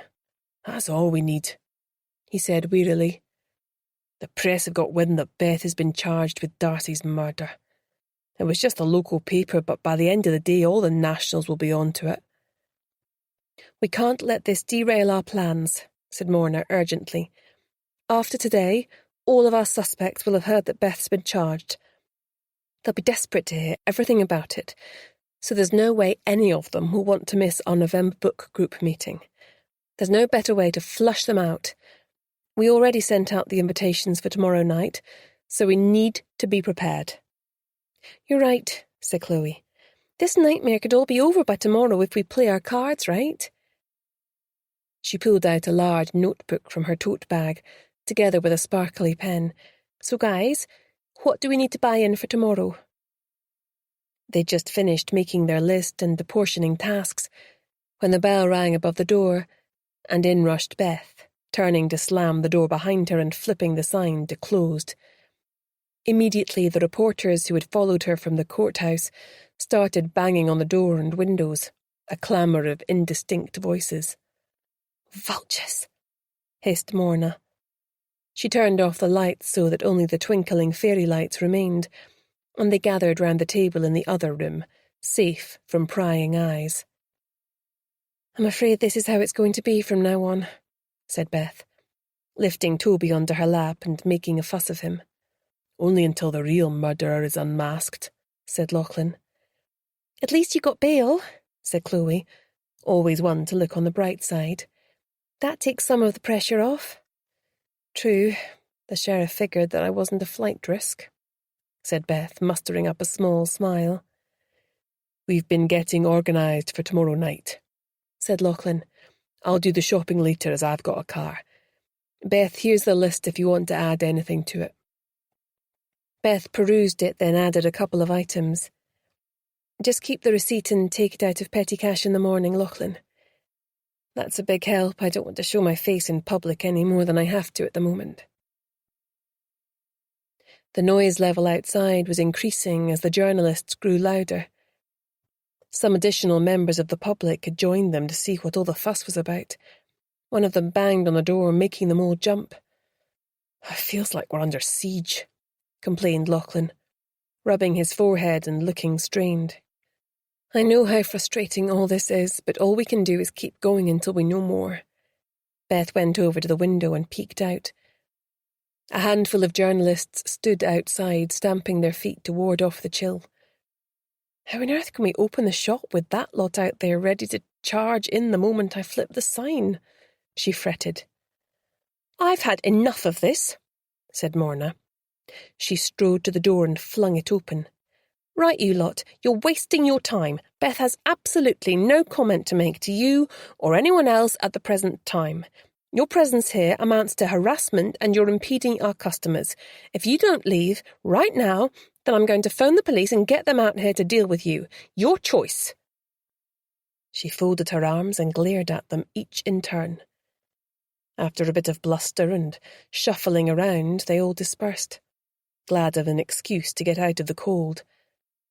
Morna watched them until they rounded the corner, hands on her hips, chin thrust forward, then headed back in, flipping the sign to open. Crikey! How did you do that? Gasped Beth, impressed. One of my previous jobs was bouncer at a club in Glasgow. Morna grinned. A steady stream of customers subsequently entered, and they were kept busy. There were a few covert stares towards Beth, but no one actually came out and said anything. Probably worried I'll murder them where they stand, she thought bitterly. After an hour or so, she decided to leave her staff to it and pay a visit to the library. Something had occurred to her during the afternoon, and she knew that she wouldn't be able to rest until she'd looked further into it. Chapter 44. Lachlan. Lachlan stirred the risotto simmering on the stove, and then cut some fresh, crusty bread to go on the table. He'd almost cancelled his invitation to dinner with everything that had been happening, but figured that he still needed to eat. Besides, it was only fair to return Mike's hospitality. He rather enjoyed his caustic wit. In that regard, he reminded him of Darcy. Mike entered, sniffing the air like a fox. Something smells good in here. Shall I open the wine? Please do, said Lachlan fervently. He didn't normally drink all that much, but tonight definitely warranted a stiff one. Once they were seated and tucking in with gusto, some Puccini playing quietly in the background, conversation between them flowed easily enough. Lachlan was surprised to discover he was enjoying himself. By nature a fairly solitary man who'd invited Mike out of a sense of obligation, he wondered whether he should perhaps open himself up to the possibility of more people in his life.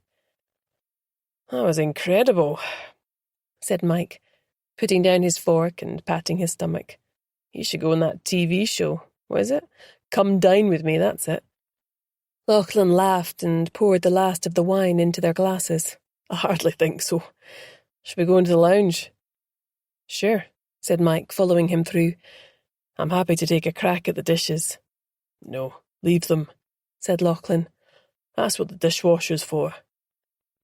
I hope you don't mind me saying, but I heard that Beth has been indicted for Darcy's murder, Mike said quietly, yet staring directly at him. Lachlan froze. What to say? Yes, he said finally. She's been released on bail. The evidence, such as it is completely circumstantial. Wrong time, wrong place. That's what I thought, said Mike. For what it's worth, I don't have her pegged as a killer. None of us do, but that doesn't seem to matter to the police, sighed Lachlan, taking a sip of coffee. I hope you're still coming tomorrow night. Wouldn't miss it, Mike said with a hint of his usual irreverence creeping in. What's this? he asked, pulling the book lying on the coffee table towards him. Any good? Lachlan cursed himself for failing to hide it before Mike came. Wait a minute, is this the Boy Wonders book? Said Mike, turning the book over so its cover was facing the front. How did you manage to get hold of this? I heard it's locked down tighter than the Harry Potter books were. I've been dying to get my hands on a copy. His tone was gleeful. He looked at the back of the book again, then flipped to reading the front page. What?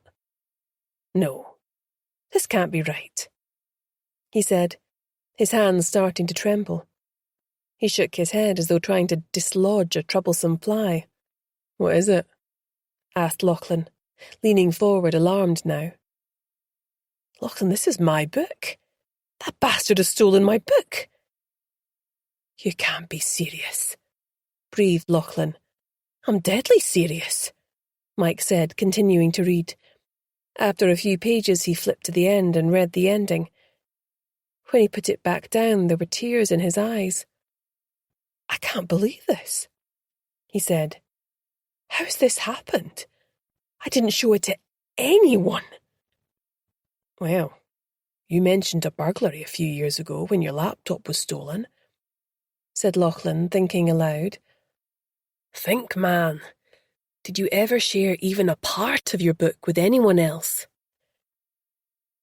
I did tell Dan I'd written a crime novel around a couple of years before the break-in, but I said it was probably no good and was likely to stay in a drawer.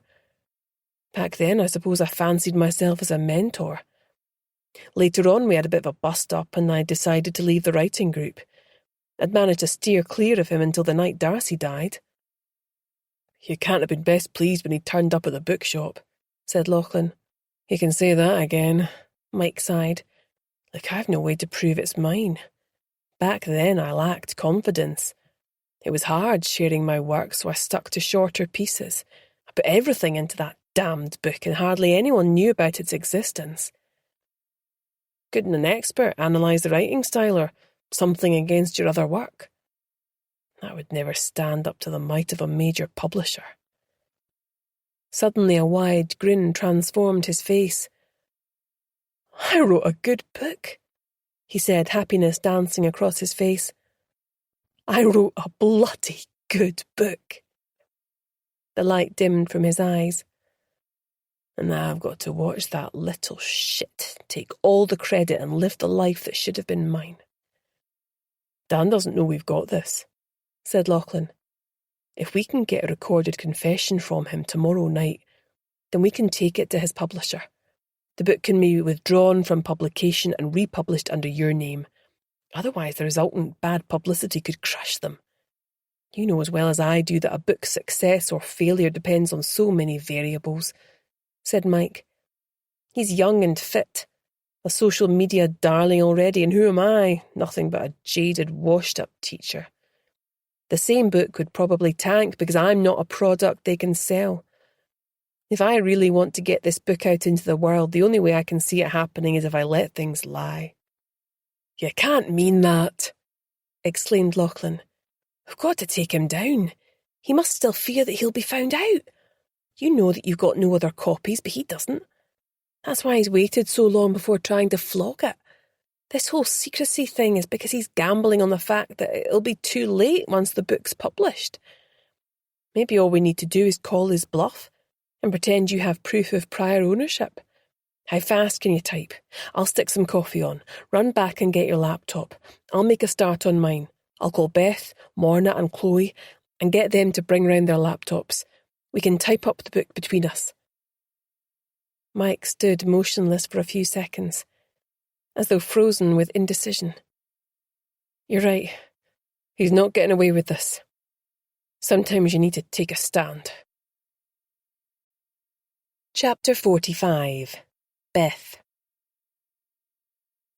The following morning, everyone was bleary-eyed after the late-night session at Mike's house on Monday night.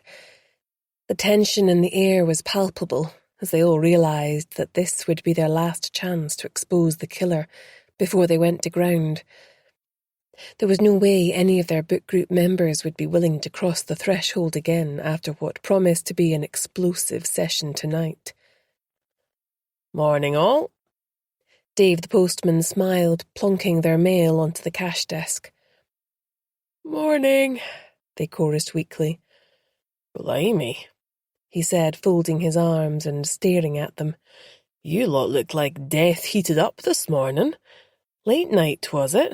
I didn't even hear our Chloe come in." "Thanks, Dad," said Chloe, rolling her eyes comically.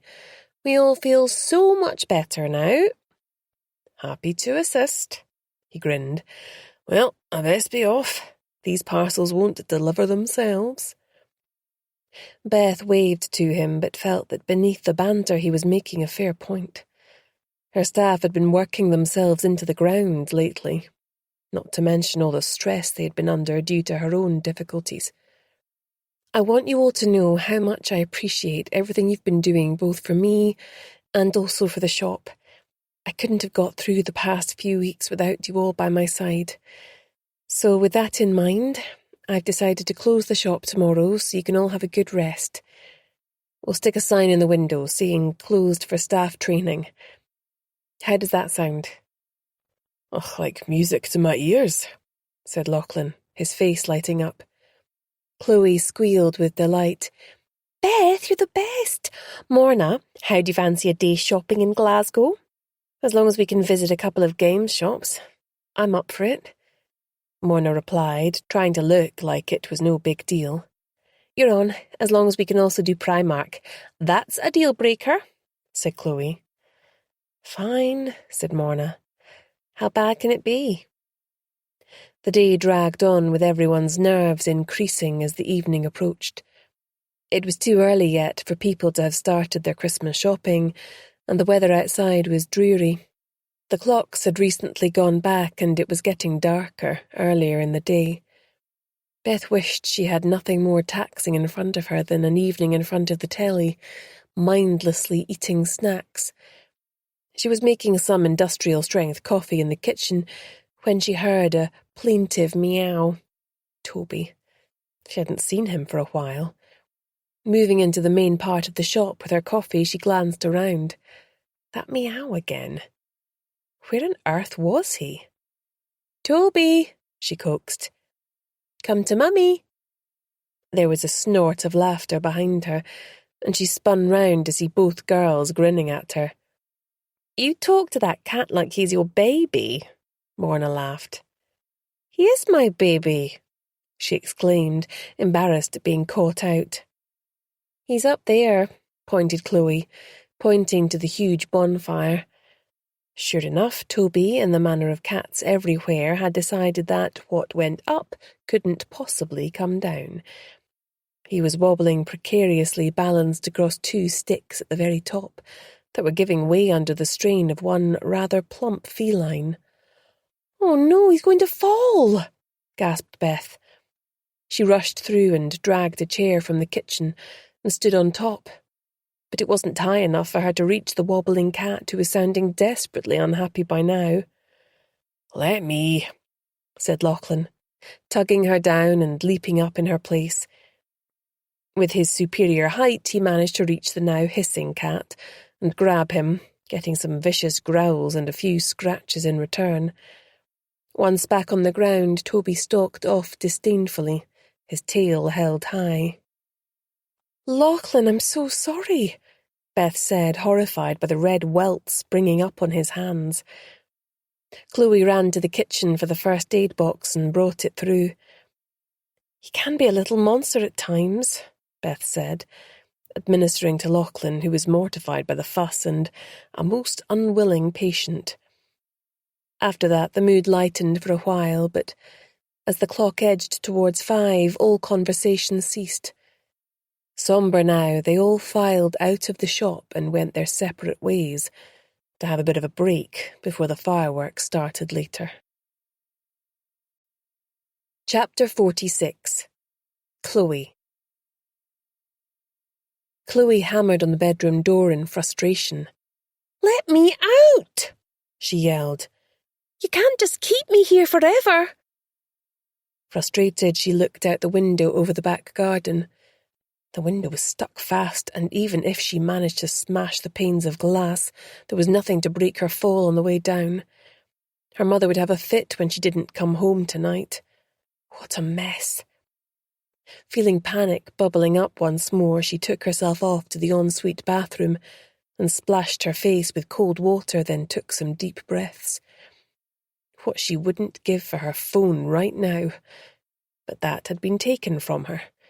She was also absolutely starving. Although she had access to water, her captor was obviously loath to bring her food in case she managed to overpower them and get away. Her stomach felt like it was going to eat itself. So much for the November book group meeting tonight, when they were hoping to smoke out the killer. She could save them the bother, she thought glumly. No one would panic if she didn't turn up. They'd just assume she'd flaked out on them because she couldn't face going. It would be hours before anyone even thought about sounding the alarm. Her mother would assume she'd stayed at the shop with the others to get things ready. If only she'd thought to text Morna to let her know where she was going. With a sigh, she flung herself back down on the bed. What was her captor's end game? She wondered uneasily. Letting her go would be out of the question, as her first port of call would be the police station. So why wasn't she dead already? What were they waiting for? Jumping back onto her feet, Chloe paced up and down, her mind whirring. She couldn't just languish here, waiting to be rescued. It was clear no one was coming to her aid. She had to figure out a way to escape. Chapter 47. Beth. This meeting tonight would be her last chance to extract a confession from the killer. If it didn't work, then she had absolutely no idea what she could try next. The waters were further muddied by the fact that she suspected Darcy had hit several nerves that night with her unwise remarks about splashing a secret all over the tabloids.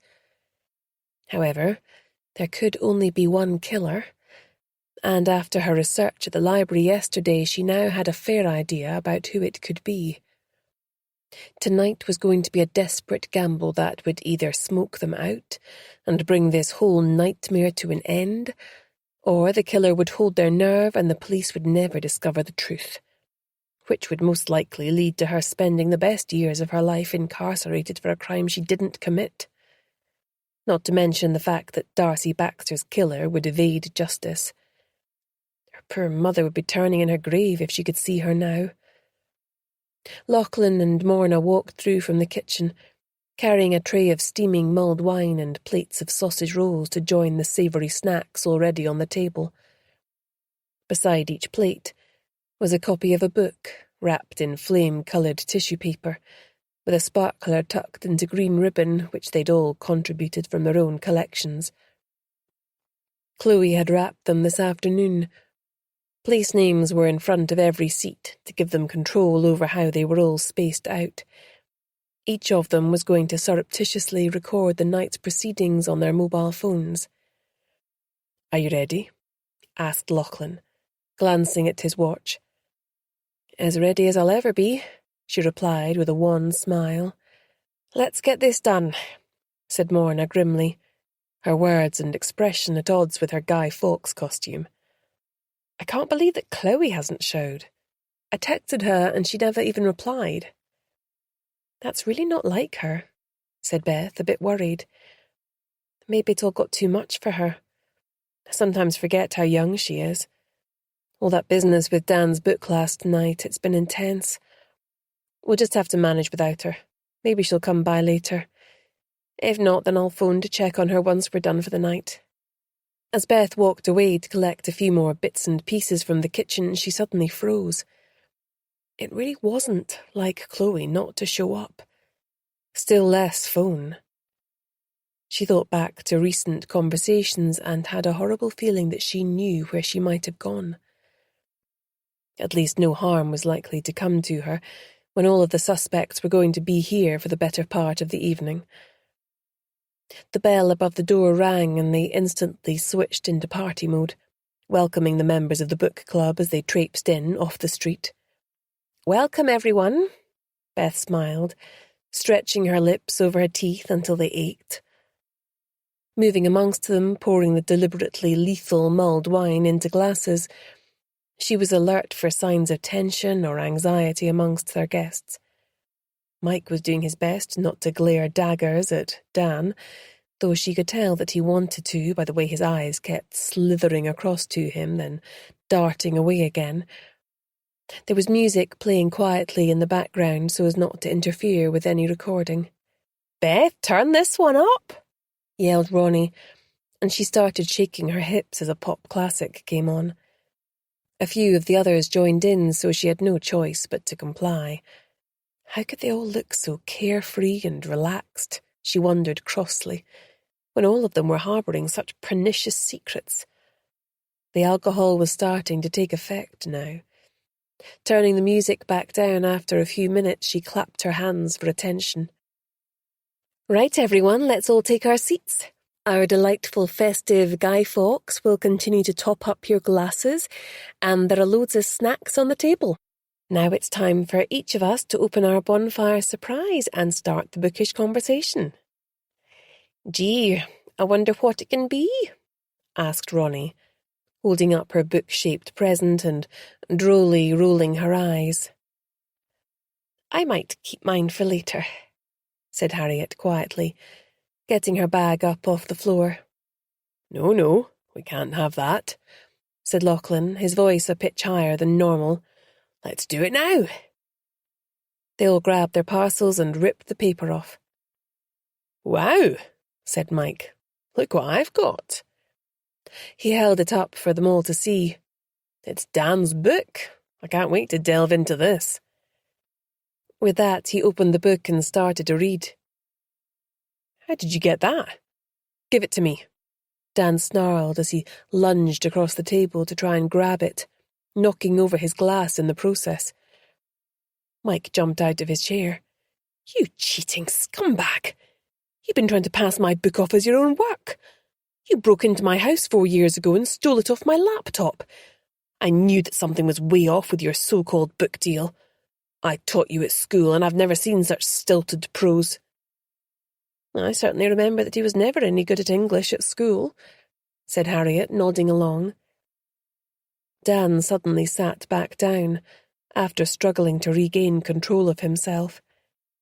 "He's mad as a hatter," he said dismissively, looking around at the others. "He's never even mentioned writing a book before. Pure sour grapes, because he's a washed-up teacher who resents the success of a younger man. It's pathetic," he jeered. "I told you," Mike said. "And what made you think that was the only copy?" Dan's face drained of colour. "You're lying, you son of a bitch." In response, Mike lifted up his battered briefcase from where it had been sitting under the table and pulled out a large sheaf of paper. He passed his copy of the book to Harriet and started to read out loud from the thick pile of papers with her following along. After a few minutes, she nodded and smiled. "It's the same," she announced, "almost word for word." "I'm arranging a meeting with your publisher and my lawyer," said Mike, "to see how we can resolve this situation." Dan slumped back in his chair, all the fight leaving him. "You were so bloody talented, and you weren't even going to submit the damn thing anywhere," he said. "I thought if I kept the contents of the book secret until it was published, you might not even try to do anything about it. I couldn't resist, I'm sorry." "Sorry you got caught, you mean?" said Ronnie, looking down her nose at him. "Well, it's been fun and all," she continued, her voice dripping sarcasm, "but I'm afraid I've got better things to do with my night than sit at this dirge of a party. And I won't be back, either." "Wait," commanded Beth. "I'm afraid that's not all. One of you has been harbouring an even worse secret than that. A secret that you were prepared to kill for. Darcy met her death here because, rightly or wrongly, you thought that she was about to make it very public." "Well, it wasn't me," snapped Dan, folding his arms. "And it certainly wasn't me," said Mike, his eyes darting around from one to the other. "This has gone too far," said Harriet, struggling to her feet.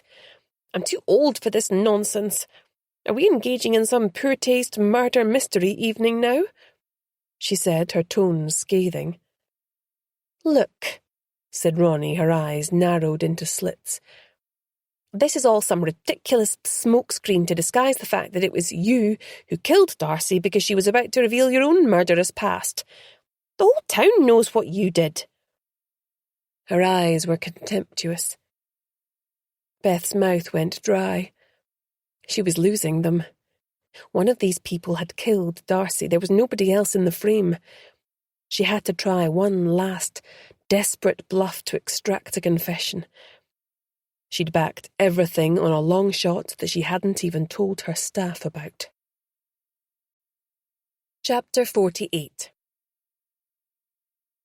"Harris, get in here, please," shouted Beth. Duly summoned, he strode in from the kitchen where he'd been concealed behind a curtain. Looking at their shocked faces in turn, Beth said simply, "Miss Pringle told him everything. He's already been in touch with the Law Society and their auditors will arrive to conduct a thorough investigation in the morning. She didn't know anything about the blackmail and was horrified to learn what had been going on." "You're bluffing," shouted Ronnie. "Why would she do that? My mother would never betray me." "Your mother?" exclaimed Mike. "She didn't know it was you," said Harris. "I left her no choice. I found evidence buried deep within my father's paperwork suggesting that she and my grandfather had an affair many years ago. The product of that affair was you." He waved a birth certificate in the air. "It was agreed between them that she would leave the office before she started to show, and then come back to work after she had placed the baby for adoption. The affair continued until his death.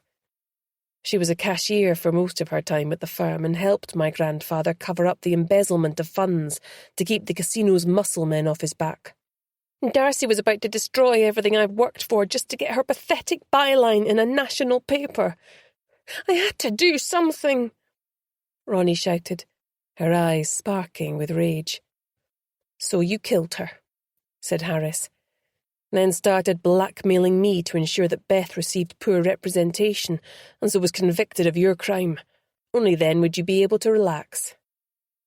"You lot deserve everything you've got coming, looking down on the rest of us from your ivory tower when you're nothing but thieving cricks," she spat.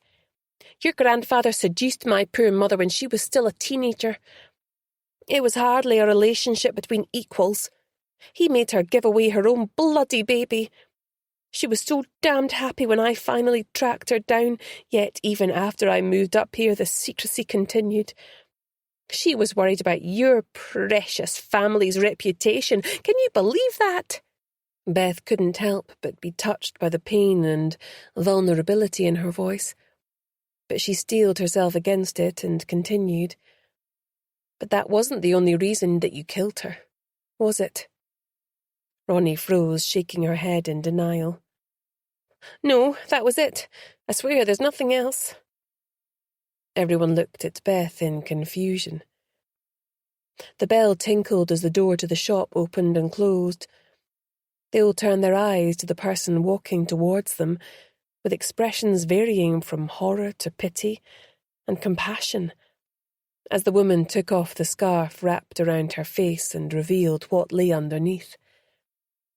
There were collective gasps as they took in her scarred and distorted face, a lifetime of pain etched into it. "Remember me, Stephanie?" she said, in a coarse, rasping voice, her eyes locked onto Ronnie. Ronnie turned away from her. "I don't know who you are, but you've clearly mistaken me for someone else," she said, the sheen of sweat breaking out on her brow belying her words. "Look at me," the woman shouted, her voice stronger now. "How dare you turn away from me? I've had to look at this face in the mirror every day. so you can at least look me in the eye now." Ronnie's eyes turned back to her. "You did this to me 22 years ago. At least have the grace to admit it. Your knockoff products caused such a severe reaction I almost died. My skin was so badly burned it was peeling off in strips." "I didn't have insurance," Ronnie whispered, collapsing in on herself. "I cut corners to survive. I'd been dragged up in the care system and was slowly carving out a life for myself. I was young and desperate. The only thing I could think to do was run and start a new life elsewhere. I couldn't afford to pay you the amount of damages a court would have awarded. I figured I'd learn from it and move on." "Some of us didn't have that luxury," said the woman, her bitterness bursting out. "How did you even find her?" snapped Ronnie, turning hate-filled eyes on Beth. "It was something Morna said," Beth replied, "that she'd found no presence online for you before 12 years ago. Since you're in the beauty business, I searched for newspaper reports of negligence in Glasgow for 20 years before then. In only one of them had the person responsible shut up shop and disappeared, leaving her victim high and dry. Once I had a name to search against, I found some old photos and identified you that way. You were using the name Stephanie Pringle back then. After that, it was easy to connect the dots." "I didn't want my mother to know," Ronnie said, her eyes anguished. "I thought that if she found out about my past, she'd be ashamed and reject me again. How could I take that chance?" "You've been through a lot, I can see that," Beth said. "But in all probability, Darcy was talking about a different secret entirely. There's no way she would have mentioned it otherwise. But who amongst us doesn't have secrets? We all heard her words speak directly to hidden, dark parts of us, but only one of us decided to kill her for it." Ronnie raced for the door. Nobody tried to stop her. She wouldn't get far. Chapter 49. "You don't think she's got Chloe?" asked Lachlan, jumping to his feet. "No," said Beth, sitting back down and staring across at Harriet. "I don't. Give it up, Harriet. We know you're keeping Chloe at your house, and we know why." "I don't know what you're talking about," Harriet spluttered, her wrinkled blue eyes watchful. "Each of my staff was going to visit one of you to check whether you had a burner phone which was being used to blackmail Harris. Chloe was assigned to visit you, but Morna mentioned she hadn't managed it the night before. Chloe is nothing if not conscientious. She would have come to see you today on her way home from work. You panicked and prevented her from leaving, didn't you?" Beth's voice was like chips of ice. "If anything has happened to that girl—" All right, Harriet shouted, her voice breaking. "I admit it. I caught her snooping around in one of the bedrooms and I panicked. Instead of sending her off with a flea in her ear, I ran up and locked the door. I didn't think it through, and then I didn't know how to get out of the mess I'd made. I was going to wait and see what happened tonight before releasing her." "If you've harmed her," growled Morna. "I haven't touched her," said Harriet, shaking her head. "Though she might be a bit hungry. I couldn't figure out a safe way to get food in there." "Right, let's go," said Beth decisively. "Morna, come with Harris and I to get Chloe, and Lachlan, could you please lock up behind Mike and Dan? Also, could you call D.S. Hunter and tell him that one of the 3 stone statues in the small courtyard at Glow is most likely the real murder weapon?" All 3 men stood and stared at her, slack-jawed, but Lachlan quickly snapped out of it and hurriedly took out his phone. Dan beat them to the door and took off in the direction of his flat, shoulders hunched, his dreams of being a best-selling author now in tatters. In silence they trudged through the town. The wind was getting up and Beth welcomed the salty breeze cooling her hot cheeks. They could hear the bangs and hisses of early fireworks exploding against the dark canvas of the night sky in vivid pops of sparkling colours. Wait, said Morna, and she dashed across the street to the fish and chip shop. Beth shook her head in disbelief. Fancy thinking of food at a time like this. 5 minutes later she ran back to them, clutching a tightly wrapped paper package. Right, let's go, she muttered. Soon they were all outside Harriet's house, waiting impatiently as she fumbled with her keys. Harriet opened the door and led them up 2 flights of stairs before stopping at a door. She took out a key and then swung the door open. An angry Chloe rushed out, arms swinging, and then comically slid to a stop when she realised it was them. "This crazy woman locked me up!" she yelled, pointing an accusing finger. "I'm sorry, Chloe. I panicked and then couldn't see a way forward," said Harriet shakily, handing Chloe her phone back. "I never meant for this to happen."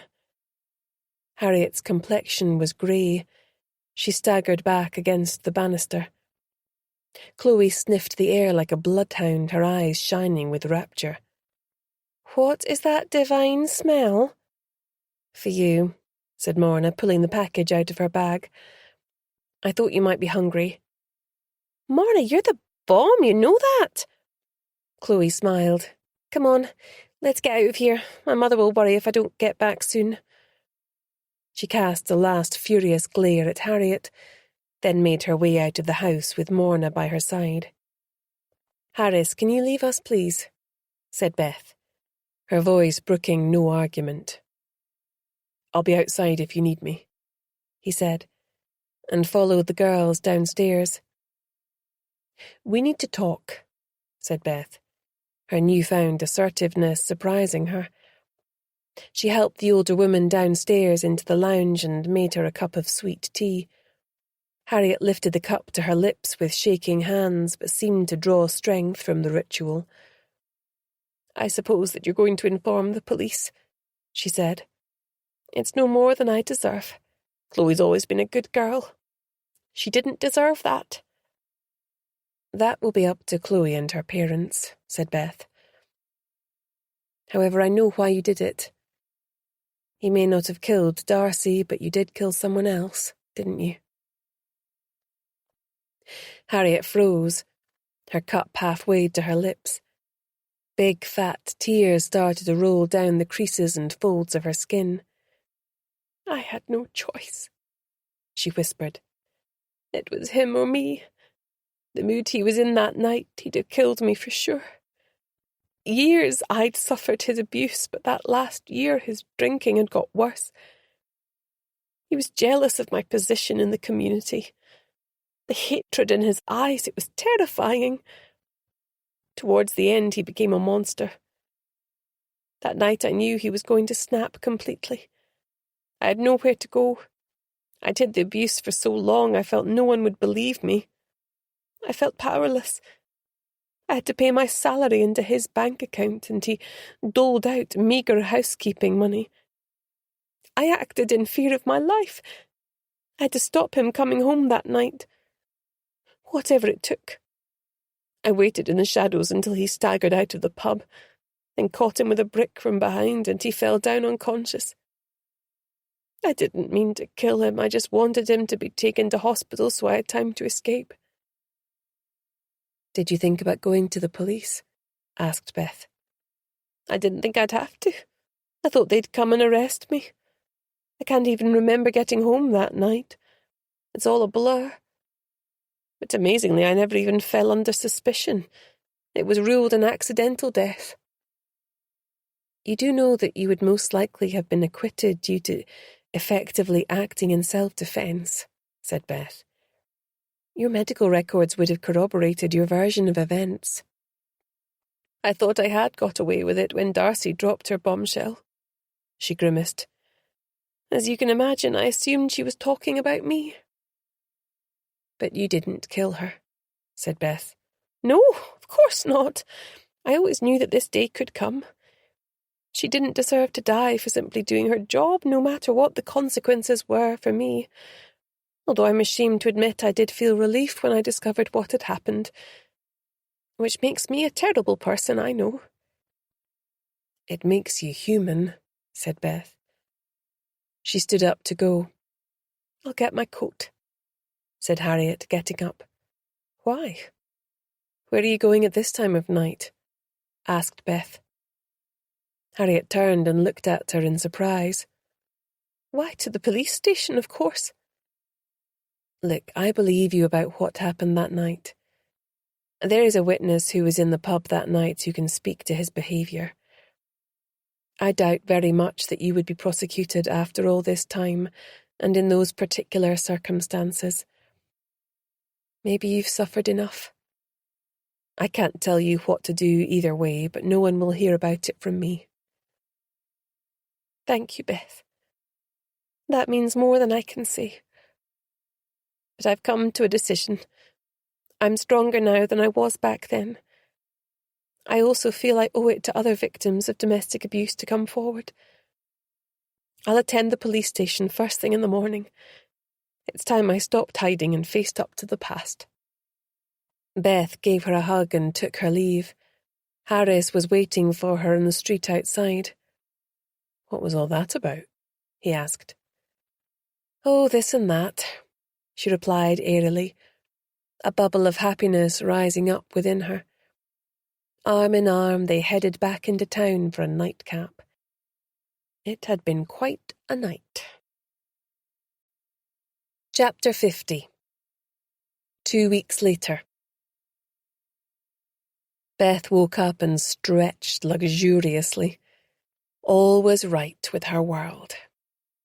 Detective Sergeant Hunter had received instructions from the Procurator Fiscal to accept her plea of not guilty, and that had been attended to last week. Ronnie had been apprehended and charged. Although it had been wiped clean and exposed to the elements, specialist examination had found a few tiny flakes of blood clinging on underneath a small stone Buddha. Clearly Ronnie had lifted Beth's fingerprints from the glasses of water and Prosecco that she'd consumed on her premises, then transferred them onto the smooth surface of the paperweight. It transpired that Darcy Baxter's big story had nothing whatsoever to do with the book group. The rat that she had found in the shoebox was a threat sent by an influential organised crime group in Glasgow, who had been aware she was close to blowing the lid on their entire operation. The additional phone that Beth had found in the flat had contained a treasure trove of information and recordings that were now with specialist analysts in Glasgow. It was going to be an enormous story once it broke in the press. But sadly the byline would not be Darcy's.